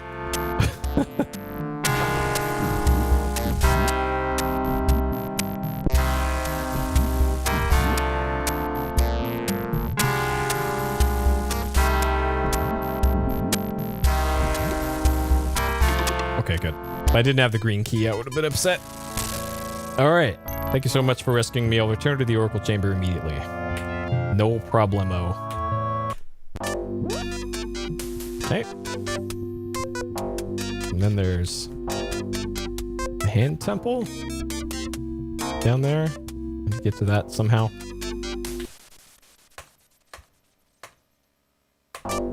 I'm not sure that this temple's required. I don't think it is, so I'll come back there later if I need to. Okay, so we already did the ones in the upper left. All right, Hillville. I don't recognize this level from the speedrun.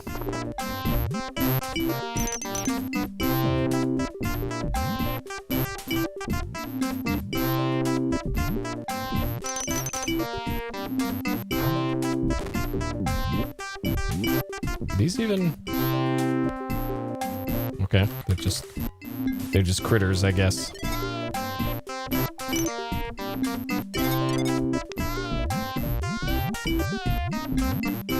Oh, okay. Hello.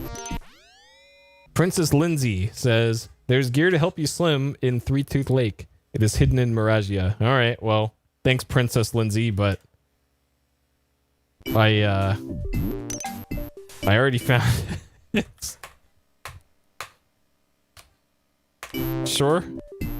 I had no idea Princess Lindsay existed.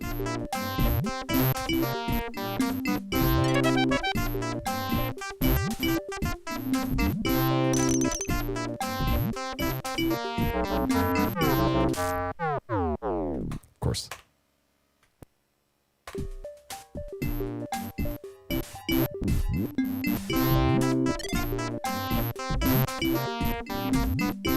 Princess Lindsay seems like a very easy cosplay. If somebody's looking for some of that easy cosplay ideas. Oh.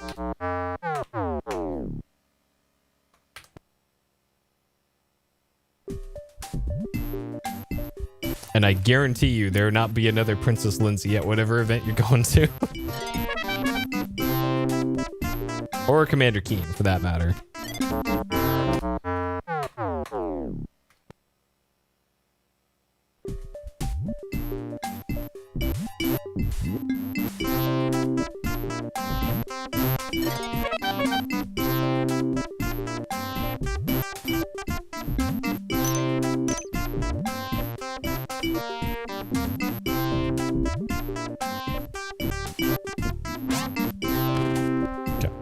Not today, Rock.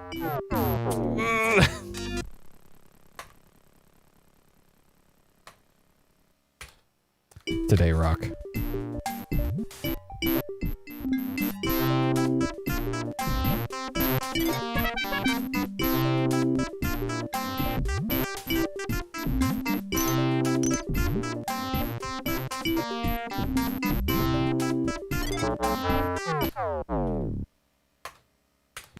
This isn't even a required level. Why am I doing this?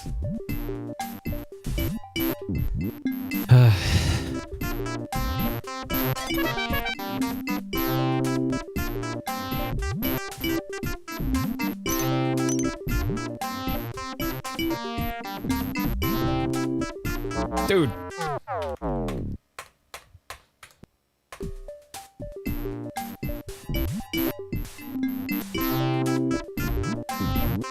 I found some fan art. Nice. Did Captain Clever commission it? I wonder if he even knows of the existence of Princess Lindsay. Because if Captain doesn't know, then that's some obscure keen lore. Hey Gander, good to see you too. Hope things are going good. Yeah, my area is not on fire anymore. And it doesn't smell like smoke in my area, at least. The northern Bay Area is getting blown up by the smoke and the fires, but luckily not so much in my area anymore, which very nice for me. I got real tired of having to smell like a campfire all the time around here. Okay, so this is the level that I bailed on earlier. Oh, he knows? Okay, good. Oh, is he streaming right now or something? Okay. Oh, that Birdman, that's right. All right, Birdman. All right. Birdman is not down for the taunt. Birdman is only stunned. Uh-oh. Oh, no. All right. Uh-oh. All right, Birdman is going to be out for blood real soon, I think. Oh, fuck. All right.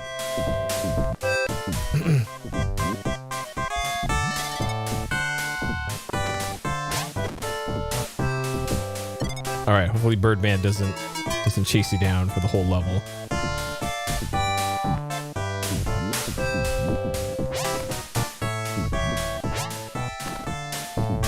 All right, sounds like I hit that slug. I did not hit the slug. Okay. Whew.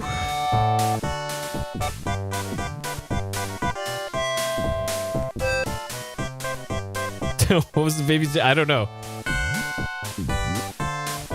That hasn't been mentioned in the news. Like, yeah, if you're gonna burn down half the state for your gender reveal party, at least tell us what the reveal is, right? Oh man.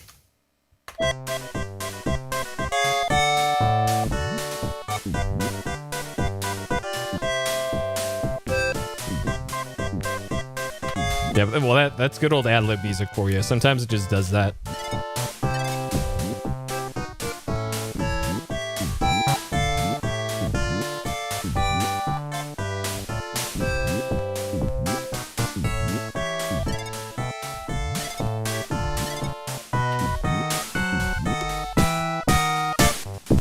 Interesting. There might actually be a wise man here. 10K. It's like 47K, I think last I saw. It's like a big fucking fire now.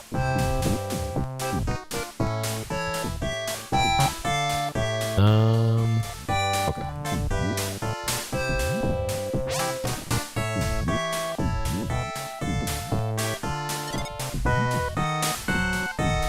And I'm sure they feel real bad about it, but come on.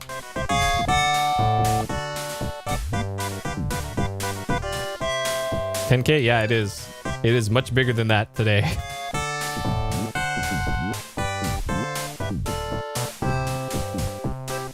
And the crazy part is this isn't the first time this has ever happened. About the gender reveal party wildfire. Like 2 years ago, the same exact thing happened. And it's from people getting the kind that explodes when you shoot it. And they're doing it in like their backyard with all this dry shrubbery or something. And they probably think, oh, I'll have a little kitchen fire extinguisher to put it out if anything happens. And then I got news for you. If it's a big enough fire, your little kitchen fire extinguisher ain't gonna do shit.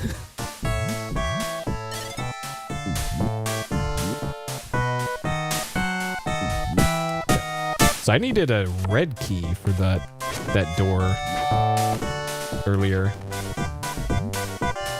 And there's a blue key too? What? This has got to be a required level. I need the red key, the green key, and the blue key, apparently.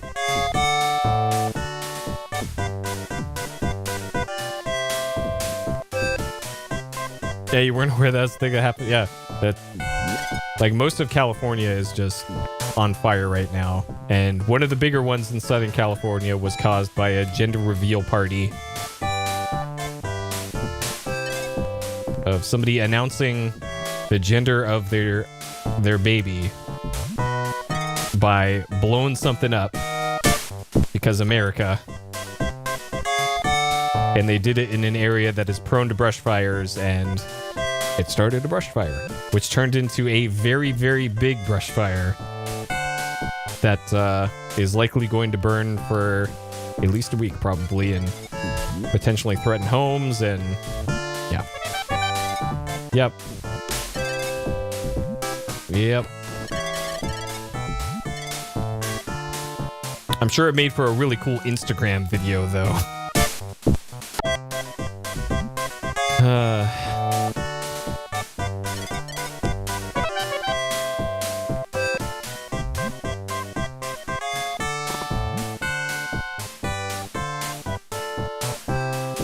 Alright, so we get the green key here. I kind of wish the screen would scroll when you jumped as well. I can understand why it doesn't, but it'd be cool if it did.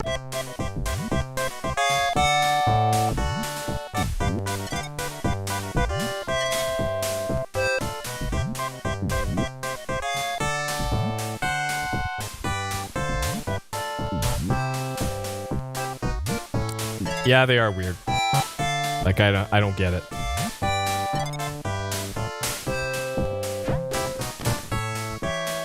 Okay, so this is where we get the green gem.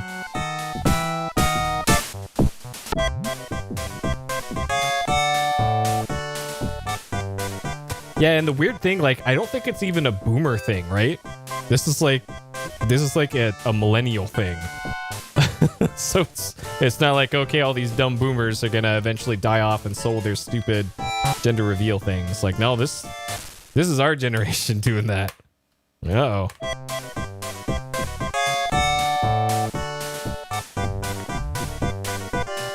Yeah. Oh, of course. Alright. I continually appreciate that this game pauses when you load a save.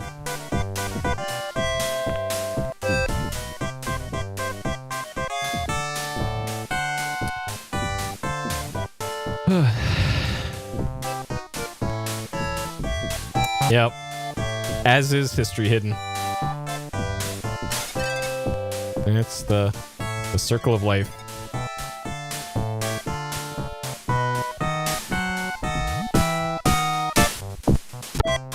Can I just shoot? Okay, I can't just shoot those things.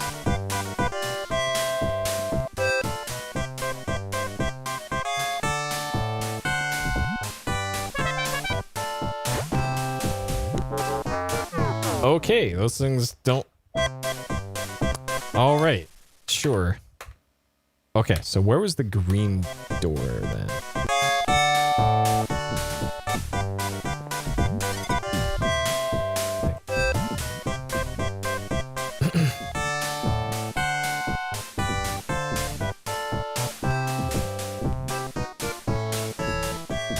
Alright.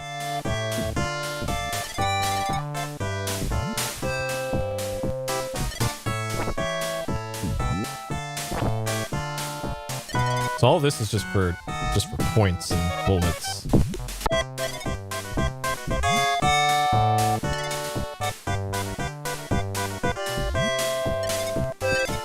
Okay.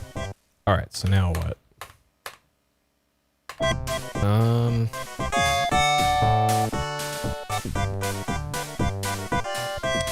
Yeah, the stupid party thing.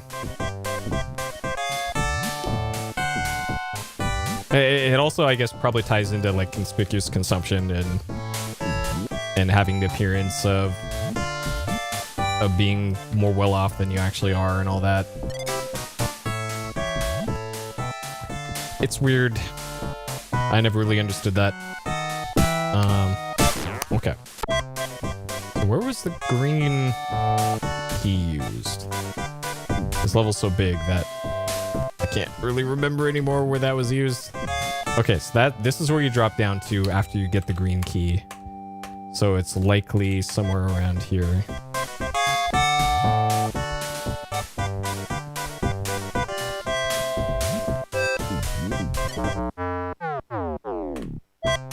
Of course, that's where Big Boy jumped to. Okay.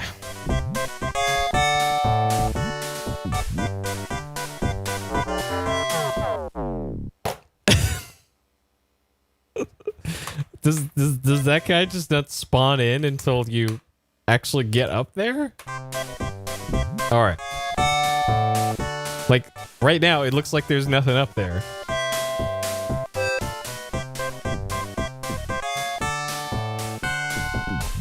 What the hell?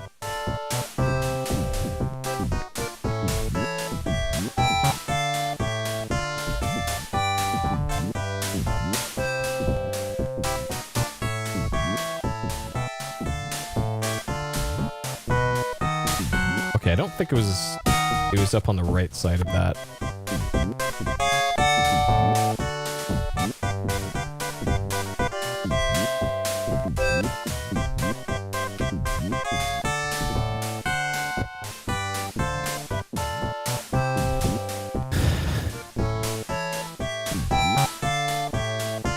Yeah, they don't exist till you look at them. It's like an NES game.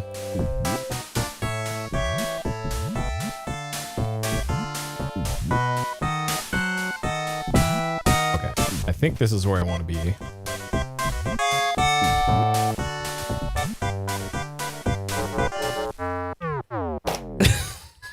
Every time. Just from the top rope. Blue mushroom.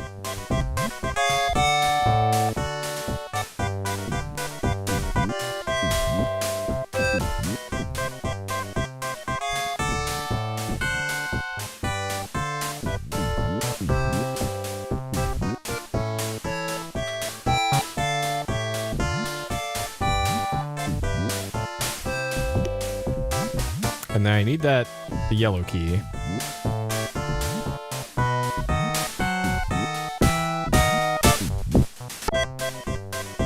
Okay. I'm mostly just glad that Birdman is not chasing me through the level. That'd make this even worse. Okay. I have the green key. Yes, okay. Okay. Okay. The nightmare is almost over. So I need I think to beat the level, I need the red key.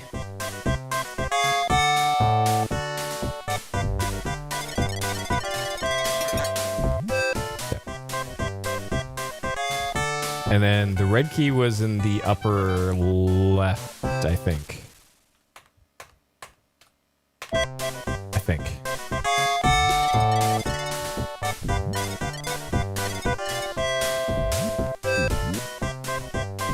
Yes. Okay. Okay. Okay. All right. Now I just... Oh, don't load. Now I just got to get past Birdman. And then we should be good. Okay. Seems to be the longest King game. What, based off of the speedrun times? Because you can't always gauge game length based off of speedrun times. I need the blue key. Where's that? Uh-oh. All right, Birdman. Leave me alone.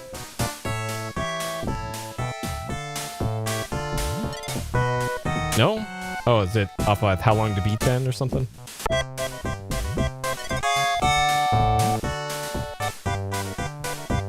Because I know Keen 6 or so, you can beat the game almost immediately. Or no, Keen 5. Whichever one's on the spaceship. Because there's like a warp to the end of the game at some point.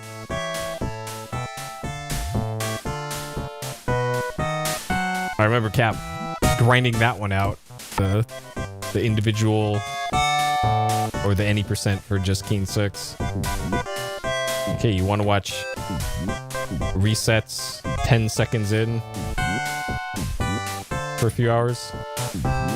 And I did. I watched the shit out of that.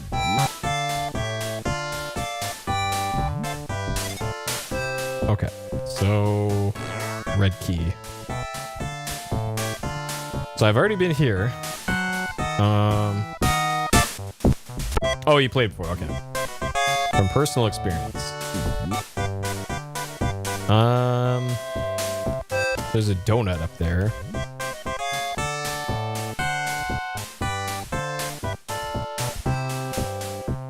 I don't suppose it's like down here. But I don't think it is. I don't even remember seeing a red door somewhere.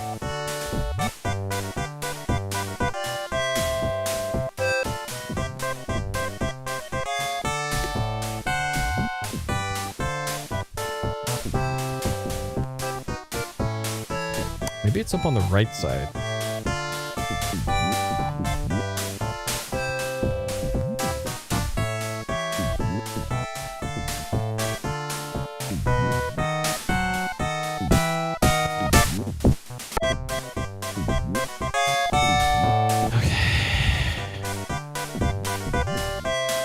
Video game expert? Yep, that's me. Video gameologist. A mere 8 hints to beat Llama Lana. No, the real test of my video game prowess will be how many months it takes me to beat the Colonel's Bequest.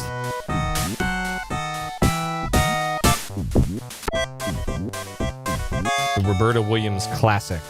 The Colonel's Bequest. Oh. Okay. Alright. Anything dumb in here that's gonna kill me?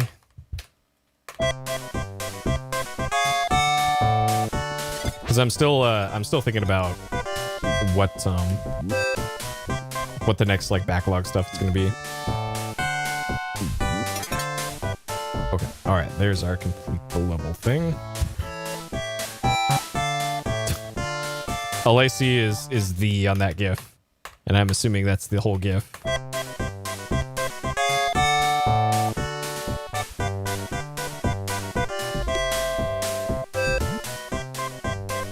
All right, now it's just us versus Birdman.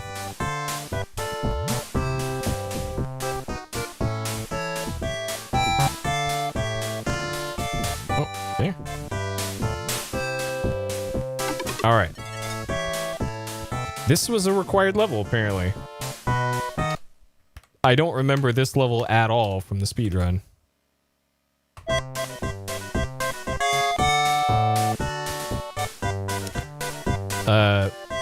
The Colonel's Bequest, Bequest. It's the first lore bow game.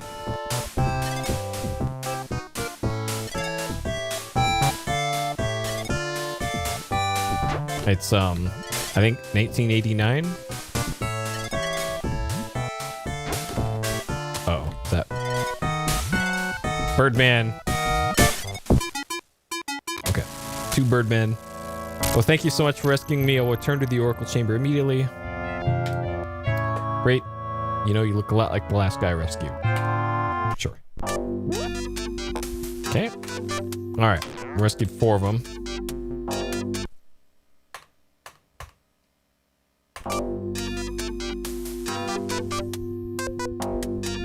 Yeah, because it's an inheritance. That's kind of the plot of the game when it starts up. It's actually got a really well done introduction to the game, like an opening cutscene. Like it was made around the same time as King's Quest IV was, and if you saw that playthrough, the opening cutscene to that one is really quite something. The Colonel's Bequest opening cutscene is like legit really good. And it gives me high hopes for enjoying the game and playing through the game.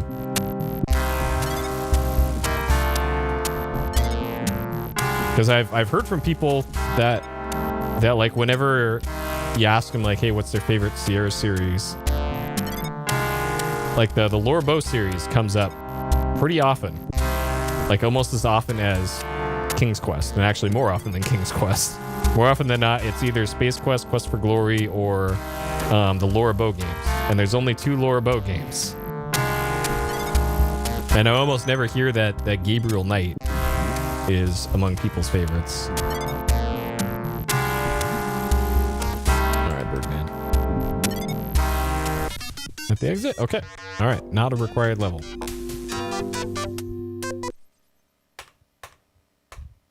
Okay. Cave of the Descendants. This one is required. I remember this one. I remember this from the speedrun.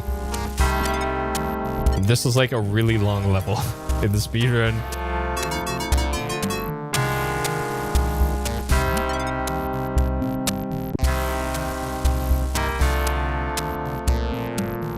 You never heard of Lorbo? Yeah, I for the most part hadn't either. Like I've never played a Lorbo game before. I've only heard of it in like reading history of Sierra stuff and in passing. Of like, hey, I love the Lorbo games and all that. But yeah, otherwise pretty new to me. I have only heard from people who like the game. I have yet to hear from somebody who has played it and did not like it, but I'm sure the number of people who have actually played it is not a big number. I have a feeling I need a key to do whatever I'm doing here. This is probably a folly here.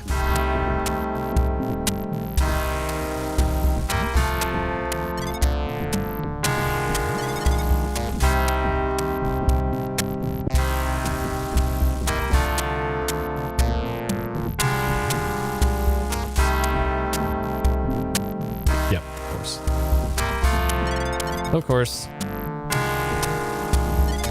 That's why I remember this level being super long.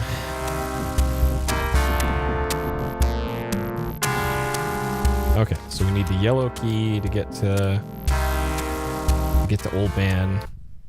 Old Man with beard.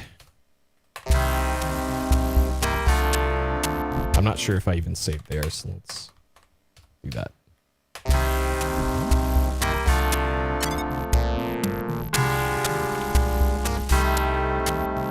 Okay.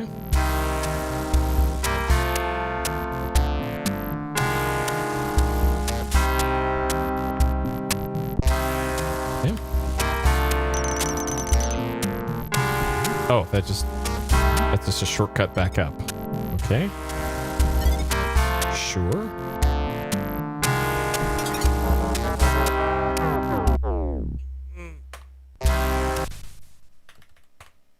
But yeah, like just like Laura Bow, I haven't heard of people playing Codename Iceman and enjoying it. The only things I've really heard about Codename Iceman are, man, that game sucks. And I completely understand why they would say that after hearing about what that game does. It's one of those games where you can be in a dead man walking state for a significant part of the game and not even know it. Yeah, Codename Iceman is quite the video game.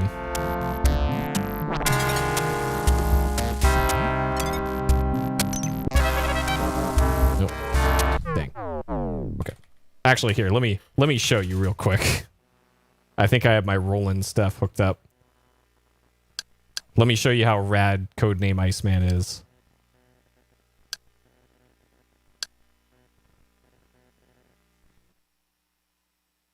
Okay, I should have the MT32 hooked up. Oh, no. That's the wrong MIDI output.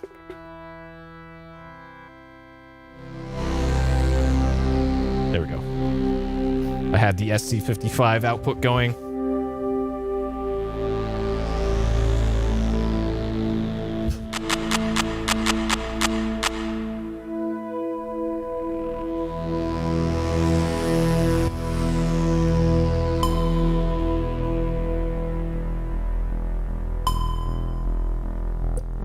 See, now this is a game that came out a year plus before Commander Keen Episode 4 did.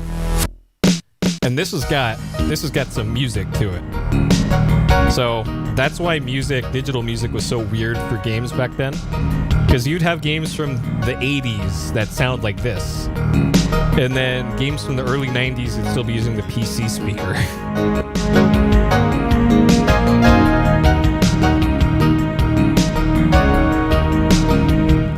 And then it's an adventure game where you can poop, fart, stand up. Yeah, just one of these kinds of Sierra adventure games. See you later, Commander. And then, Colonel's Bequest.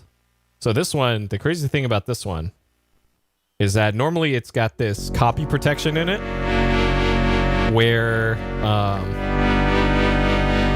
the game comes with this big map and a red laminated, like transparent red thing where you're supposed to match up on the map where these fingerprints are. But because this is the version that you get from some sort of service, they actually took out the copyright stuff. So you can just hit enter and it will go into it. Have I previously attended a performance of The Colonel's Bequest? No.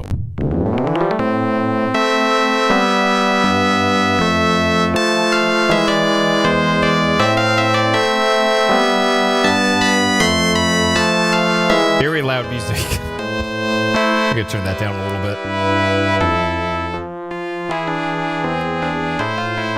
Yeah, very, very loud MT32.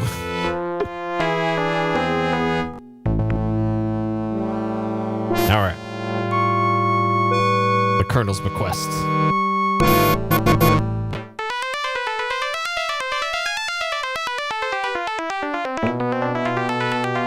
And you can already tell that this is way better than King's Quest 4's opening presentation.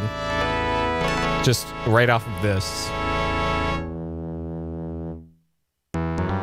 And then your boy Ken Williams. So this is almost like a LucasArts style presentation to it.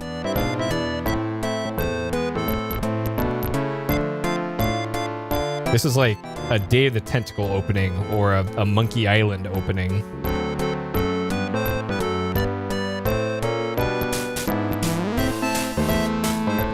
Okay. Well, this goes on for like 10 minutes. This is a very long opening.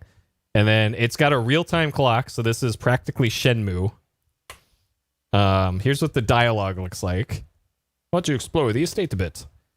And then, so look at this. There is ask about, tell about, show, give, look at.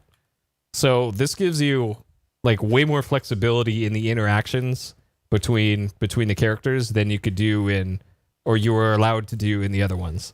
So yeah, that's why this one I'm very interested in doing. And then you can like right click. Yeah, there's also this interior dialogue. Right click on stuff to get descriptions and all that, taking notes, and yeah. So I am hyped to play this game when we get there. All right, back to Keen. We got to beat the Commander Keen games first before we get to Laura Bow.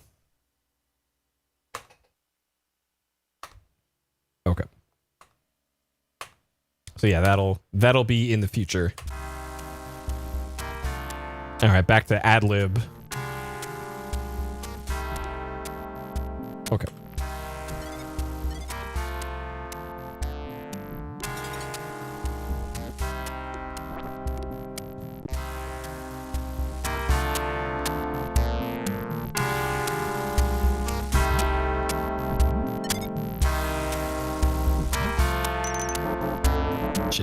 Okay, that's all bonus stuff, so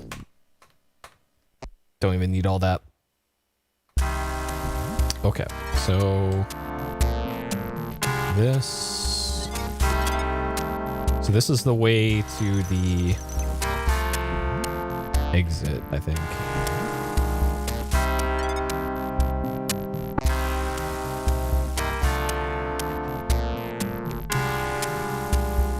Not good enough to convince you? Well,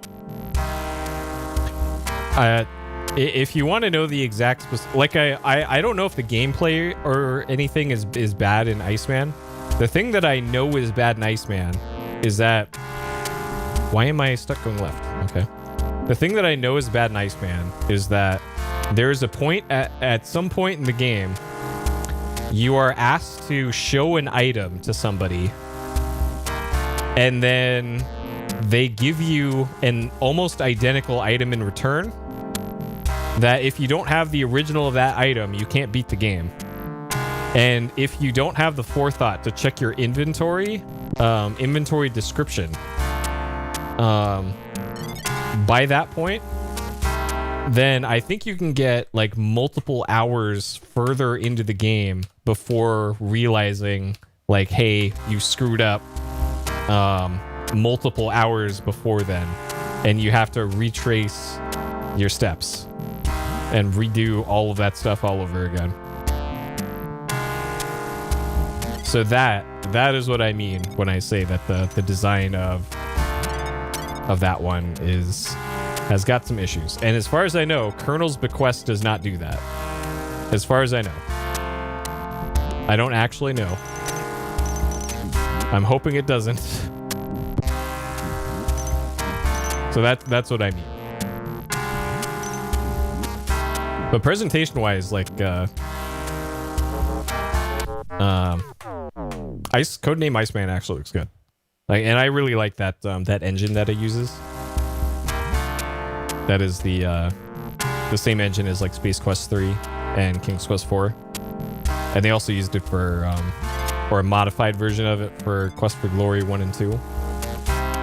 And I love the hell out of those games. Okay, so I need a red key for that.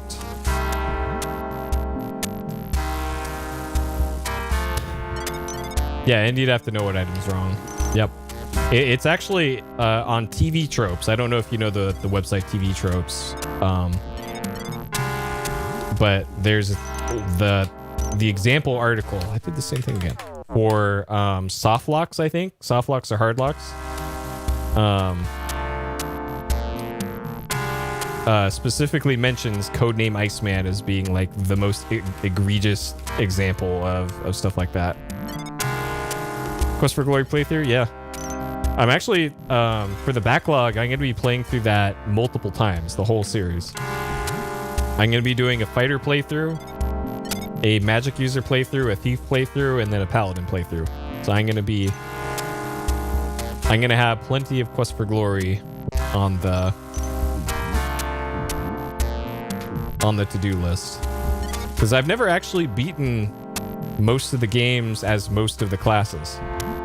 I've only ever done it as like magic user, I think, for most of my playthroughs. Like, I think I routed some of the speedrun for some of the other classes, but I don't think I ever actually did them. I mostly only did the magic user speedrun for it, because that was the only one that interested me. Okay, where am I going here? Alright, so this is all just bonus stuff.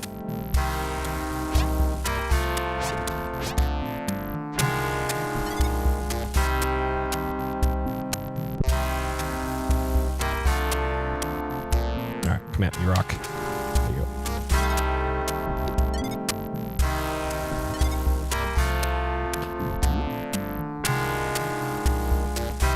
Yeah, Paladin. It's actually not easy to get either. In 2. The way that I got it when I played it back in the day was they actually provide import saves for you, because like Mass Effect did later, Quest for Glory is one of the first game series, I think, that lets you do like New Game Plus, kind of, where you could import your save file from a previous game into the next game in the series, and you can keep all of your decisions and all of your items and stats and all that. And it's a great way to ruin your character for later games because you might be missing like an important spell or be really under-leveled in a critical skill that you might need. So while it's a cool feature and all, it can also kind of ruin some playthroughs. Okay. Where did I come from? Yeah, save carryover, like if done really well, then it's great. Like for Mass Effect, wait, this is back the way I came. Like for Mass Effect, it was just, hey, here's your story decisions. Mass Effect also on the back through. The backlog, by the way. I think Mass Effect's actually getting a remake or a remaster sometime soon. I think that's been rumored and not officially announced yet or anything. But I think that's going to be a thing in the near future.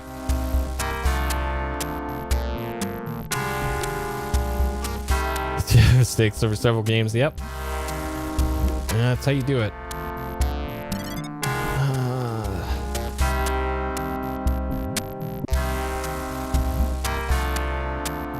And I think that whenever I get to the Mass Effect playthroughs, I'll probably do 2 playthroughs. I'll probably do an evil playthrough and what was it? It's like Renegade and Paragon, I think. Because I think I only played through Mass Effect 2 once, or 2 and 3 once, and I think I only saw the Paragon stuff for them.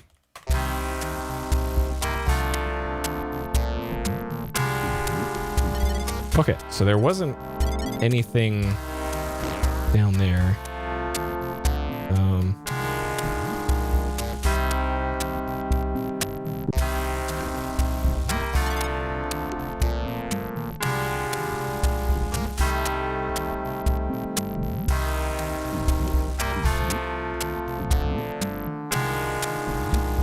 Well, I think it's not just rumored. I think it's like actually supposed to be coming out like really soon. Like there's store listings for it.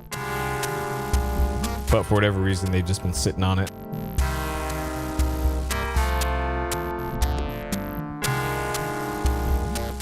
I think I'm in the minority for fans of Mass Effect, but I really like 1 the most. Even though I admit it has the worst mechanics, like gunplay and all that, compared to 2 and 3. But man, I just really love 2. Maybe I missed a key in here. Maybe it's just like randomly. Yeah, I enjoyed all of them, but I liked 1 the most.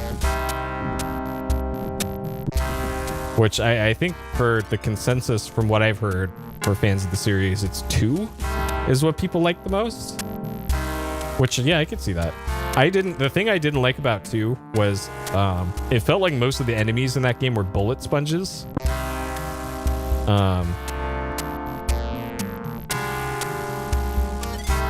Oh, that's where it was. Okay. It was back here that I never returned to. Okay. Yeah, the world building in 1 was great. With all the cool precursor, I think it was precursors stuff and how mysterious those were. And then you get to the 3rd game and there's just 1 in your party that just tells you like, oh, that cool thing you were wondering about, it's this mundane thing. Like, okay, thanks, ancient alien party member.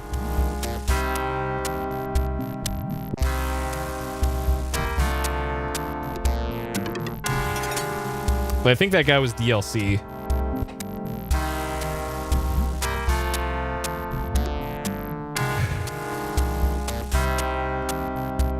Your experience in 3 is so bad? Yeah. Well, did you play the original release of it, or the hey, whoops, we messed up and we fixed it release.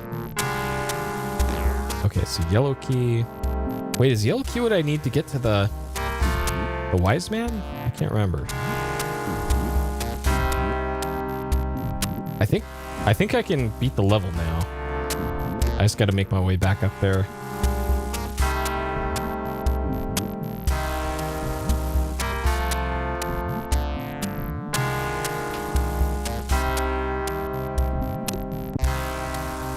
But yeah, I like the combat in 1 the most.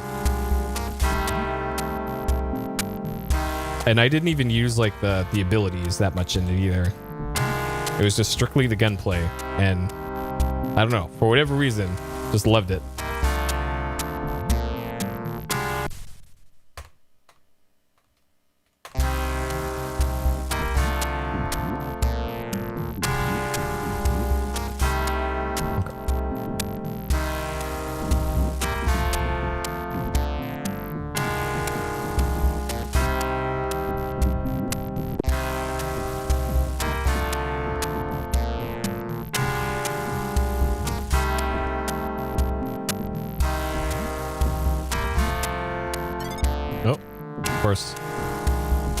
These don't exist until they're on screen.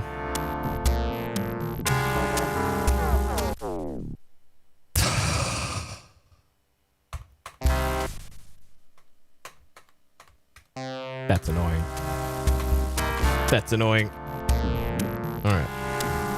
Oh yeah, the multiplayer. I never even tried the multiplayer. I've seen footage of it and it looks neat. Where it's like three player co-op, I think is what it is.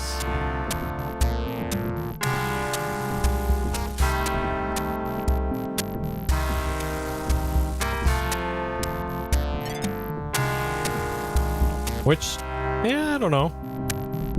Isn't that what Gears of War's multiplayer was? That was like 3-on-3, I think. Good idea, Gramps.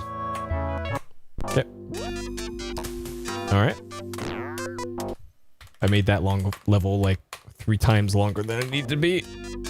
But we did it. Andromeda. Yeah, I haven't played Andromeda at all. I think whenever I get to that, I'm probably going to... Okay, so since we got the diving suit earlier, we can get in here now. Okay, tar pits. I think I'm gonna sign up for that EA Access thing. Whatever the pay us $10 and you can access our whole library at once thing. I think I'm just gonna do that when I do the Mass Effect things. Because I suspect I probably won't like Andromeda enough to just straight up buy it on Origin or Steam. Assuming Origin's still gonna be around by the time I get to that playthrough.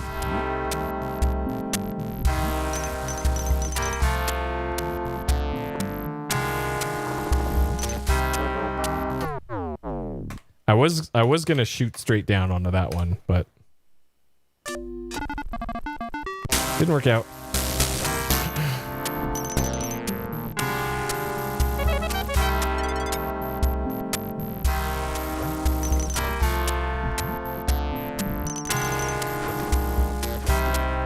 Okay, let's see what's over here. Nothing.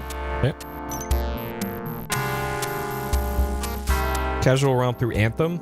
Yeah, so is Anthem any good?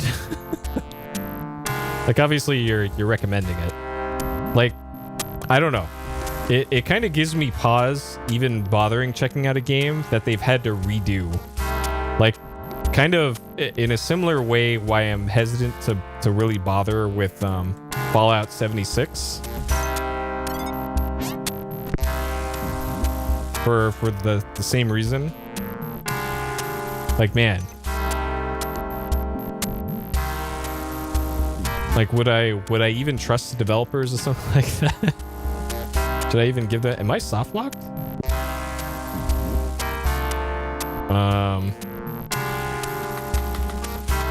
Am I soft locked? I appear to be soft locked. Cool. Okay. All right. Make sure I was on load there. Sure. All right. I'm not going to count that as a death because that's soft lock. I also don't think that level's required. I think it's this one that's required. And this is the level. I haven't looked at 76 since they changed it. I saw it was on sale on the Humble store because I was thinking about buying some stuff during the IDOS and Square Enix and whatever sale. There's a bunch of stuff on sale on the Humble store right now.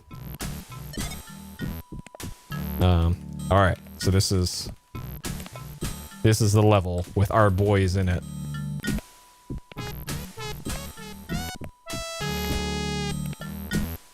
That is not our boy.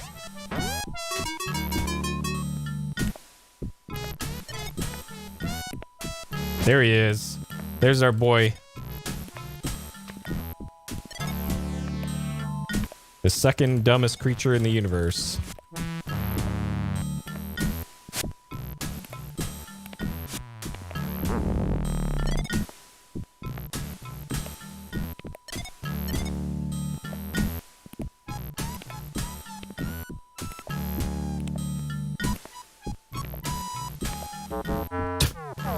The dumbest creature in the universe, Commander Keen.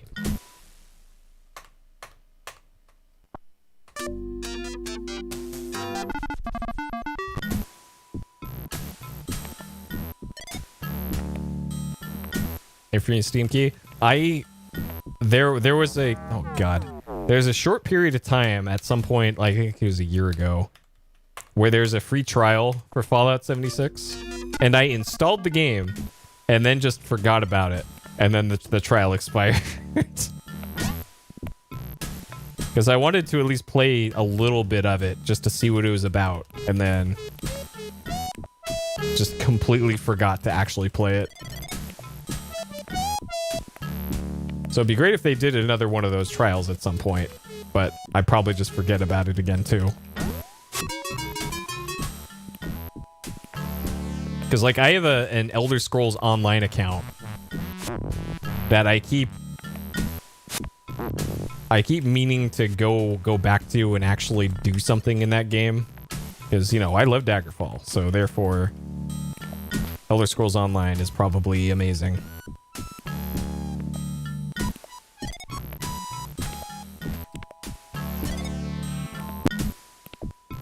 But I don't know. That game has also not been... Okay. Alright. No fish got me.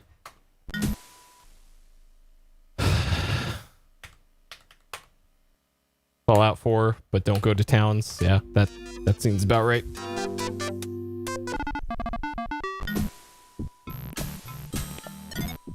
Oh yeah, that's right. Game Pass is a thing. Hopefully they do that Game Pass for $1 thing again. That was pretty good. I was actually meaning to play through what was that Fallout type game that came out like 8 months ago that I've already forgotten the name of.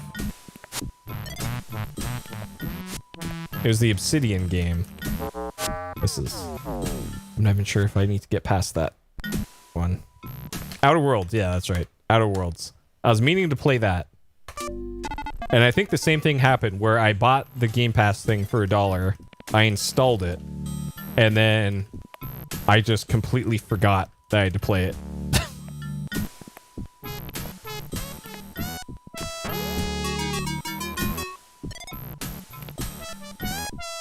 Like, I think I got wrapped up in some sort of programming thing around that same time. Okay, let's make another save here, so I don't have to keep doing that.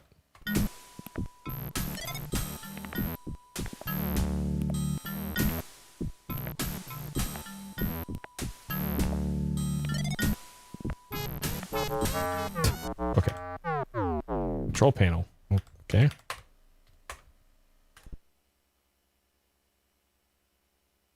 Outer Worlds is good stuff. Yeah, I heard mixed things about it, which is why I wanted to try it. Like, some people I've heard like, oh man, this game's great, and then other people are like, this game has too many issues to bother with.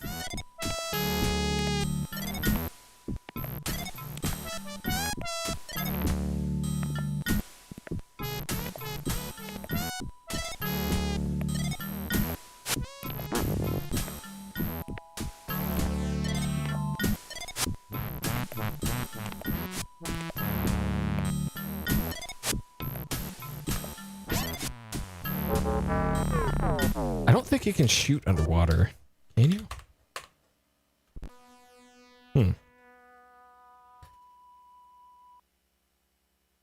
Permadeath per... Oh. Maybe that was it. They're like companions. You get a companion and then they go and like mess up a quest or something.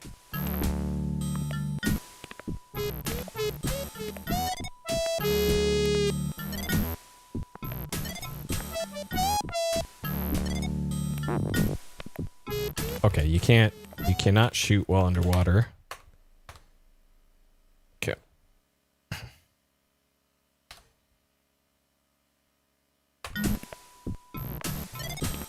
Yeah, it's got like a different vibe of Fallout. Did you like it enough that you'd be interested in like a sequel? As I sound like a focus test here. Tell me on 1 to 10 how you'd feel about this franchise getting a sequel.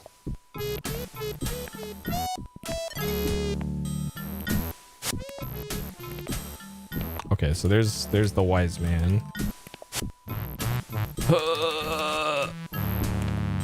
Okay. Oh no!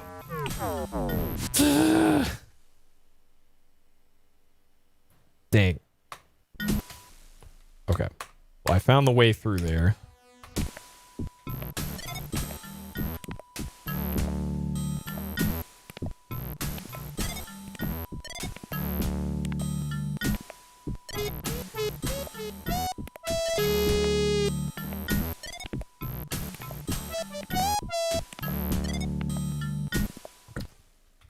Let's save here.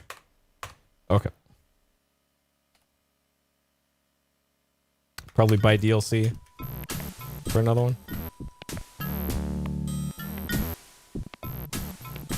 Alright, Dopefish.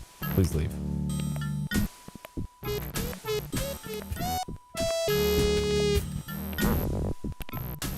God, so like the stupid Mario 3 fish. Ugh.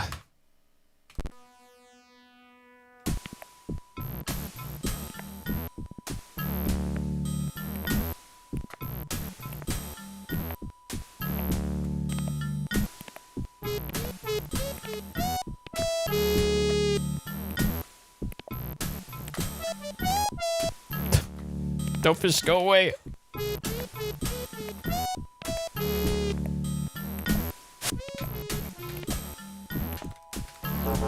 Dude.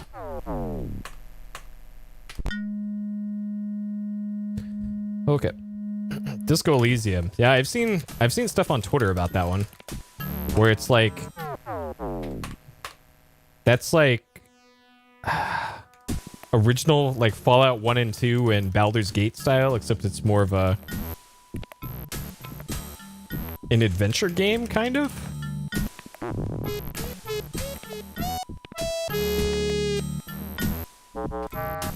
Dang, how are you supposed to do that?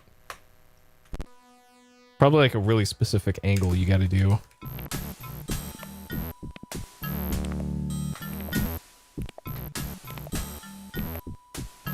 Has anyone played the new Doom Eternal?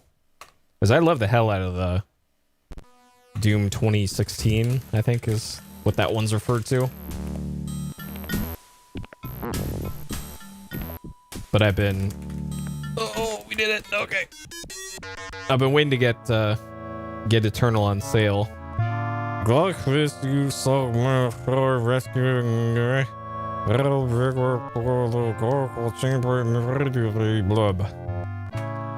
May the road rise to meet your feet, Mr. Member. Okay. Sure. Doom Eternal is an improvement on Doom. Oh, nice. Because I've seen mixed things about that one too. Like when it initially came out of, actually it's saved there, sure. About the pacing, like the being out of ammo constantly was a thing. I don't know if they patched that or rebalanced it or what in Doom Eternal. It's like that was the two of the big things I remember people complaining about on Twitter about that game was balance in terms of ammo count, and also there's like an enemy that's like a Viking or something with an axe that can counter pretty much everything you do, and it makes the game not fun or something.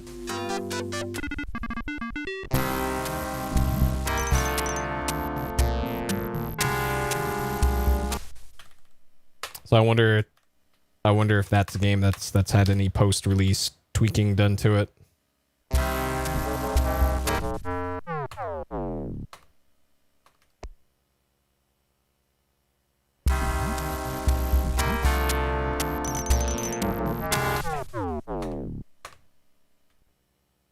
Unique way of handling resources. Well, I know in 2016 you.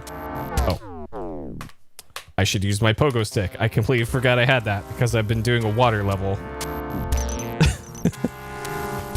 Because in Doom 2016, you killed enemies to get ammo.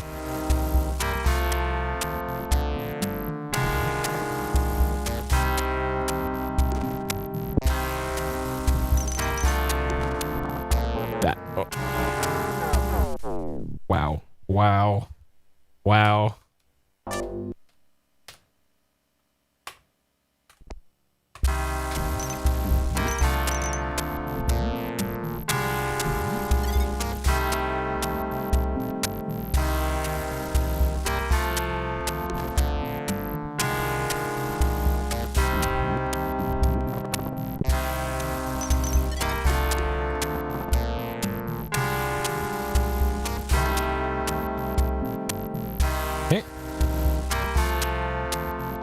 Oh, interesting.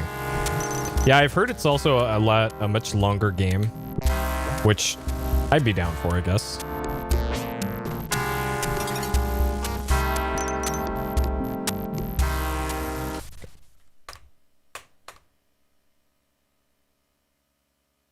So I don't know if I could, like, if my blood pressure could handle a 20-hour FPS like that. Oh God.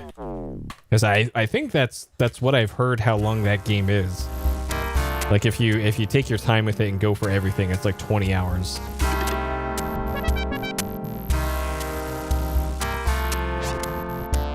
And I don't know, that there is such a thing as too long for a game.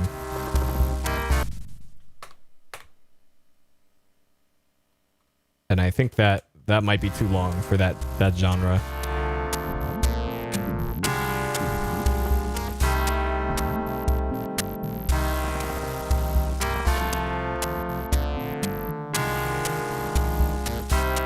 Oh man, Serious Sam's second encounter. Man, Serious Sam games. I haven't really, like, I played a little bit of the first one, and man, that game can get intense.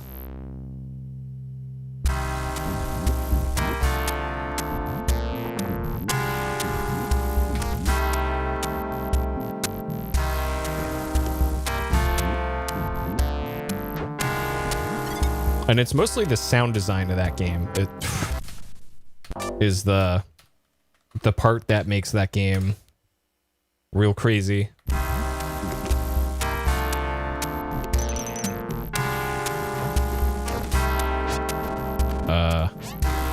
Okay, we have Immortal Fireman.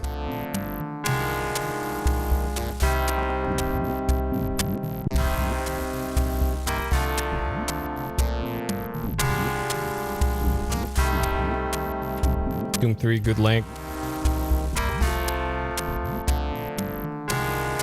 Cut halfway through. Yeah, I never beat the Doom 3, so that one, whenever I get to that one, that's going to be the first time I ever actually play most of Doom 3. I think the furthest I ever got in Doom 3 was I don't think I even got to the point where you get the, was it the Delta Lab or something?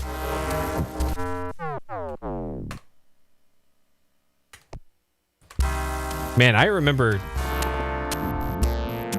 God, I think Doom 3 was one of the first or one of the last like PC games I bought in a store.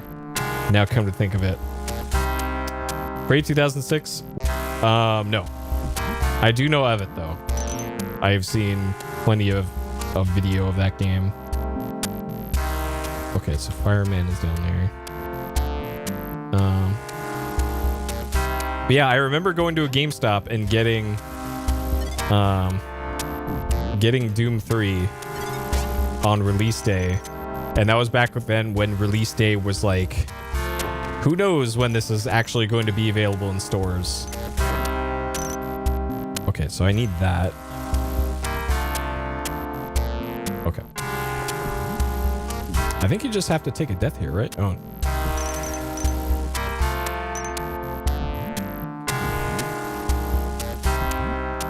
Oh yeah, Prey, the new Prey is one of the games that I was thinking of getting in the current sale on Humble Bundle.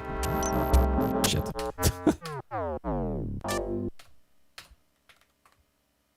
I was planning on getting Prey or the Prey Game of the Year, whatever it is, and the most recent Deus Ex. How did that not hit?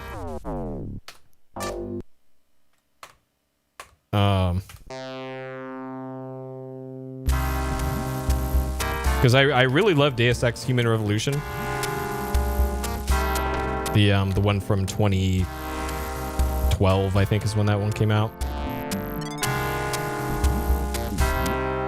And from what I've heard, the sequel to that is more of the same, which I am totally okay with.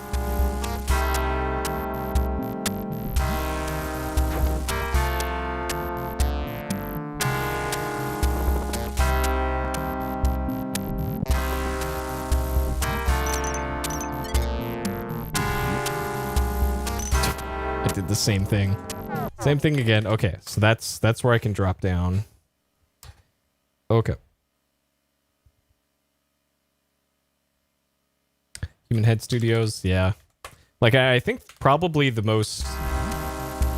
FPS studio that I like the most at this point is the Wolfenstein studio, which is I think Machine Games. Because man, the Wolfenstein The New Order and then Wolfenstein 2, just fantastic games.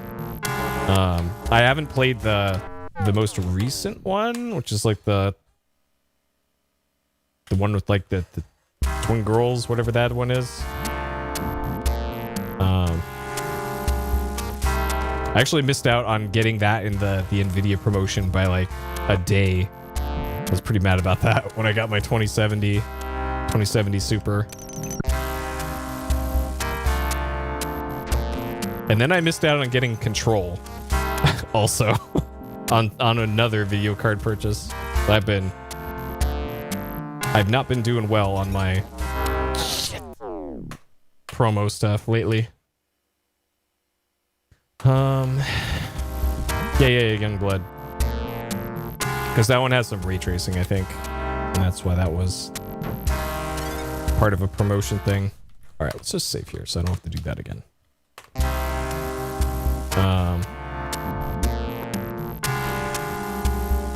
Control just hit PC? Wait, no, I thought it's been on PC for a while because it's had ray tracing support since like forever. I think it recently got a console release.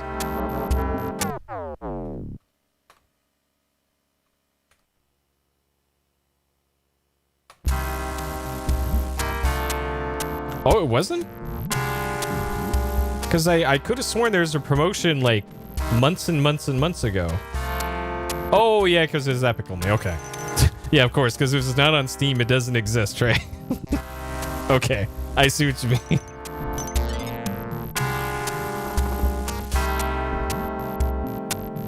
I love the Epic Store because I've got 105 games on there that I paid $0 for.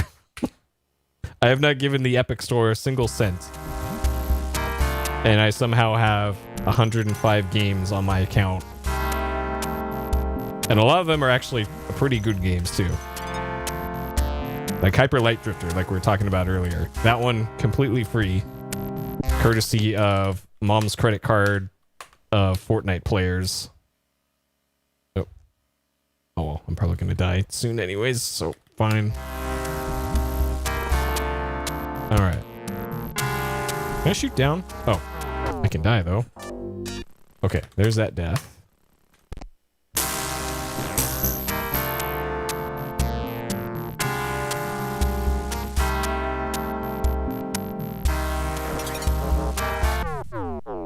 Dang.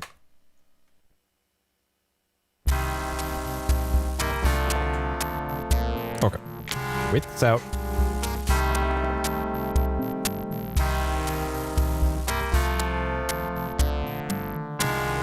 All right, fireman, please go away.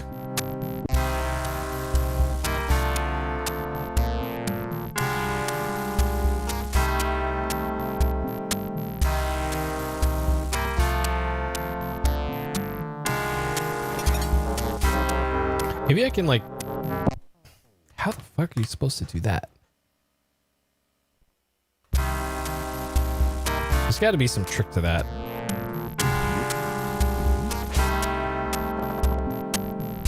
Maybe if you lure them away over here?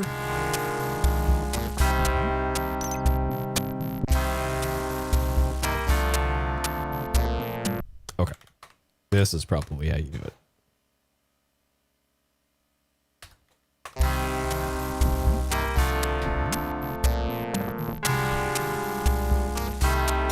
Okay. Figured it out. Only took forever. Okay. And then over here and in here. There we go.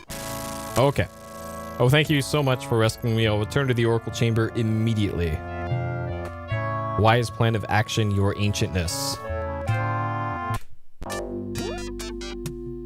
Okay. I am missing one, and it's probably the one right there where that hand is. So how do you get over there? I have 7 oracles, and there's 1 spot left.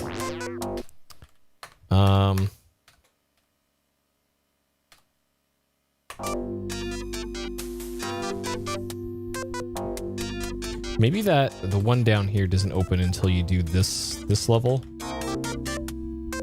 Because that's got to be where the last one is. Pyramid of Shadow. Yeah, I remember this. Okay. I remember this from the speedrun.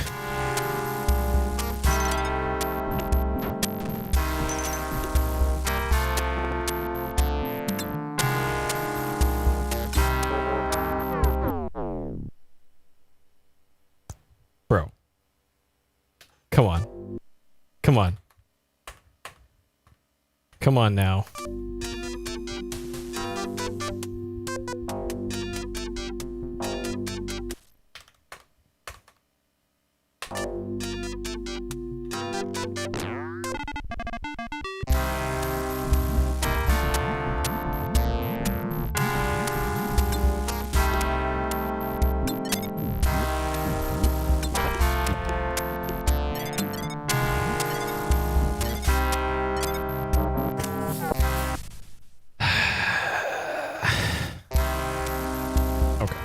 Fine, we'll just do this.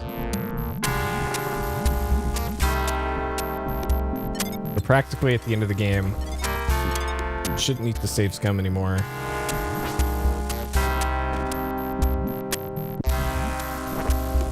Oh.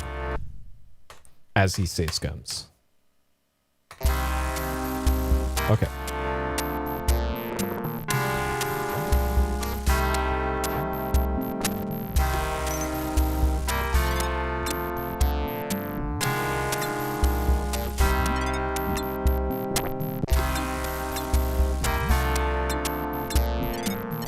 Oh, just goes up there. Okay.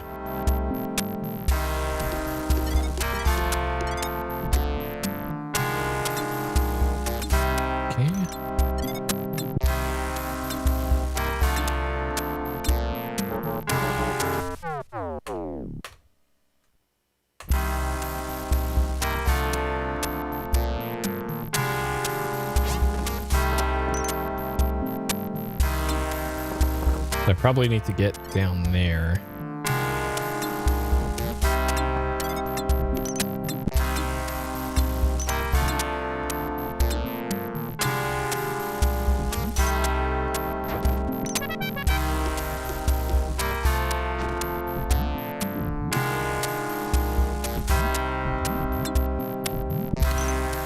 Let's see, what else modern do I still want to check out?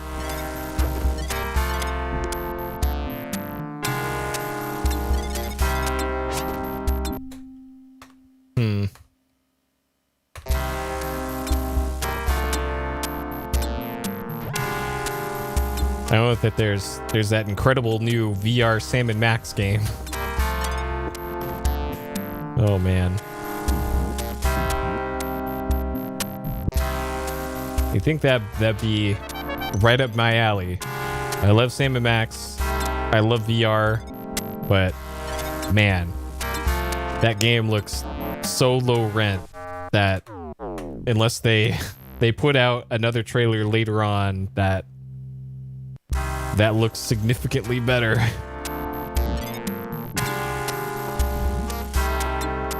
Then I'm probably not gonna bother with that one.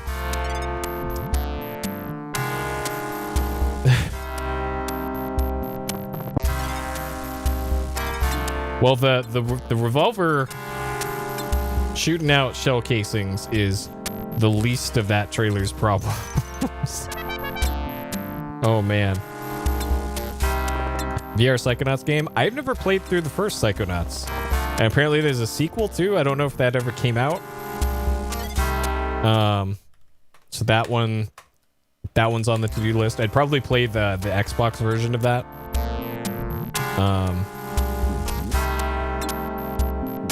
What else?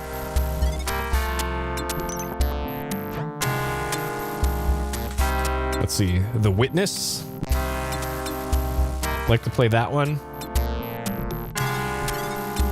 Okay, don't need the donuts. And whatever Jonathan Blow's first game was, the one with the time rewinding mechanic. That the name escapes me. Look at that idle animation. Nice.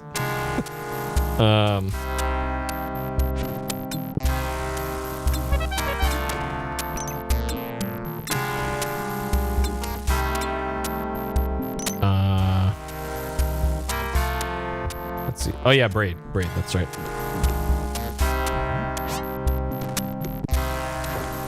Fez. I would still like to play through Fez.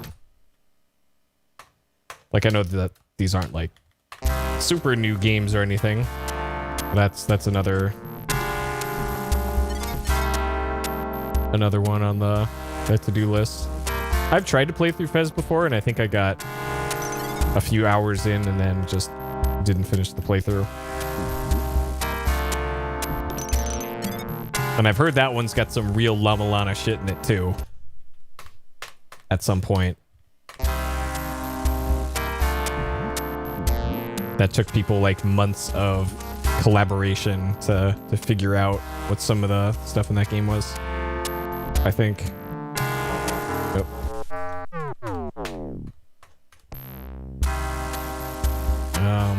Let's see what else.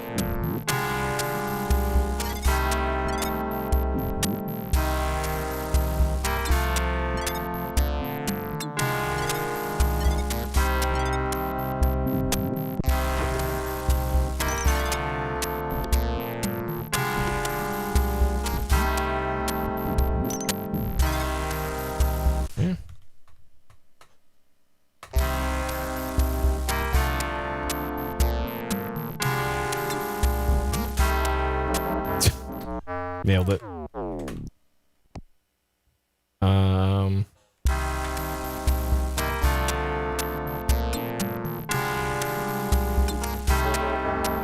Okay. I need to wait half a second for starting up that. Did I save the game? Did I save the game? Okay.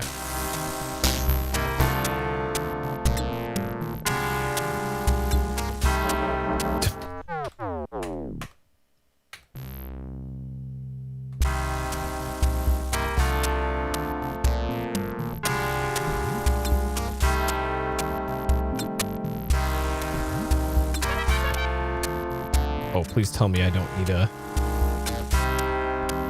Okay. Oh, okay. All right. Nope. Don't. Well, thank you so much for rescuing me. I'll return to the Oracle Chamber immediately. You're the last one, fella. Let's both get back to the Oracle Chamber. Okay. I think I did it. The nightmare's over. Wow, this really is an impressive way to activate the monolith of ancient wisdom. Okay. Click. Okay. Everyone be silent. The oracle's about to speak. Maybe it's got a dead battery or something.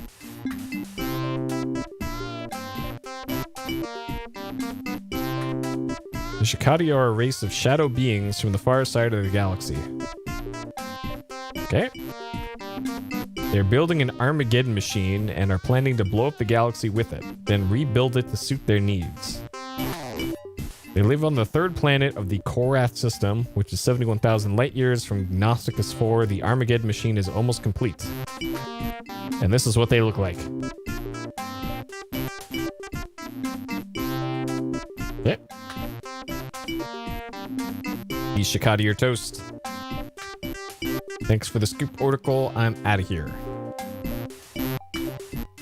Hope it doesn't rain on my folks. Maybe he shouldn't have shot them. Meanwhile, back on Earth. Okay. Uh-oh. To be continued.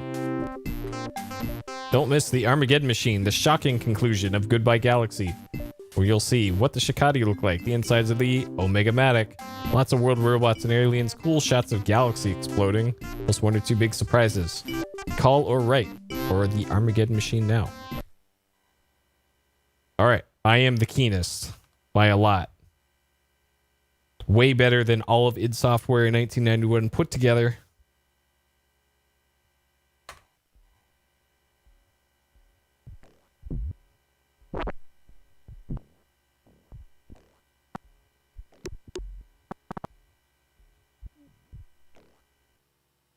Okay. We did it. Return to demo. What's in the demo?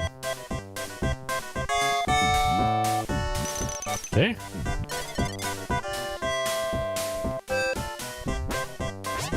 Sure. Okay. All right. What time is it? 3:30? Yeah, let's play a bit of the next one. Okay. All right. Commander Keen 5.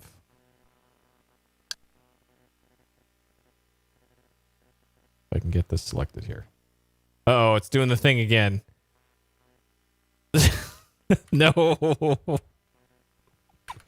Okay, by the time oh God. All right.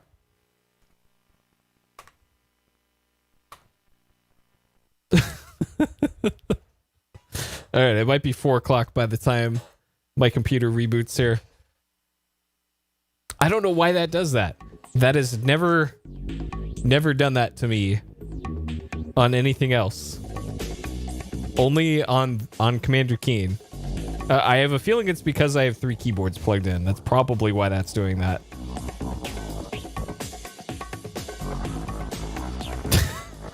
Okay, this is actually normal, but I gotta go hit enter on my other keyboard. And that's actually from the the network card that I put in there that I took out, and now it just blue screens all the time. I don't know why. I think I have to remove it from my my device manager. All right. Also, super loud Windows sound. Sorry. Sorry about that. Okay.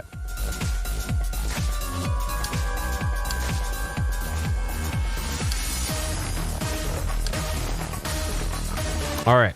King 5.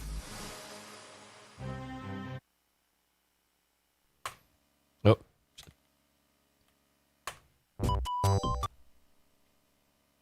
Oh, we missed the incredible opening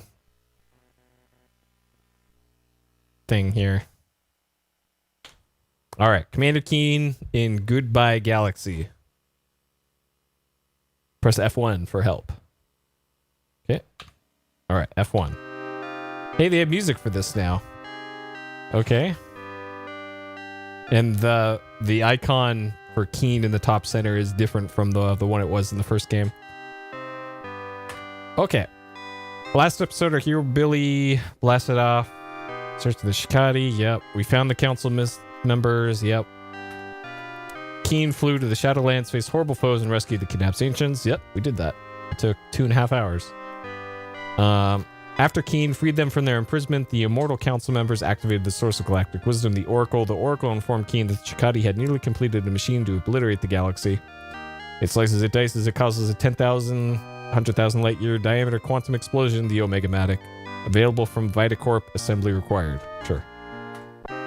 This episode finds Keen in stealth mode, sneaking his Bean with Bacon mega rocket up to the Omega-matic, securing his attach array to the exhaust port. Keen enters the Omega-matic and begins his most dangerous adventure yet. Okay. Sure. All right. Let's remap the keyboard. Okay. That's fine. Fixed jerky motion, super VGA. We want quiet and music. Okay. All right, normal. Let's do it.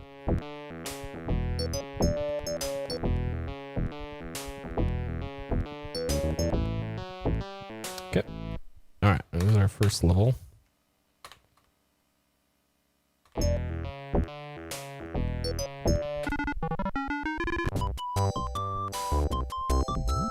Okay.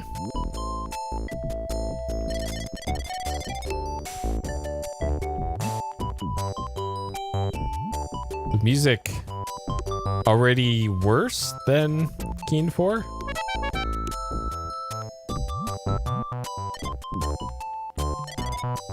This doesn't seem like super fitting music for a galaxy destroying bomb.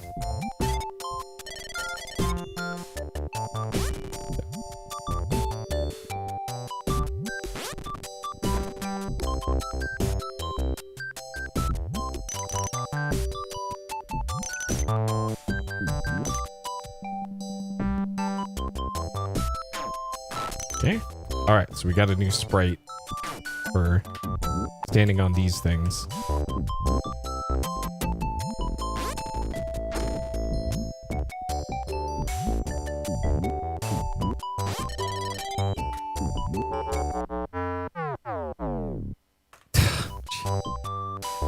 Okay.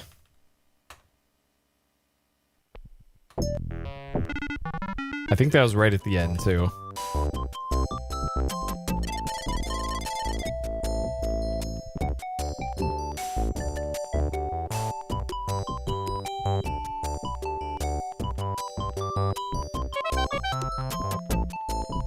So it looks like the gun in this one is the same between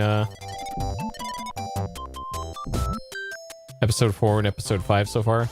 The gun actually changed between Keen 1, 2, and 3.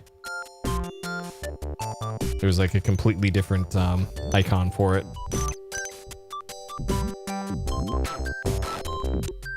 Uh-oh. There's something up there. Okay, I thought it was aiming at me.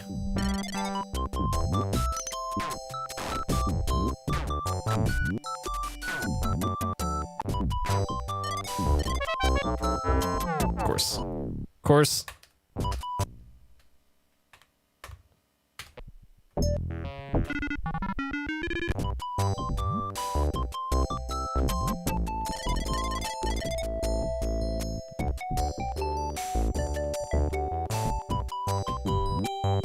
Oh yeah, that's true. Yeah, this is just a stunner.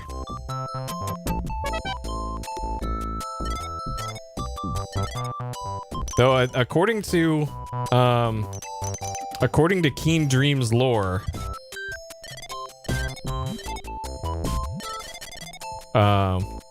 in the description for that, there's multiple settings to his gun, and he can set it to burn you to a crisp if he wants it to.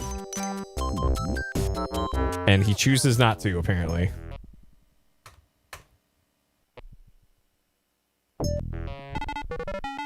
But I guess for Keen's purposes, probably not required.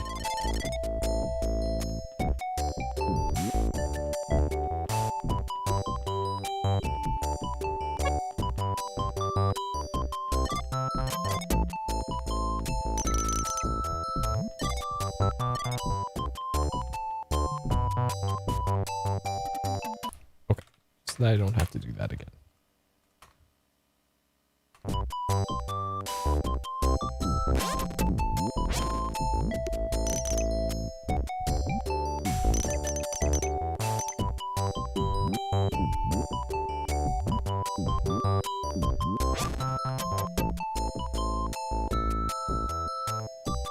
Alright, so don't jump at the peak of this.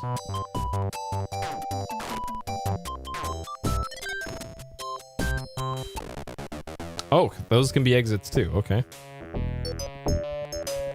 Alright. And those are the markers for levels. Okay. Security center. I don't remember this area. So I think the trick that you do in the speed run to just skip to the end is done on the first level. And I could have sworn it was one of those purple pusher robots. Like you had to have one of those things push you off like a ledge or something, or off something that you're grabbing. And then it messes up memory. I want to say. Yeah. It's in the first level. And then it warps you to the bonus level.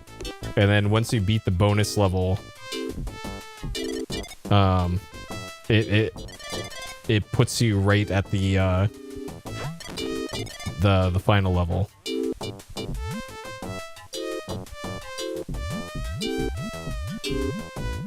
Okay, we've got some switches here.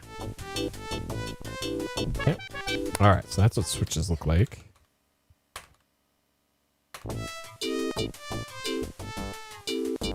I know, you're forced to play the game now. What a drag. Okay, so I'm missing a key.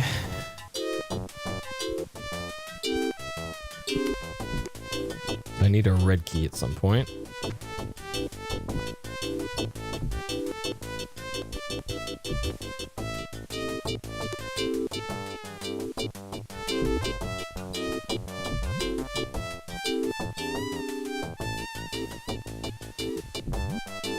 Okay, that's likely what opened.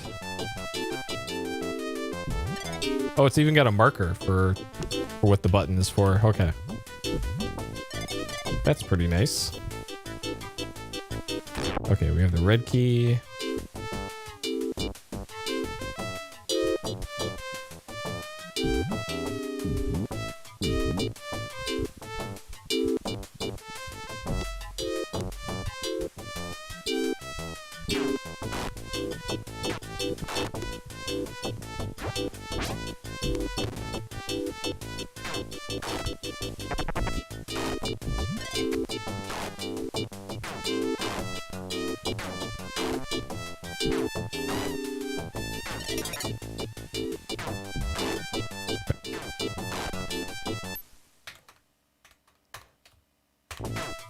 Okay.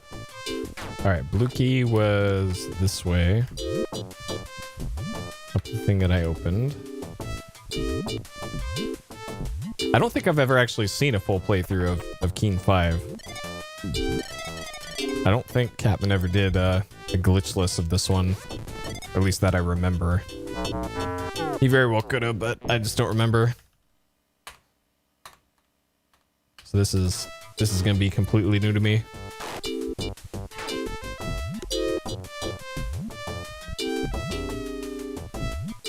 I think I remember him doing glitchless 6.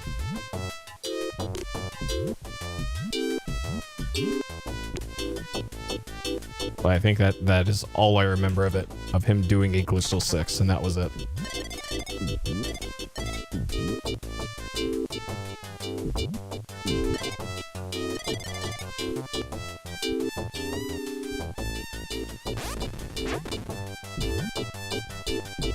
The audio cues in this one a lot more critical than in the other one. Enemies didn't really have audio cues in 4 or Dreams for that matter.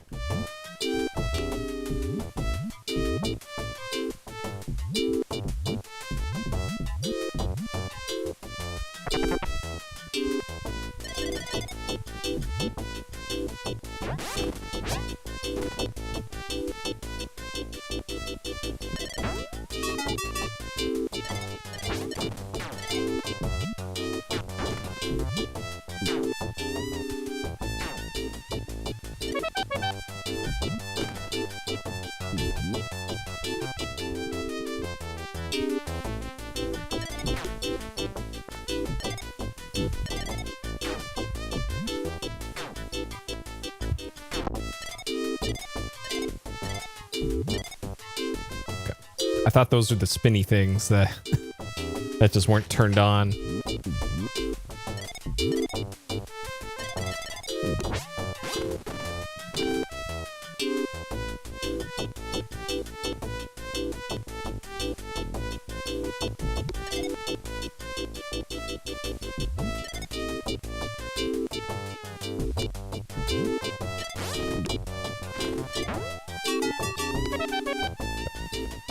Oh. This seems like a great spot to save again.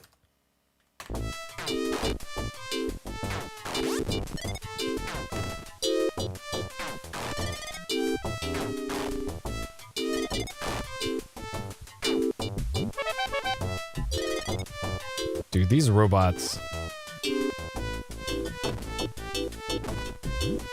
For as fast as those things can move, they really don't give you enough.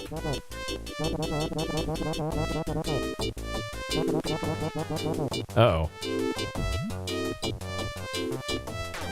Uh-oh.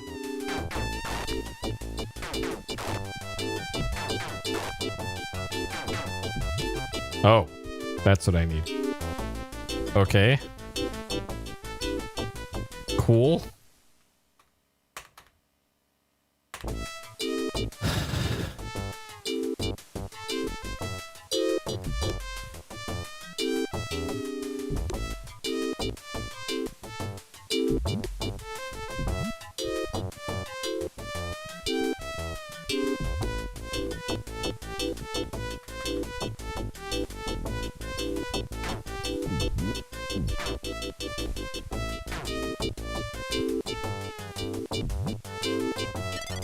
Okay, so I can't easily get over there. So it looks like I gotta ride one of those and avoid those things. Oh man, this looks awful. This looks awful.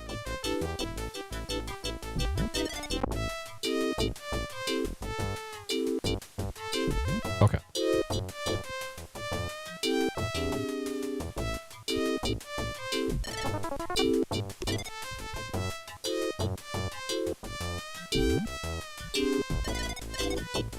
Okay. Okay. All right. And then whatever's above here is just bonus stuff. Okay. All right. Now just gotta make it back up here again.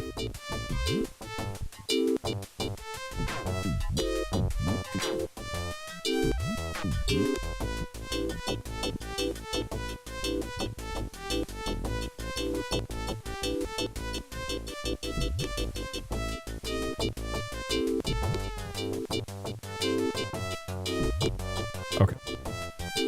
Alright, should be home free. Assuming that was the only thing I needed.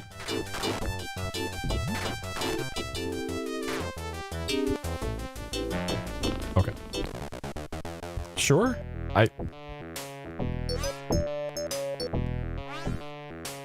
Oh man. Okay.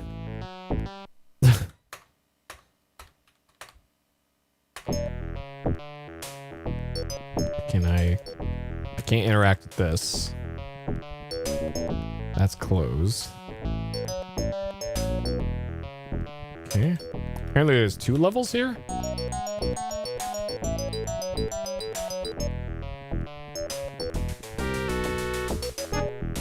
Huh. Fence tunnel.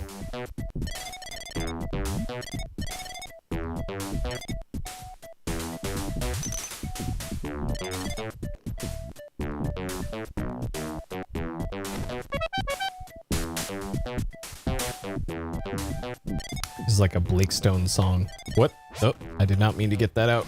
Okay, that worked out. Holy shit!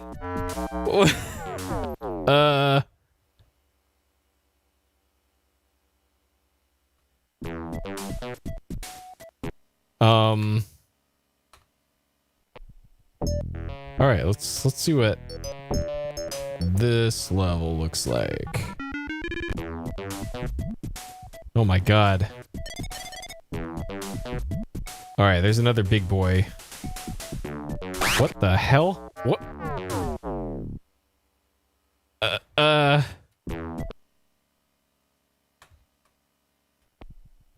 Huh. Okay, let's see what this level looks like. Defense Tunnel Sora. Okay. This looks much more promising. I'm not dead within the first 10 seconds.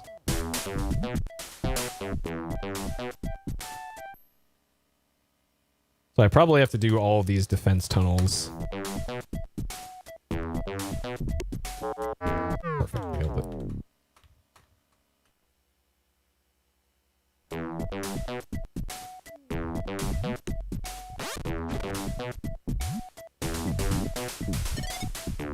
Oh, those are sugar stoopies, I think.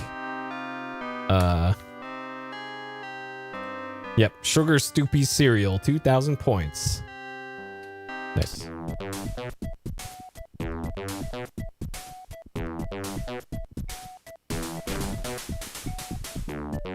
Can I touch these? I can. I can stand on it too, okay? So I'm gonna assume that I can't shoot the electrical things.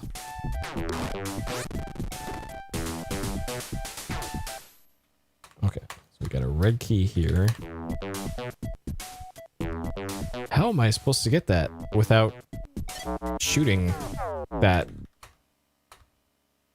There must be some other mechanic to those things. Shit.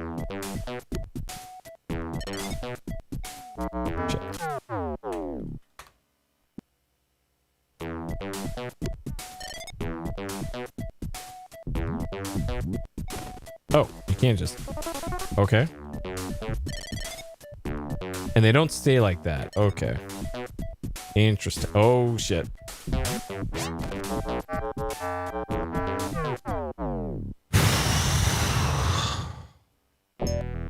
Alright, I'm gonna have to figure out how to deal with those things.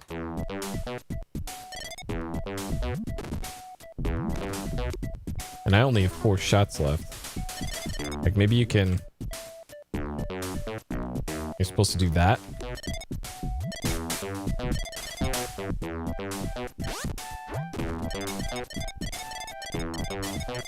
I guess that would make sense. Yeah, big boy just gives you the business. And I guess the game did describe itself as Keen's in stealth mode, and maybe that's what they mean is you don't really stand a chance against these things otherwise, so you have to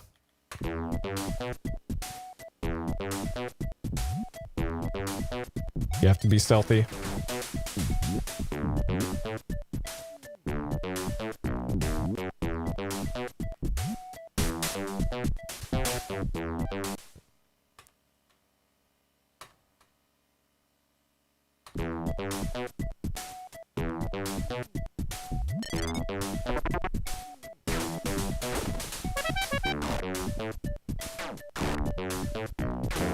Alright. That wasn't that bad. Okay. So now that I know that those things you just can't go toe-to-toe with, that is fine. Okay, so what is this? The neutrino burst injector. Okay. What the what are you supposed to do about those? Okay. Let's make a second save here in case I have to bail on that one. Alright, how am I gonna deal with those things then?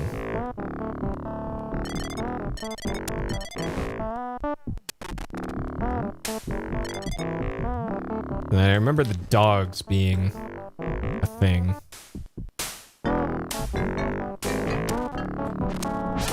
Okay, so they take multiple shots. And then Blue Man walking around is a Shikadi, I think?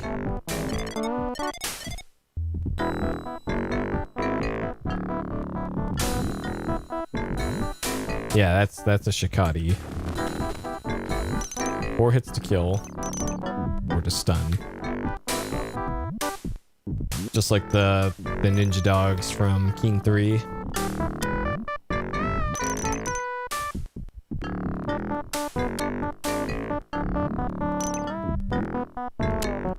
Nope, leave me alone.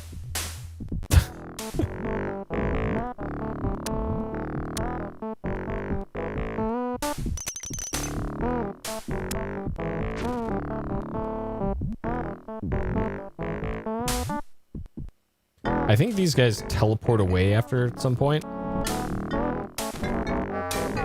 Or they just one-shot you. Nice. I guess technically everything one-shots you.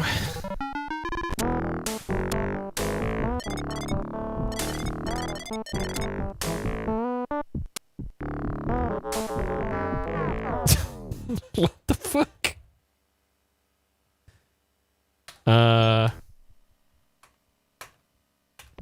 So you probably have to do these levels.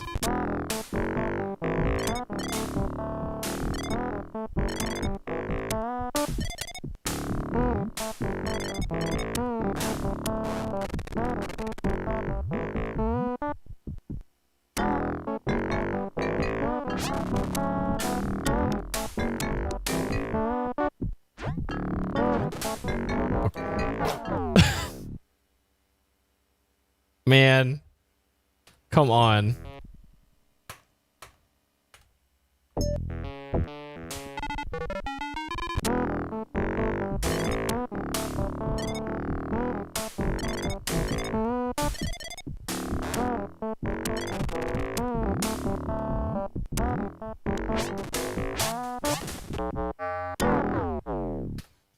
Oh boy.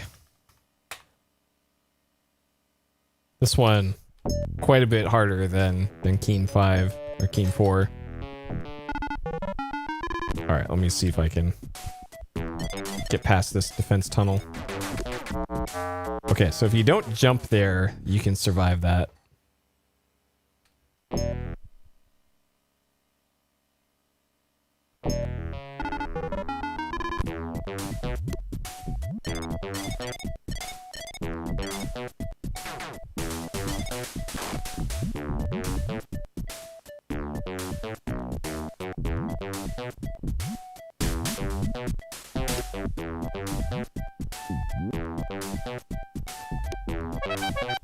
Yep, Kaizukine. Kaizukine actually exists. It does exist. It's called Keen Smile.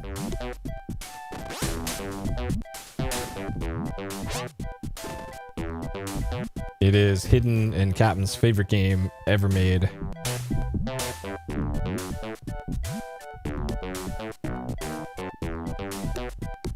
And I have zero desire to play it.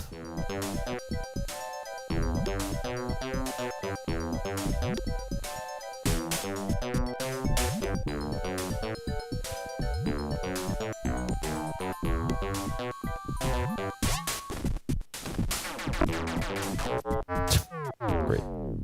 Okay. Okay. All right. 4 o'clock. I'm gonna call here tonight. All right. So Keen 4 took an hour or 2.5 hours, and Keen Dreams took an hour and a half thereabouts. So we still got a good amount of Keen 5 and then Keen 6 left to do, and then after Keen 6 is Game Boy Color Keen. Game Boy Color Keen. There is still a Keen game after Commander Keen 6. So we're not quite done with those yet. So still probably going to be about 2 more streams of Commander Keen before I'm done with the series. Okay. Yeah, so we pulled the plug on Auto Destruct tonight. That game sucks. It's got some promise, but it ultimately sucks. Keen Dreams, that game sucks too. In a different way. Commander Keen 4, very good, though I didn't review that one yet. That one was very good though. Let's see. As far as upcoming stuff, RPG Maker, don't worry about that. Don't worry about that. Backlog in progress, Commander Keen 4 through 6 and Steel Battalion. Yep, sure. I tried to actually edit my save file for Steel Battalion to give myself 1 billion credits, and it corrupted the save, so I'm not sure what I did wrong. There might be some sort of tamper protection on the save file, I don't know, but oh boy. And then for upcoming PS Explosion, we got Frogger, Ridge Racer, and Battle Arena Toshinden 2. So yeah, I don't know, maybe the next stream I might start it off with Frogger and just start and finish Frogger. I'm assuming that game isn't very long, so I might be able to beat Frogger at either the start or the end of the next time I stream. And then other backlog stuff, yeah. Game Boy Color Commander Keen, and then whenever my Sega Saturn gets fixed, whenever the power supply for that comes in, that's when we'll do Nights into Dreams. But for now, that one's just on the backlog for now. Okay, and yeah, that'll do it for tonight. It is still very hot. Hopefully it cools down tomorrow. Good lord. Hopefully the microphone has been sounding okay tonight after I got the new microphone set up and all that working. But yeah, that'll do it for tonight. Thank you all for watching.